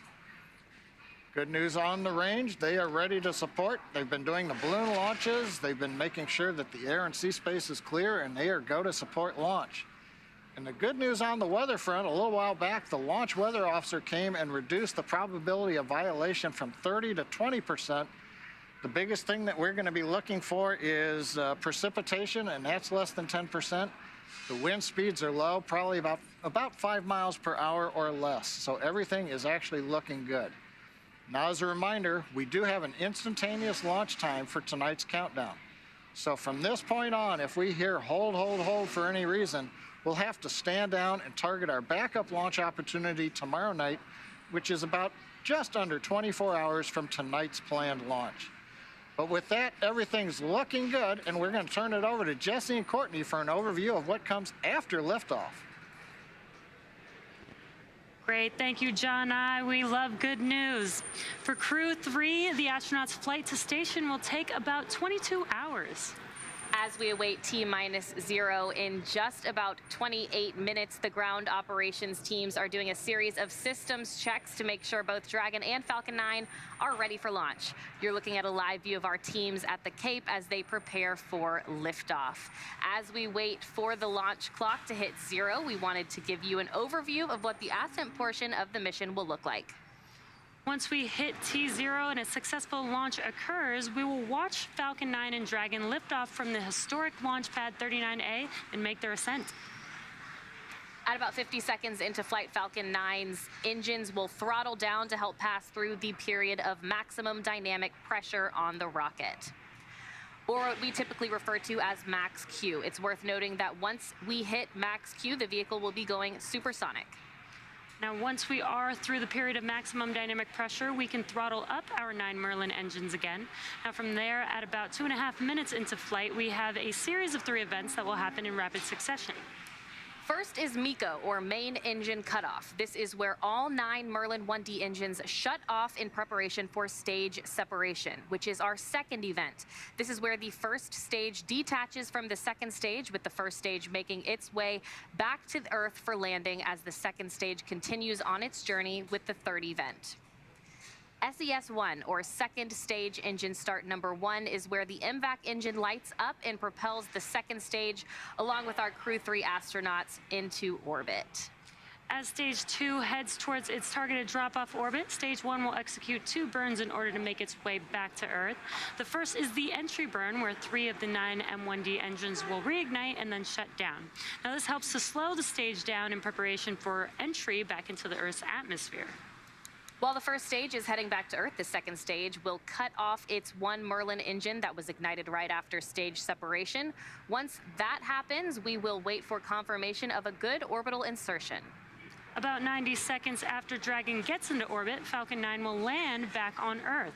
The landing burn is just a single engine burn, but it's powerful enough to bring the vehicle's speed down rapidly in order to land on the drone ship at about 9.5 minutes into the mission. And while Falcon 9 first stage is landing, Dragon is preparing to separate from the second stage. At about 3 minutes after the second stage gets into orbit, we should have a great view of Dragon with its 4-person crew drifting away from the second stage.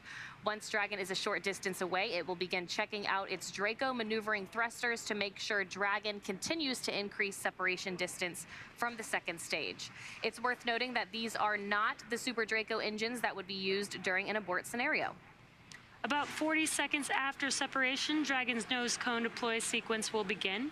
It will take roughly 4 minutes for the nose cone hooks to unlatch and open, exposing its guidance navigation controls, or what we call GNC, that will help the Dragon autonomously fly to the space station. And lastly, once the nose cone is deployed, the remaining Draco thrusters on the forward bulkhead will be checked. From there, over the next 22 hours, Dragon will be in its rendezvous and approach phases, undergoing a number of phasing burns as it makes its way to the International Space Station. All that will be coming up soon, but for now, let's check back in with Sandra in Mission Control Houston. Sandra. Thanks, Courtney. The space station team here in Houston is focused, and the critical systems on the station continue to function normally. The teams have verified the command path from the ground up through our constellation of communication satellites to the space station. Everything is nominal, and the station will be ready to receive Dragon tomorrow.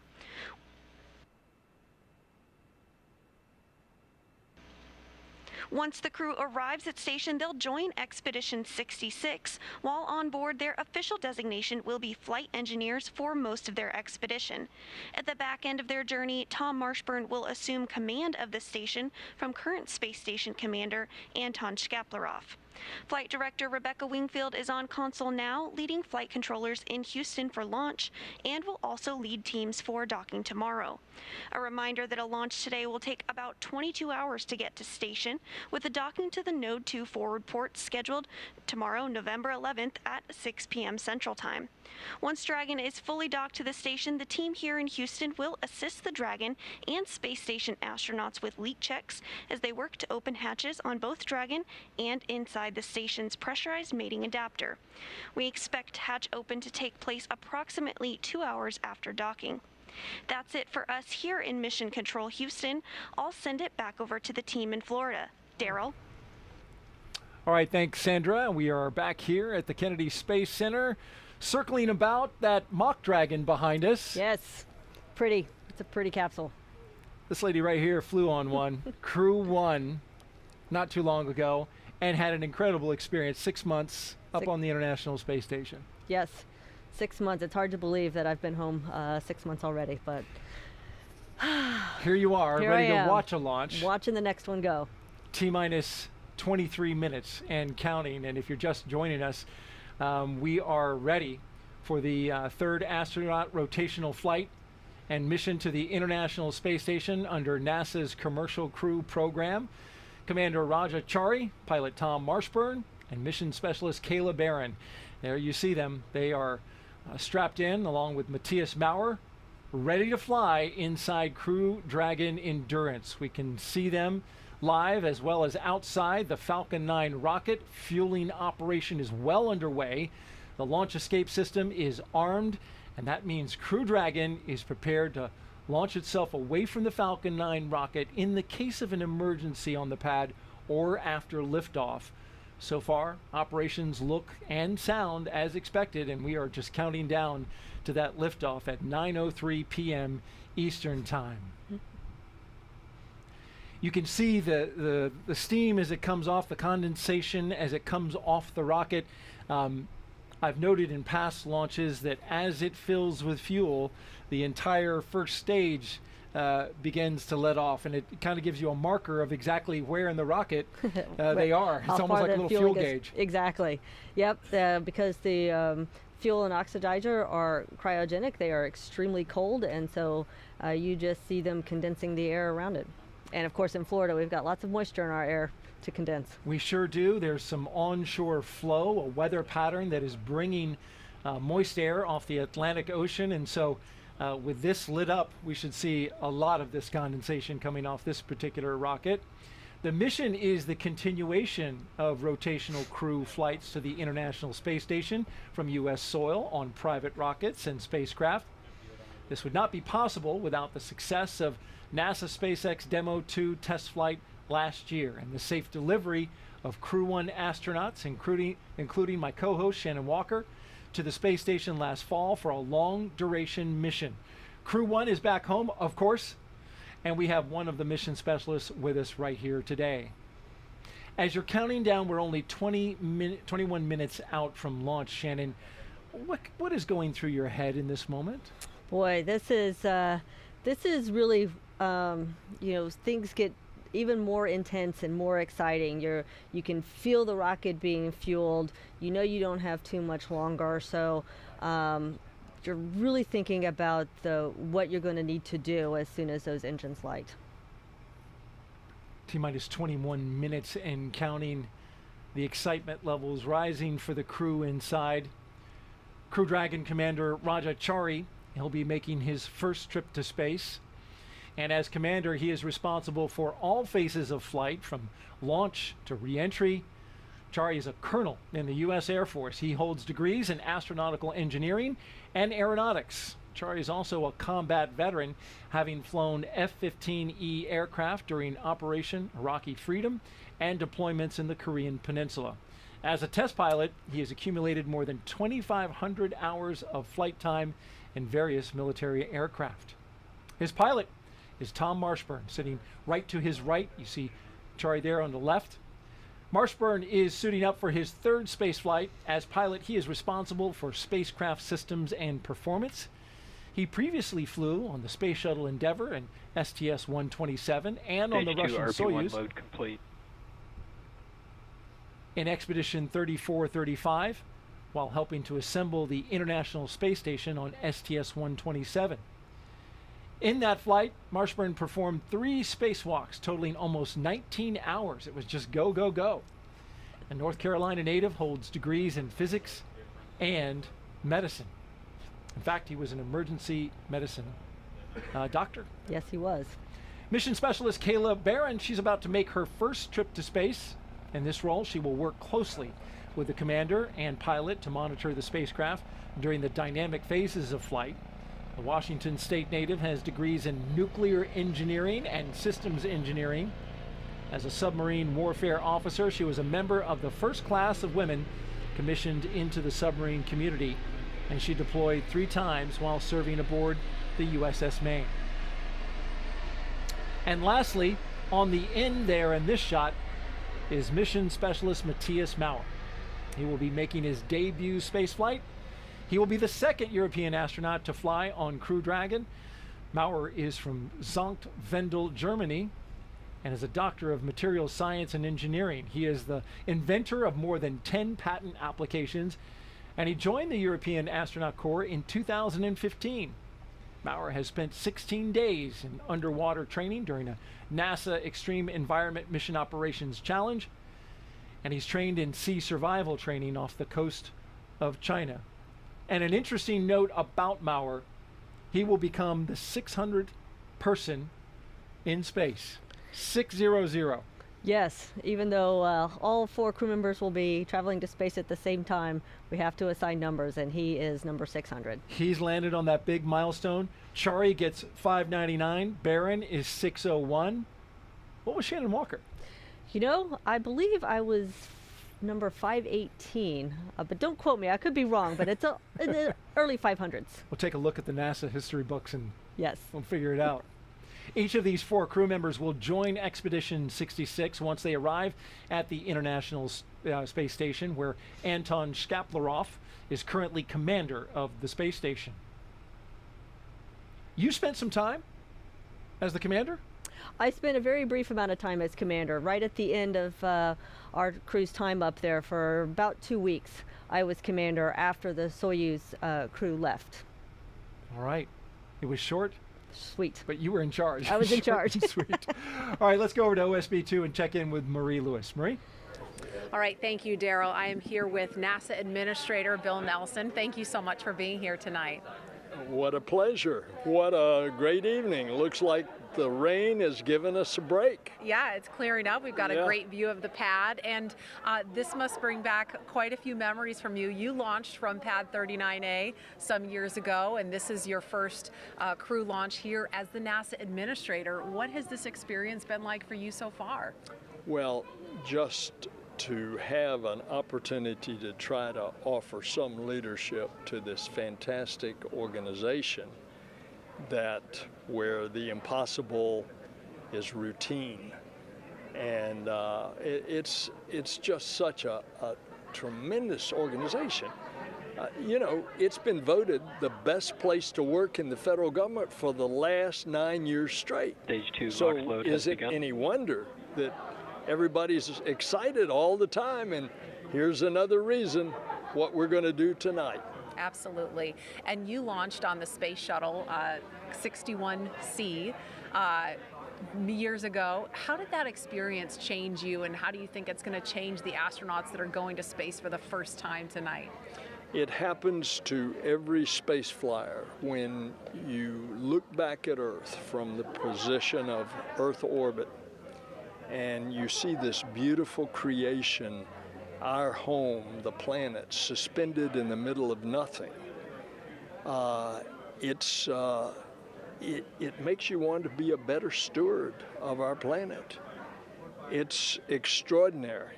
As you orbit the Earth every 90 minutes, and then, of course, the properties of microgravity in space.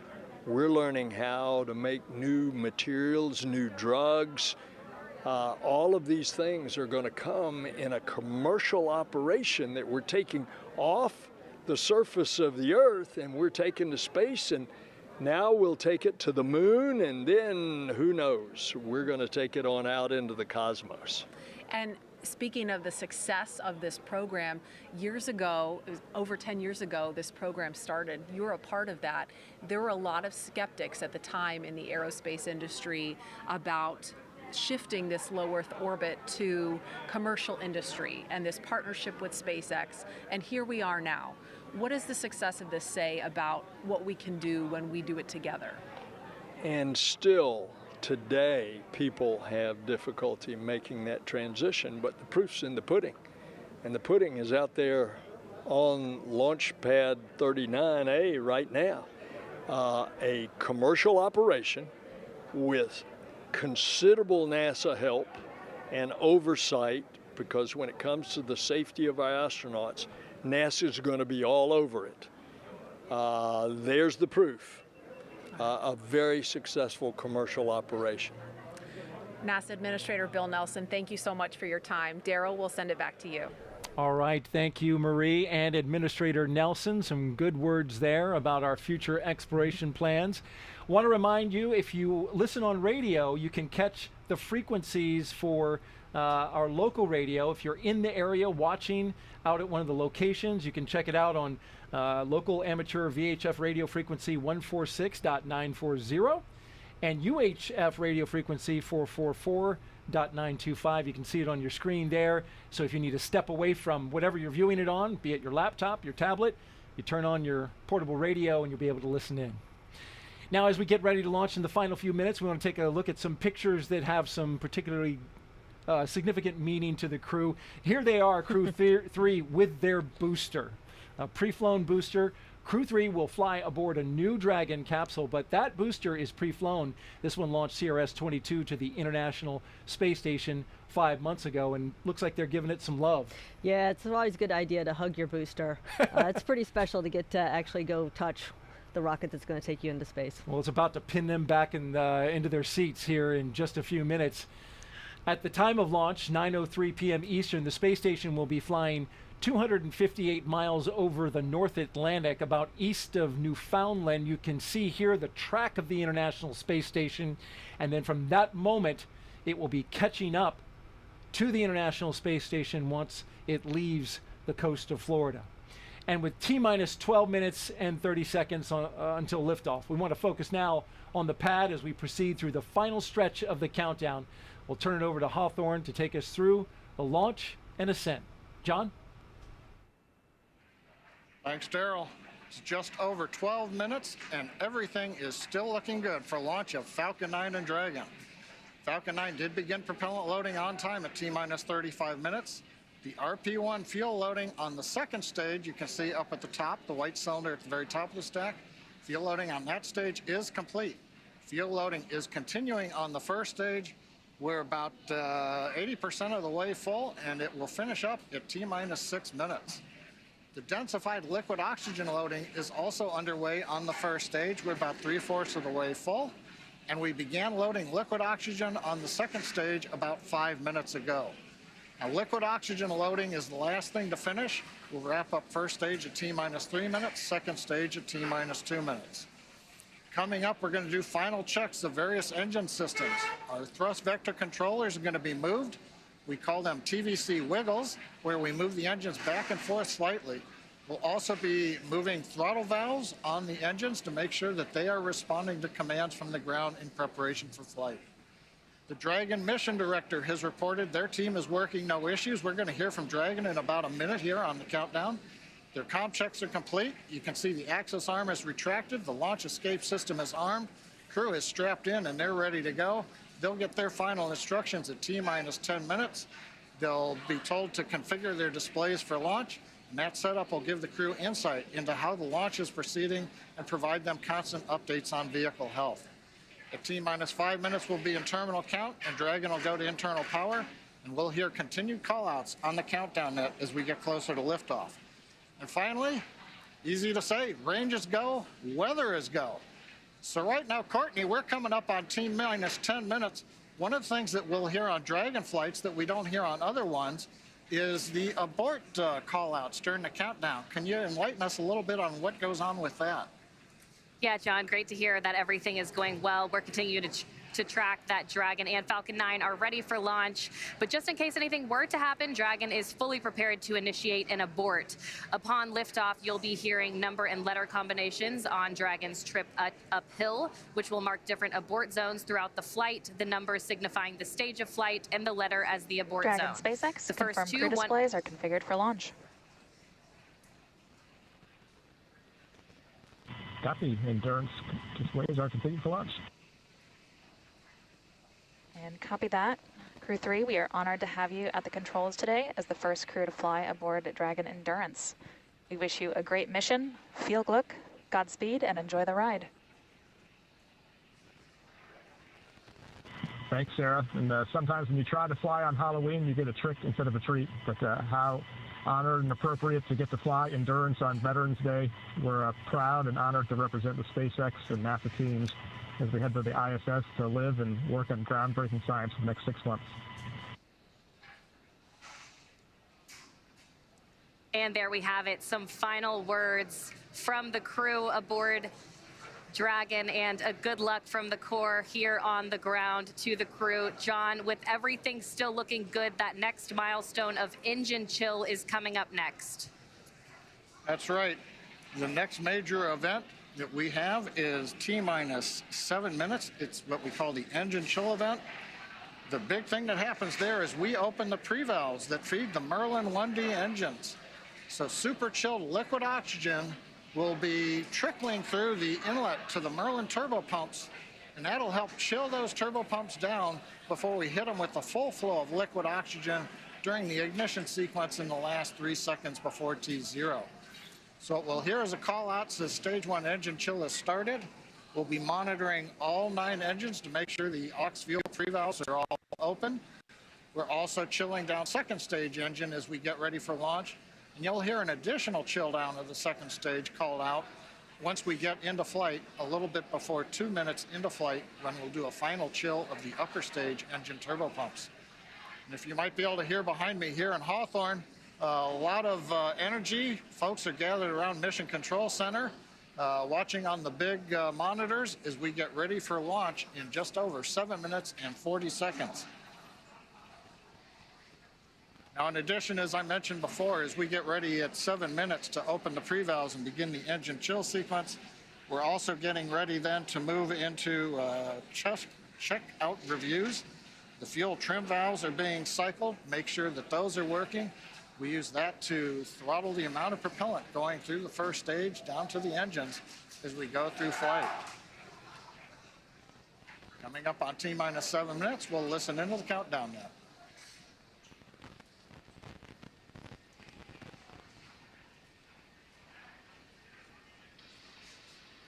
Stage 1 engine chill has begun.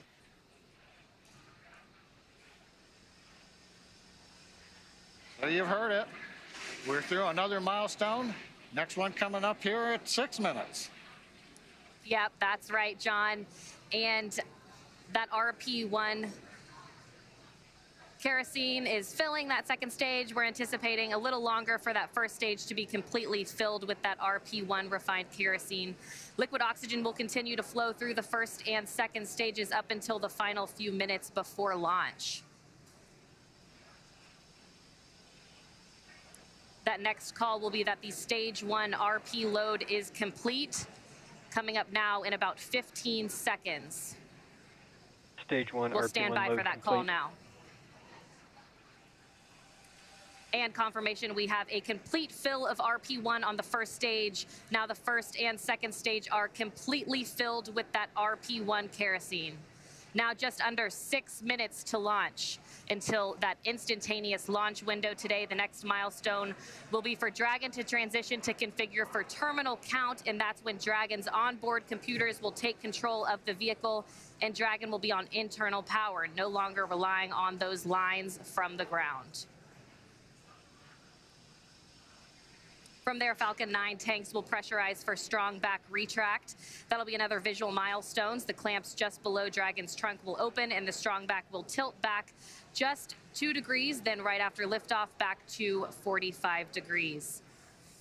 Again, RP1 kerosene filled on both the first and second stages. Liquid oxygen continues to flow through on the first and second stages. Standing by now for that call that Dragon has transitioned into terminal count.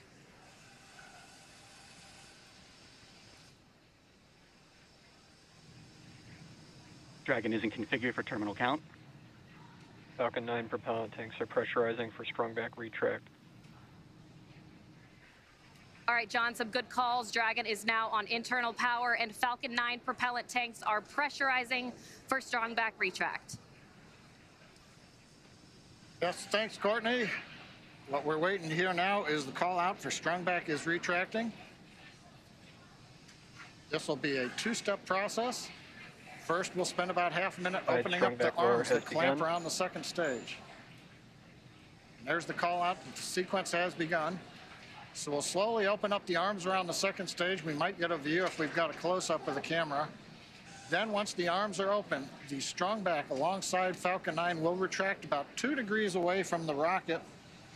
It'll stay there all the way through liftoff, and then as Courtney mentioned, at liftoff, hydraulics will then pull it down to about a 45-degree position above ground, and that'll give us the final clearance. It's that strong back right now that is providing the liquids, the gas connections, the electrical connections to the launch vehicle, especially the second stage.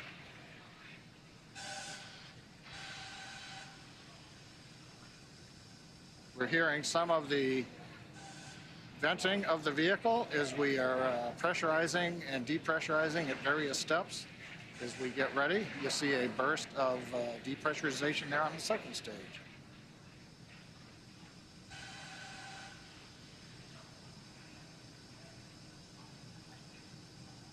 That's right, John. We're also anxiously awaiting the stage 1 liquid oxygen is complete on the first stage. You should hear that call coming up here shortly.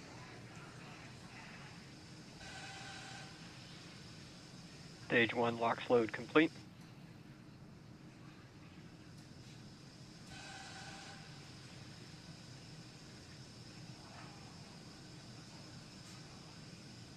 And confirmation that the stage 1 LOX load is complete.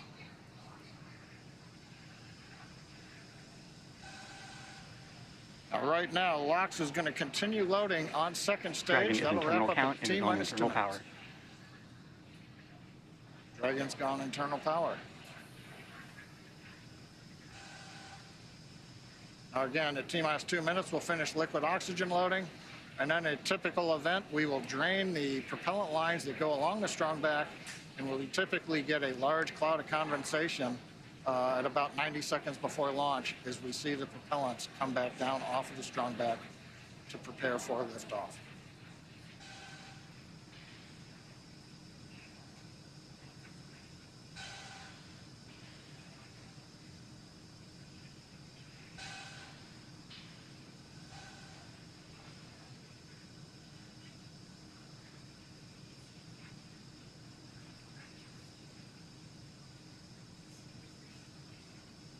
Stage 2 LOX load complete. Dragon is in auto idle. All right, Falcon 9. With that, Falcon 9 is fully fueled. We have fuel on both the first and second stages, and both stages are filled with liquid. Loud venting. Filled with liquid oxygen. Dragon is also in auto idle. The flight computers on board Dragon maintaining their calculations, standing by for the T-0 mark. That next call out will be that Dragon is in countdown. Standing by now for that call.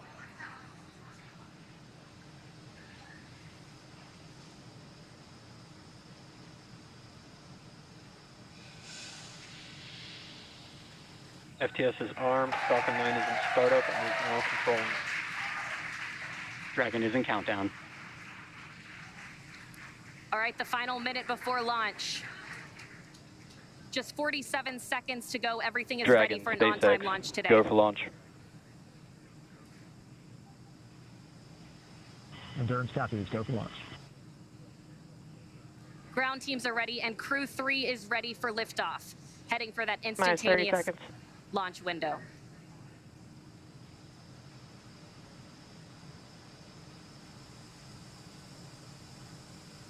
"20 seconds to liftoff." T-minus 15 seconds. 10, 9, 8, 7, 6, 5, 4, 3, 2, 1, 0. Ignition. And liftoff. God. 3.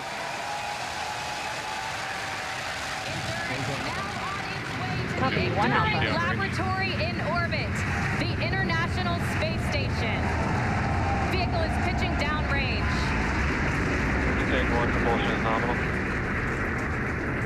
And that's the call we want to hear. Good performance on that first stage so far. T plus 30 seconds, Falcon 9 powered by 9 Merlin 1Ds. Pushing Dragon into low Earth orbit on the way to the International Space Station. Power and telemetry nominal. Stage 1, throttle down. And we're into the throttle bucket in preparation for max Q.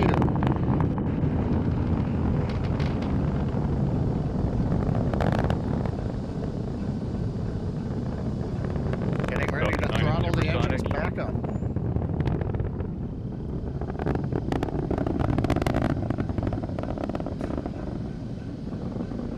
Stage 1, throttle up. Execute.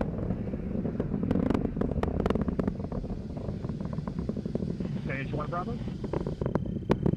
Copy, 1 Bravo. That 1 Bravo call is for the second stage abort mode on the first stage. That is going to take them through the first stage, burning just before the second stage activates off the coast of North Carolina. That next milestone coming up shortly will be MVAC chill underway.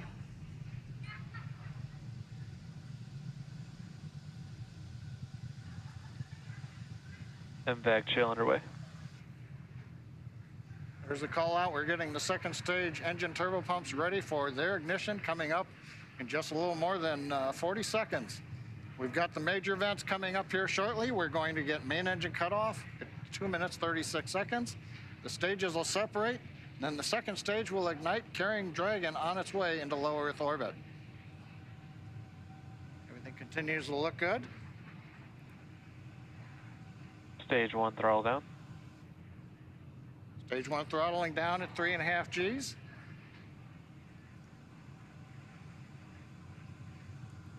Getting ready for MECO.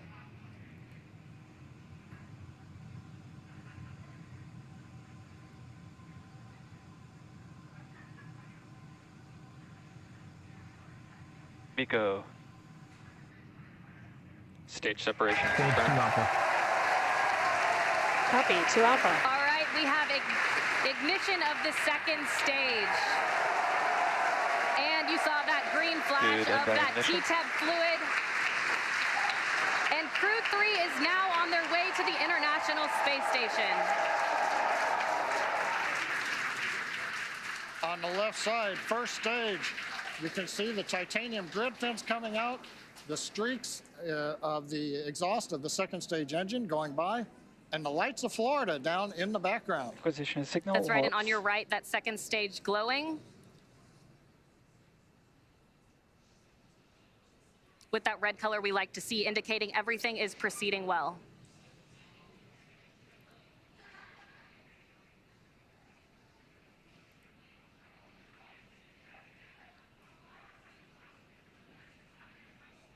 Now 3 minutes and 40 seconds into flight. Everything's still on track.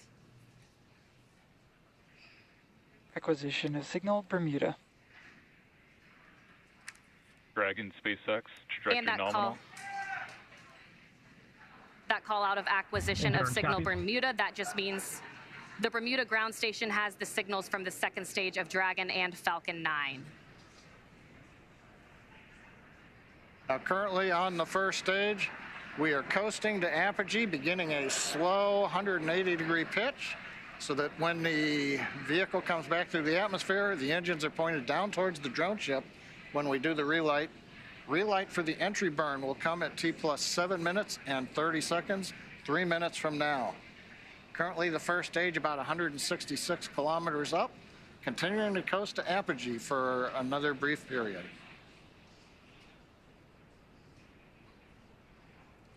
Meanwhile, that second stage still propelling the Crew 3 astronauts up the eastern seaboard, and it will continue to fire. That's about a 6-minute burn to deliver the astronauts into orbit. Dragon, SpaceX, trajectory nominal. Endurance copies. And a good call out from the ground teams. I always love to hear trajectory nominal, and the crew gets to hear it too on the call out. Acquisition signal, New Hampshire. And the New Hampshire tracking station has acquired the telemetry signal.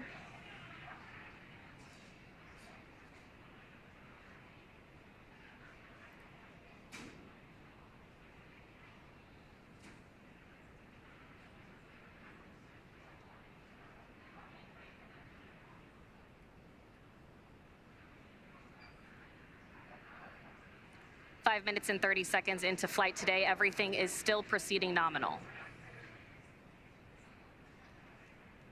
And Courtney, right now on the second stage, it's such a large amount of propellant. It takes a while for second stage to really accelerate. The crew right now, Dragon, it looks like they're SpaceX, pulling about. trajectory nominal. Looks like we're pulling about 1.5 Gs. Yeah, right on cue, those check-ins on the second stage performance. Everything is still looking good on that second stage. The next milestone on the second stage will be SECO. And we're getting our views now from inside of Endurance, our first views of the crew on their way to the International Space Station.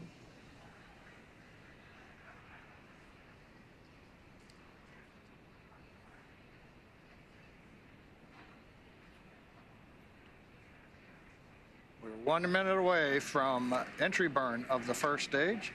Hopefully we'll get a camera view back on the first stage as we light the 3 engines to come back into the Earth's atmosphere.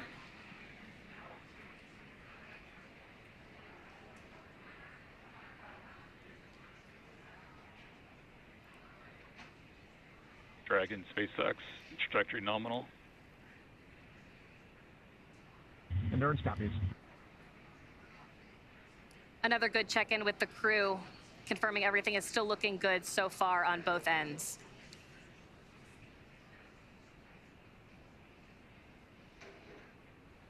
That next milestone coming at 7 minutes and 30 seconds will be entry burn start. Currently waiting for the call out from the SpaceX propulsion responsible engineer that the 3 Merlin 1D engines have lit to begin slowing down the first stage prior to entering the Earth's atmosphere. Stage 2 FTS is safe. Stage 1 entry burn is in startup.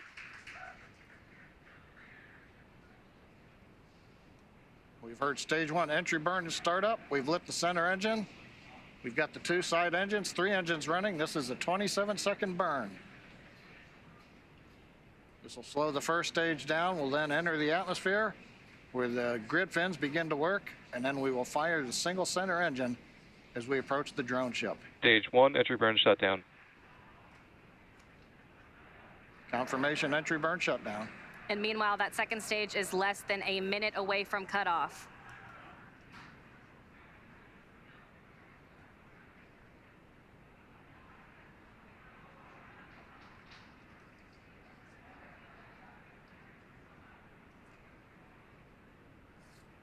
Stage 2 in terminal guidance.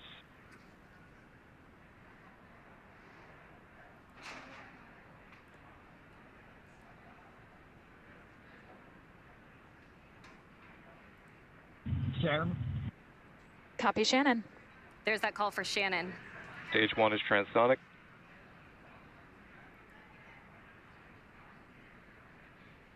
Stage 1 decelerating as we prepare for entry burn, but our attention is right now looking at stage 2 as we get ready for shutdown.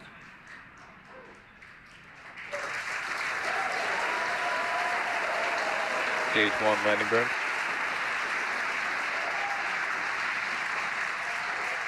Dragon, SpaceX, nominal orbit insertion. And the second stage has done its job. Our Crew 3 astronauts have been delivered into orbit. Stage 1 landing leg deploy. Landing leg deploy. Endurance copies. We feel SECO and SILE confirms we are in space. Dragon, SpaceX, launch escape system is disarmed.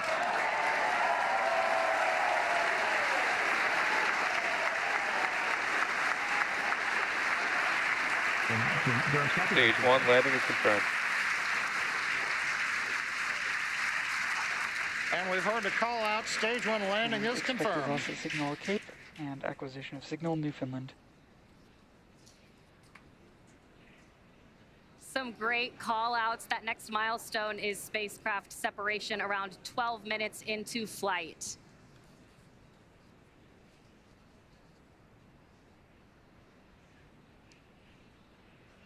Getting a view now of the Crew 3 astronauts from a camera aboard Dragon.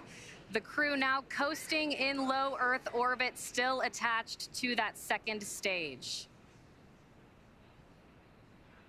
Again, that next milestone coming in about 2 minutes. That second stage will separate, and Crew Dragon will be flying free. And Courtney, right now, the Falcon 9 second stage is still attached to the Dragon capsule. When it's time, Dragon will command separation from the Falcon 9 second stage.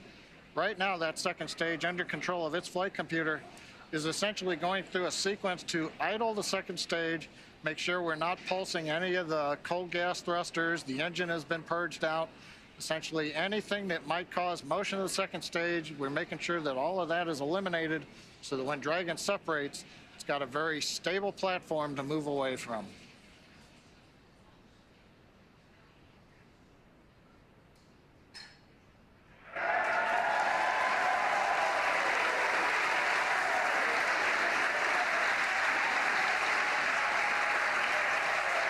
I believe the cheering in the background, they're getting video back of Falcon 9 first stage on drone ship as we get ready for Dragon separation.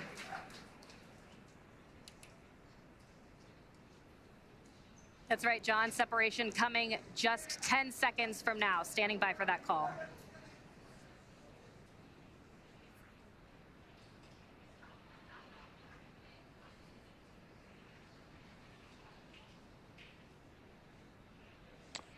Expected loss of signal, Wallops.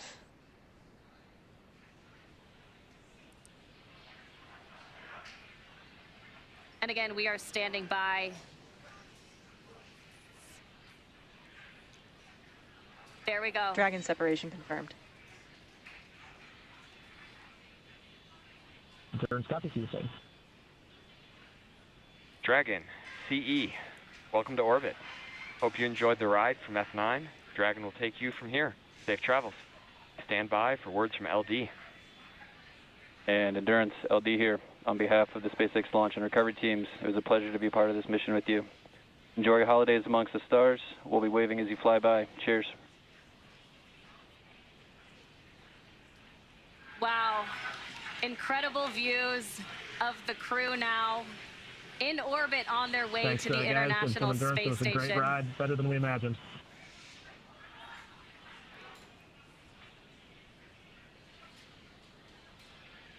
And some final words from the crew as well.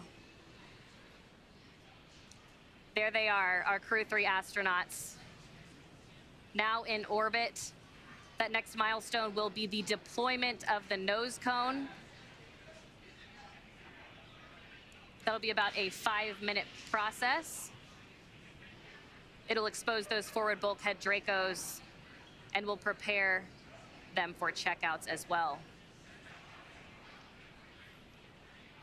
Courtney, watching them in zero-G right now, working their displays, it looks so easy, but we've had the benefit of watching the launch team, the spacecraft team, the NASA team, everybody working here for the last weeks, working through this, and it's good to see it come out looking just so easy right now. Yep, it's been a long time coming, and we're so excited to see them in orbit. Dragon, SpaceX, nominal dehumidifier activation and service section Draco checkouts. Endurance copy, VCSA will be opening visor slowly. Well, it was a beautiful launch from here at Hawthorne headquarters, at SpaceX headquarters here in Hawthorne. I can't imagine how the launch looked from over at Kennedy Space Center. Yeah, pretty incredible launch. We also got to see their zero-G indicator on the screen. It looked like a little turtle, so I'd love to hear the story behind that. But an amazing launch, an amazing day so far.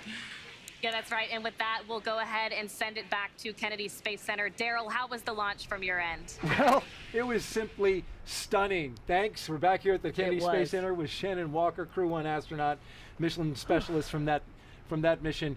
Wow. Wow is right. I mean, it was amazing. It's always so impressive to see a launch live, and what always strikes me is you get to see it and then you hear the sound after it's gone for a few seconds. It's truly amazing. The delay in the sound coming to us, but we're seeing the sights.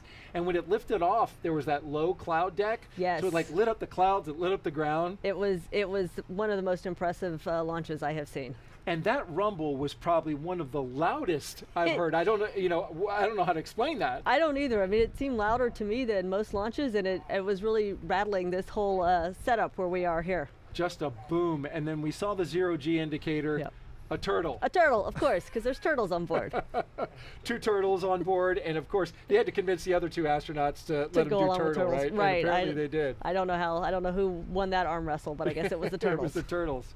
All right, we're joined now by Frank Davina, ESA's program manager for the International Space Station. Thank you very much for joining us, and congratulations.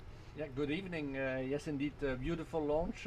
We have our second astronaut flying on Crew Dragon after Thomas that just returned last night. That was in Cologne, welcoming him in Cologne after his space mission, and now I'm here to see off Matthias. It's great times for the European Space Agency. What a turnaround that must have been to be in Cologne, there with Thomas, coming back, and literally just days later seeing off one of your ESA astronauts, Matthias Maurer.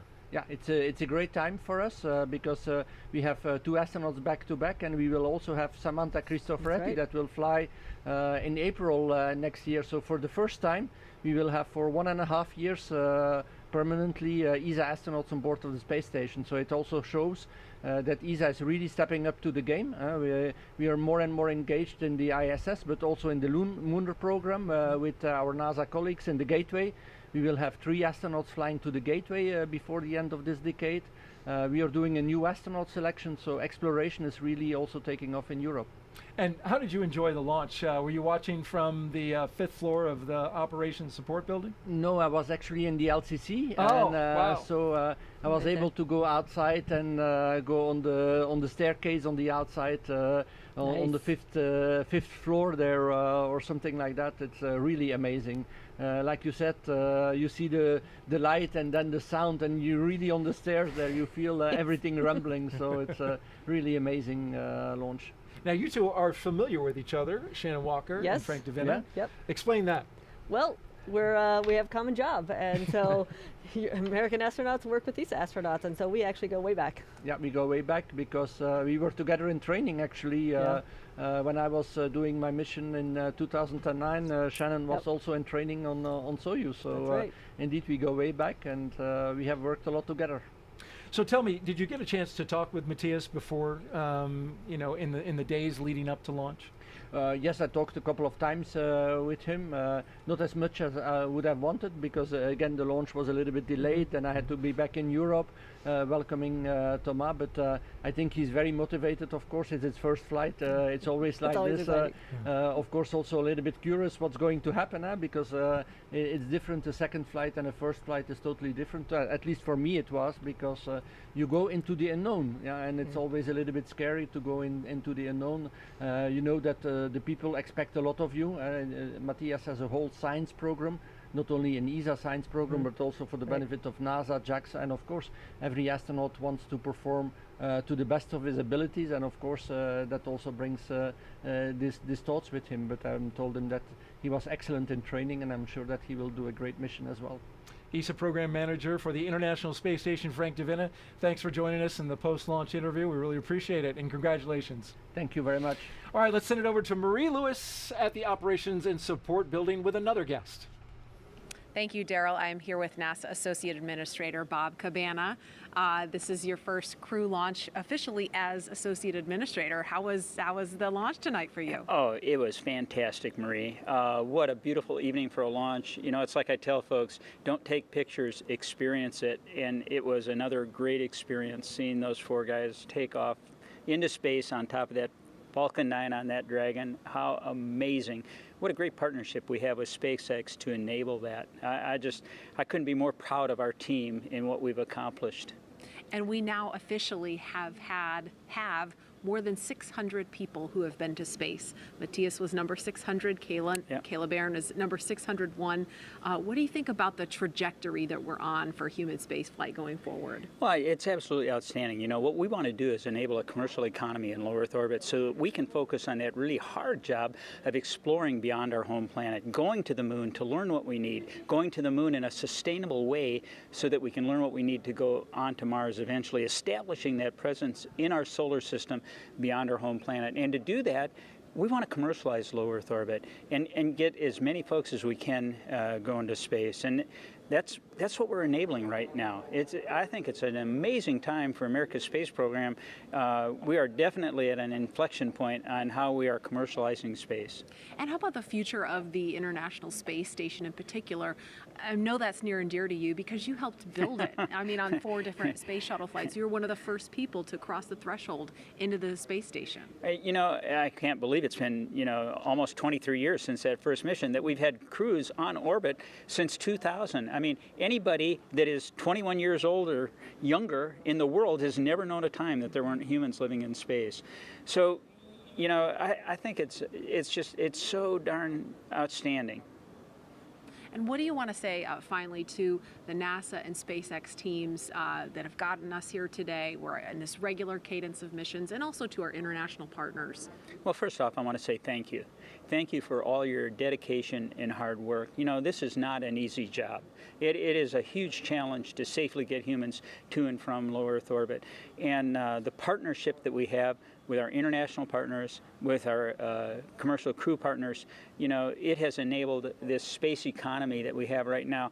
I can't wait until we get Gateway around the moon. Again, an international partnership as we go back to the moon in a sustainable way, it's absolutely outstanding. So I think the future that we have in space is amazing, absolutely amazing. What a great time to be part of America's space program. Absolutely. Associate Administrator Bob Cabana, thank you so much for joining us. And happy Veterans Day, a little early, and happy Marine Corps birthday. More importantly, yeah, that's right, 246 years young. Happy birthday to all the Marines. And, you know, thank you for everybody's hard work that makes NASA such an awesome place to work, #1 in the federal government. This is an amazing team, and I couldn't be more proud of them. All right, thank you so much. You bet. Daryl, we'll send it back to you. And Bob, thank you so much. And now you're looking at a view of the first stage of the Falcon 9 rocket, which has landed back on a drone ship out in the middle of the Atlantic Ocean. The view cut out during our live coverage, but now you see it there. It landed, and it was a beauty. It was. That is so amazing that they do that time and time again. It flew CRS-22. It flew Crew 3, and it'll fly again. Yes, it will. Now, just a quick update on the launch operations. The nose cone from the Dragon has deployed off of it. Yep. And so that allows it to dock. So absolutely, that's one of the key milestones, getting that nose cone open. You've got some engines underneath the nose cone, and of course the docking apparatus that allow it to dock to space station. That's ready to go, and now the astronauts will prepare for their 22-hour, roughly, journey to the International Space Station. They will. They'll probably have a snack and then get some sleep. All right. In the meantime, how about we do a social question? Oh, great. One Let's do last that. one Let's for do Shannon it. Walker here at the Crew 3 launch broadcast. Let's take a look, and here we go. Hi, NASA. I'm talking here from Brazil, and would you like to know, they would like to know, how it feels to observe all the beauty of the planet from above. Your view when you were looking back at Earth. You know, it's really, really hard to put into words, but when you first get into space and you can look out and you see the curvature of the Earth and you see the land masses and the oceans and the clouds, it's a lot to take in. But it's truly amazing what you can see from up there. And as the NASA Administrator Bill Nelson said before, it really makes you feel like you want to be a good steward of the Earth, because from above you can see how fragile everything. Absolutely. And now, Raja, Tom, Kayla and Matthias are going to see that view. Yep. 3 rookies on board as they go on their way to arrive at the International Space Station around 7 p.m. Eastern Time tomorrow. And we are going to stay on the air for continuous live coverage along their entire ride to station through our coverage here at Kennedy Space Center. It's going to conclude. We'll turn it over to teams in Hawthorne and Houston to take us through the next phases of the Crew 3 mission, all the way through hatch opening, and then, of course, the welcome ceremony for the crew. Shannon, I've watched those ceremonies on TV, but you've actually done it. There's a lot of like air hugs in space. A lot of hugs in space. It's really nice to greet a new crew coming on board and seeing your friends coming across the hatch. It's special. And for those of you watching online on YouTube, take a look at the description below. You will find a new link for the Crew 3 Coast Phase. That live coverage will continue at that location in just a bit. If you're watching on NASA TV, you won't notice a thing. Coverage will continue. And also, we want to let you know that there is a post-launch news conference. It is scheduled for 10 p.m. Eastern Time right here on NASA TV. Again, a post-launch news conference scheduled for 10 p.m. It will be on a teleconference, I'm hearing, not on NASA TV, but you can go to NASA Go Live. You'll find it there. And you can find mission updates on Twitter along the way, at NASA, at SpaceX, and on the web at nasa.gov. And before we sign off, of course, I want to thank astronaut Shannon Walker for being here. Thank you so much. It was such a joy to have you here, answering questions, giving your insight, and watching the launch with you. Thank you very much. It was my treat and my pleasure to be here. Make sure you come back soon and watch another one. I will do it. All right. Huge thanks also to all of our guests for joining us today, and thank you all for watching.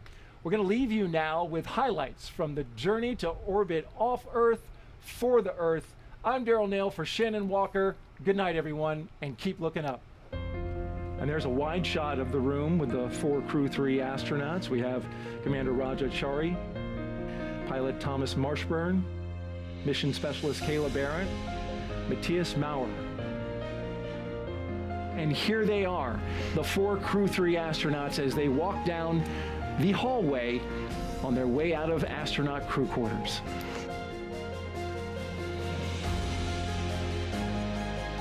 And here they are, indeed, the Crew 3 astronauts taking their first steps outside before their journey to space. All stations. Crew have walked out and ready for revolutions. There they go.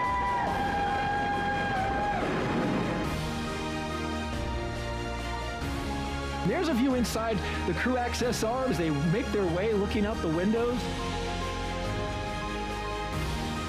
Watch Tom ingress to the Dragon capsule carefully. Watch your head. Yep, watch your head, watch the seals. 4 crew members of Crew 3 now inside Dragon. And you can see the suit techs are there helping them get strapped in. Initial comm checks are now complete. Next up will be seat rotation. As you can see, the hatch being closed right there.